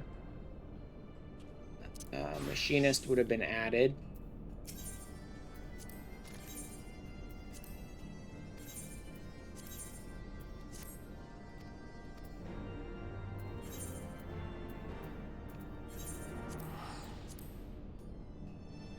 End up wasting like 5,000 gil just doing this crap. Which is nowhere near any actual big amount of gil, but it is still an annoyance. I have over 20 million, 5,000 ain't gonna break the bank or anything, but it's still stupidly annoying for a step that absolutely does not need to be done multiple times. There's zero reason for them to have this extra step in here on subsequent playthroughs of this quest.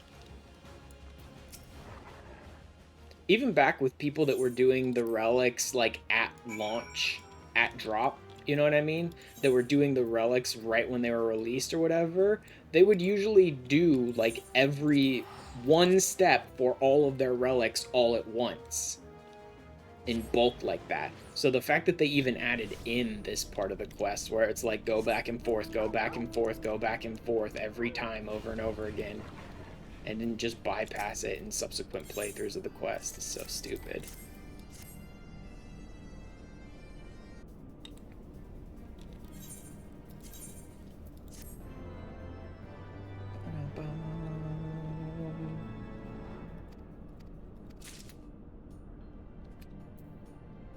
Monk? Yep, absolutely. I haven't played this in forever either, which is unfortunate. I love the aesthetic of Monk. I adore the aesthetic of Monk. Just hate the playstyle.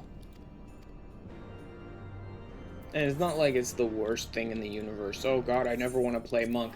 Monk's alright, but its playstyle is like just this side of like annoying and a bit convoluted that like, nah.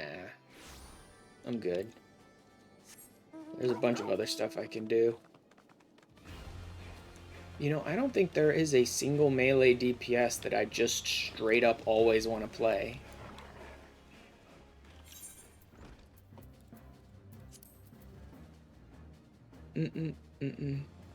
I can, but I don't really like the Mudras.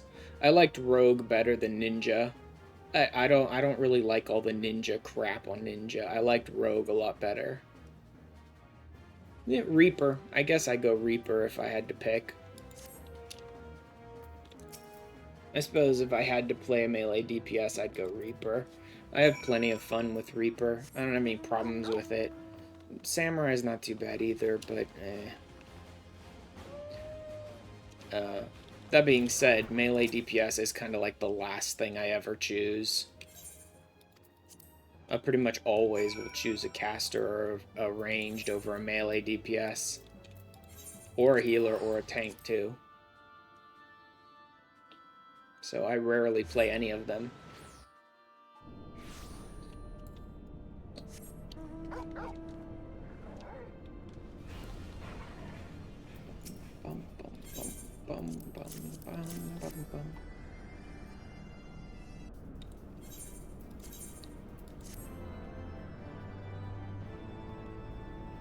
It's even worse, the whole thing with relics, where it's like, most of them I don't even like the look of, is even worse when it comes to Monk, because, like, I don't like the look of about 99% of Monk weapons. Because if I'm going to play Monk, if I was ever going to bother playing Monk, I like the ones that are like, your hands are glowing, or you have little, like, basic, like, gloves that you wear and they have a shimmer to them or something like that, right? Every single time a Monk weapon is like, here's a big fat fucking like boxing glove on your fist or something like that. I'm just like, no thanks. So like at least 80-90% of the Monk weapons I just don't care about because they're big fat ugly pieces of crap on the end of your hands and I don't want them. Like, whenever I play Monk, I always end up glamming over with, like, some of just, like, basic, simple gloves, or even just glow right on the hand, on the fist of your character or something.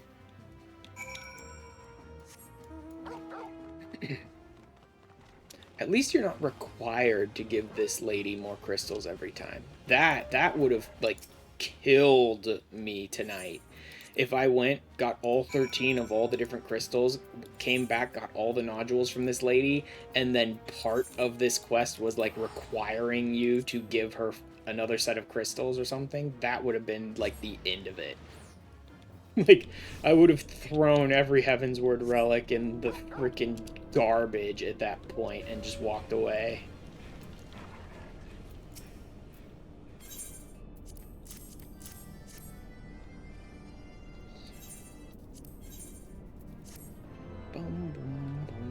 This is probably going to be the last bit of 14 you guys will see from me for a while. I might renew my subscription at some point in between. But Red Mage was Stormblood, so was Samurai. So Summoner should be the next one. Oh wow, Summoner's got nothing. There we go. I might renew again at some point if there's an interesting event or some interesting items or something like that one month. But barring that happening, the next bit of 14 content you guys will likely ever see me play on stream will be when Dawn Trail drops. Because I'm just going to let my sub lapse until then, unless I find something worth renewing for.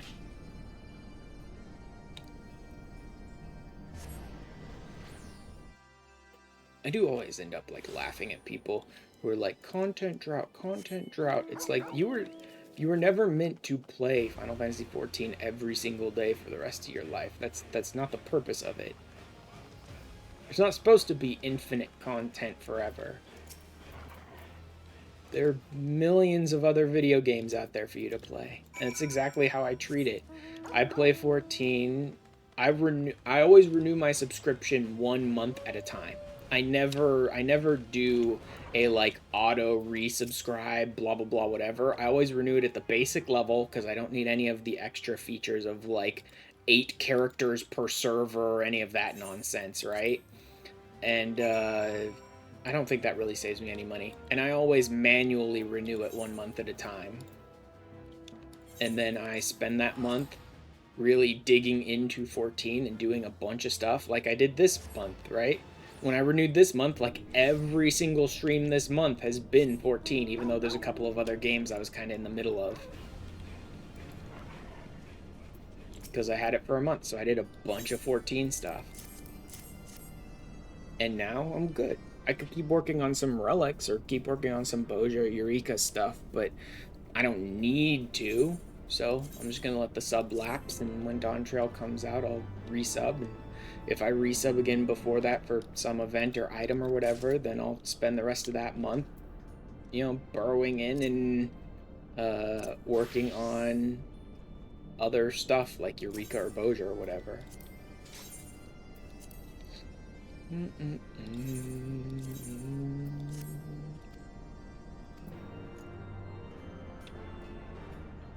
This potato that's sitting here must be like, what the fuck is this guy doing? Because I keep teleporting away and teleporting back and teleporting away and teleporting back.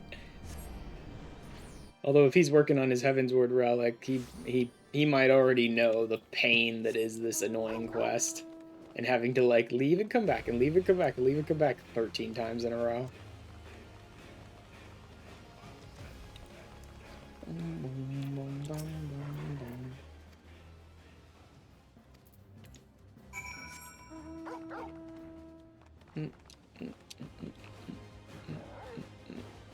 God, at this rate, it's probably gonna take me long enough that another friggin' ad will run on Twitch before I'm done. That's stupid.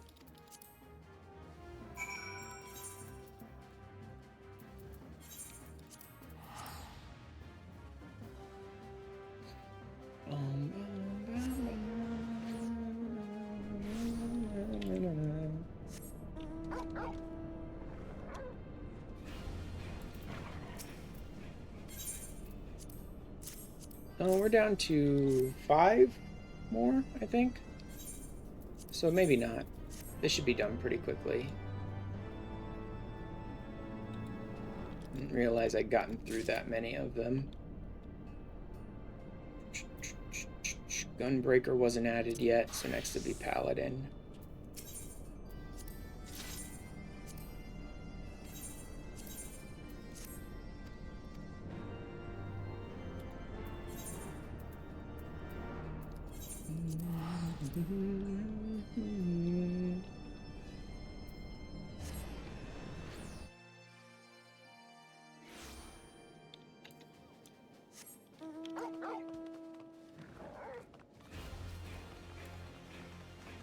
Oh.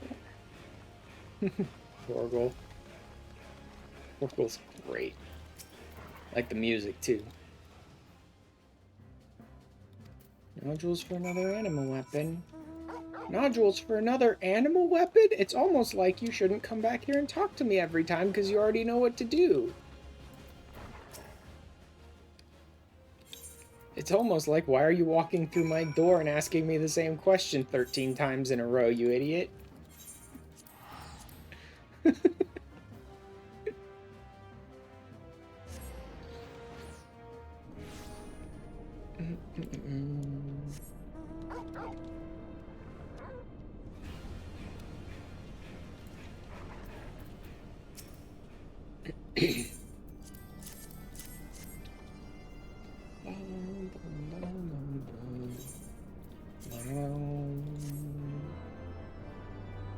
So there should be 4 more, I think.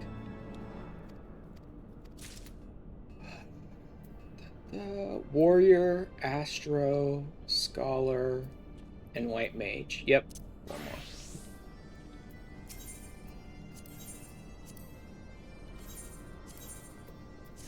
And that should be all the nodules.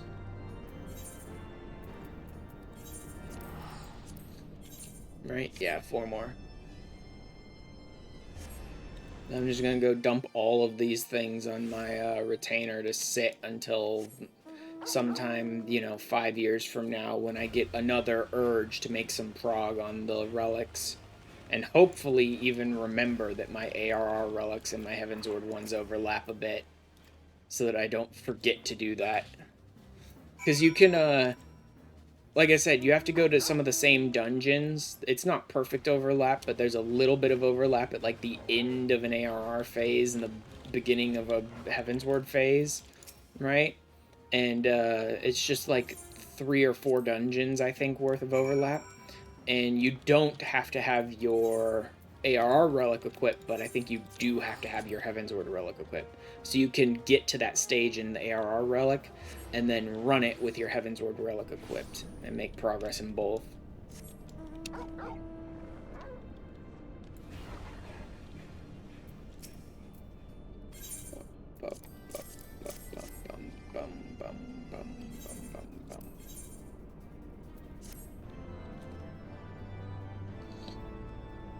Again, I don't know how much progress I'll make with any of these. Honestly, most of the relic weapons I don't even really like the look of. But since I was putting a lot of grindy work into getting the memories for Shadowbringers, and they overlap with the crystals for Heavensward, I figured I'd just go ahead and do all the crystals, and however many memories I get in the process of doing that, that's how many I got. So... because I'll want to do quite a few of the Shadowbringers ones. Or at the very least, part of the reason I wanted to get so many Shadowbringers relics up past this stage is because I want to have a Shadowbringers relic at each stage of the relic progression in Shadowbringers.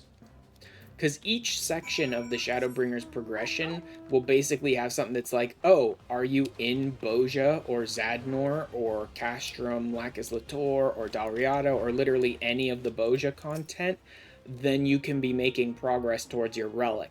But each stage is different, right? So what some people do is they start a single Shadowbringers relic, and in each stage of that Shadowbringers relic, they grind out everything they need for all the other relics. That seemed overly tedious to me. Like, even worse than the grinding out these fates for ARR or for Heavensward and Shadowbringers together.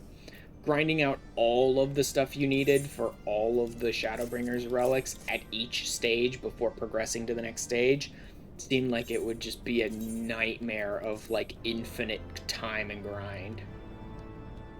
What felt much more simple and acceptable to me is progress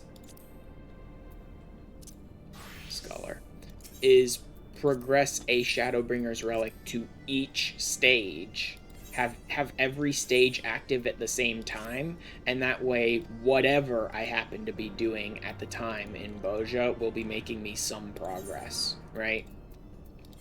I don't want to go into Boja and grind CEs for 500 hours straight to get all of the memories I need, and then, like, go into Castrum Lacus Latour for, like, 100 runs in a row, no downtime, to get all of the pieces I need from there. That seemed terrible to me. But if I have multiple Shadowbringers relics going at the same time, each at a different stage of the progression, then whenever I go into Boja, I'm making a little progress there. Whenever I get in on a Castrum run, I'm making a little progress there, right? Whenever I get in on a Dalriata run, I'm making a little progress on that stage. So I can just be doing whatever I want in Boja, in the whole field op area, and be making some progress towards some relic's advancement. It doesn't limit me to be like, well, you have to do this 100 times in a row right now because there's no reason to do anything else. There's no reason to run skirmishes or CEs because right now at this stage you need to run Castrum 500 times for all your relics, kind of thing, right? Instead, I'd rather be like, you can go into Boja and do whatever you want, and you'll gain some item for some progression of some relic at some stage. This should be the last one.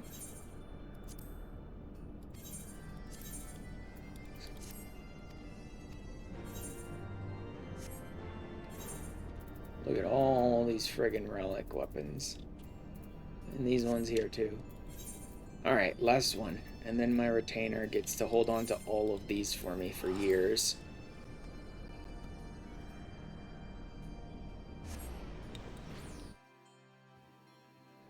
Like, thank God on the earlier relics, which are by far the worst relics to run, there are fewer classes, right? That they didn't, like, add relics for classes that didn't exist in those expansions later on when they added the classes, right? Because, like, ARR is pretty much by and far by the community accepted as, like, the worst relics to grind out of all of them, right? With Heaven's Word being shitty, but slightly better than ARR, and then Stormblood being slightly better than that. Although Stormblood is mostly just, like, you're gonna live in Eureka for 1,000 hours straight. And sometimes you'll poke your head out of Eureka. And that's it. Right? Shadowbringers, again, was even better than Stormblood, because where in Stormblood you had to live in Eureka for a fucking year straight, just grinding out all the drops you needed. In Shadowbringers, they added the feature of, like, each stage of progression is, like, go into Boja and do some skirmishes and CEs, or go to this area and run some Fates. Right, so you don't have to just live in the field op zone. Alright. 1, 2, 3, 4, 5, 6, 7, 8, 9, 10, 12, 13. That's it. That's all of them.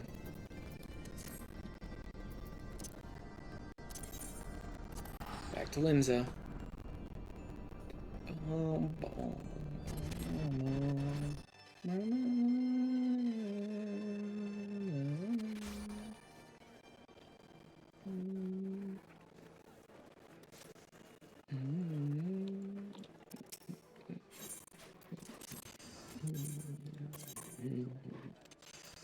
There's all my ARR ones, there's my freaking hand and land ones.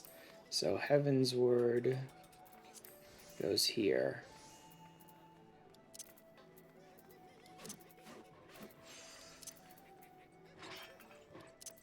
Dark Knight, Gunbreaker doesn't exist yet.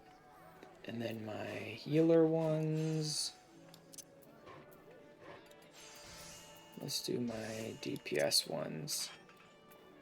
Bard, Black Mage,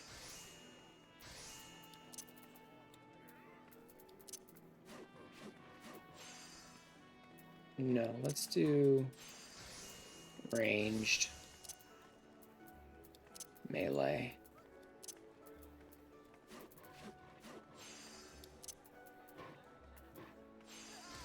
ranged, healers. There we go. Tanks, melee, ranged, healers. I'm putting caster and fizz range together because I don't need that many slots taken up. Although it doesn't really matter. I'm not putting anything else on these pages. That's Stormblood, so this is Shadowbringers.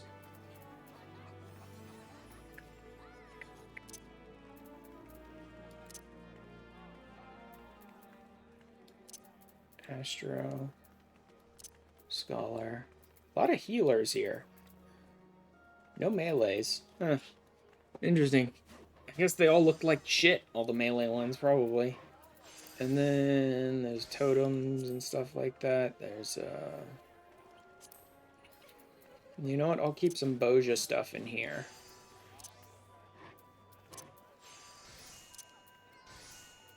This stays with me, because I can upgrade this right now.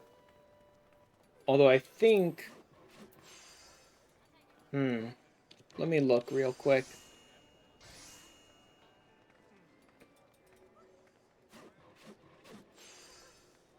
Yeah, this is augmenting the Law's Order stuff.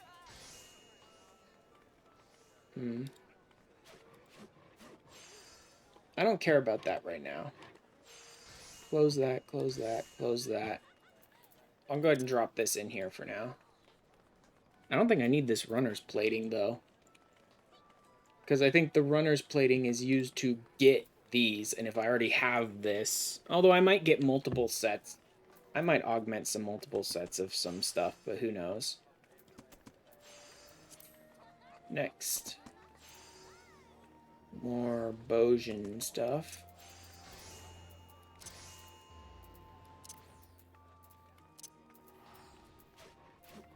Drop that in there. And we're done. We are done. That's it for tonight. That's it for 14 for a while. Let me pop over to Twitch and let's see who's streaming tonight and find a place to raid. Let's do Retro Warcraft 14. That's DJ stuff though. Vagrant Story, not bad.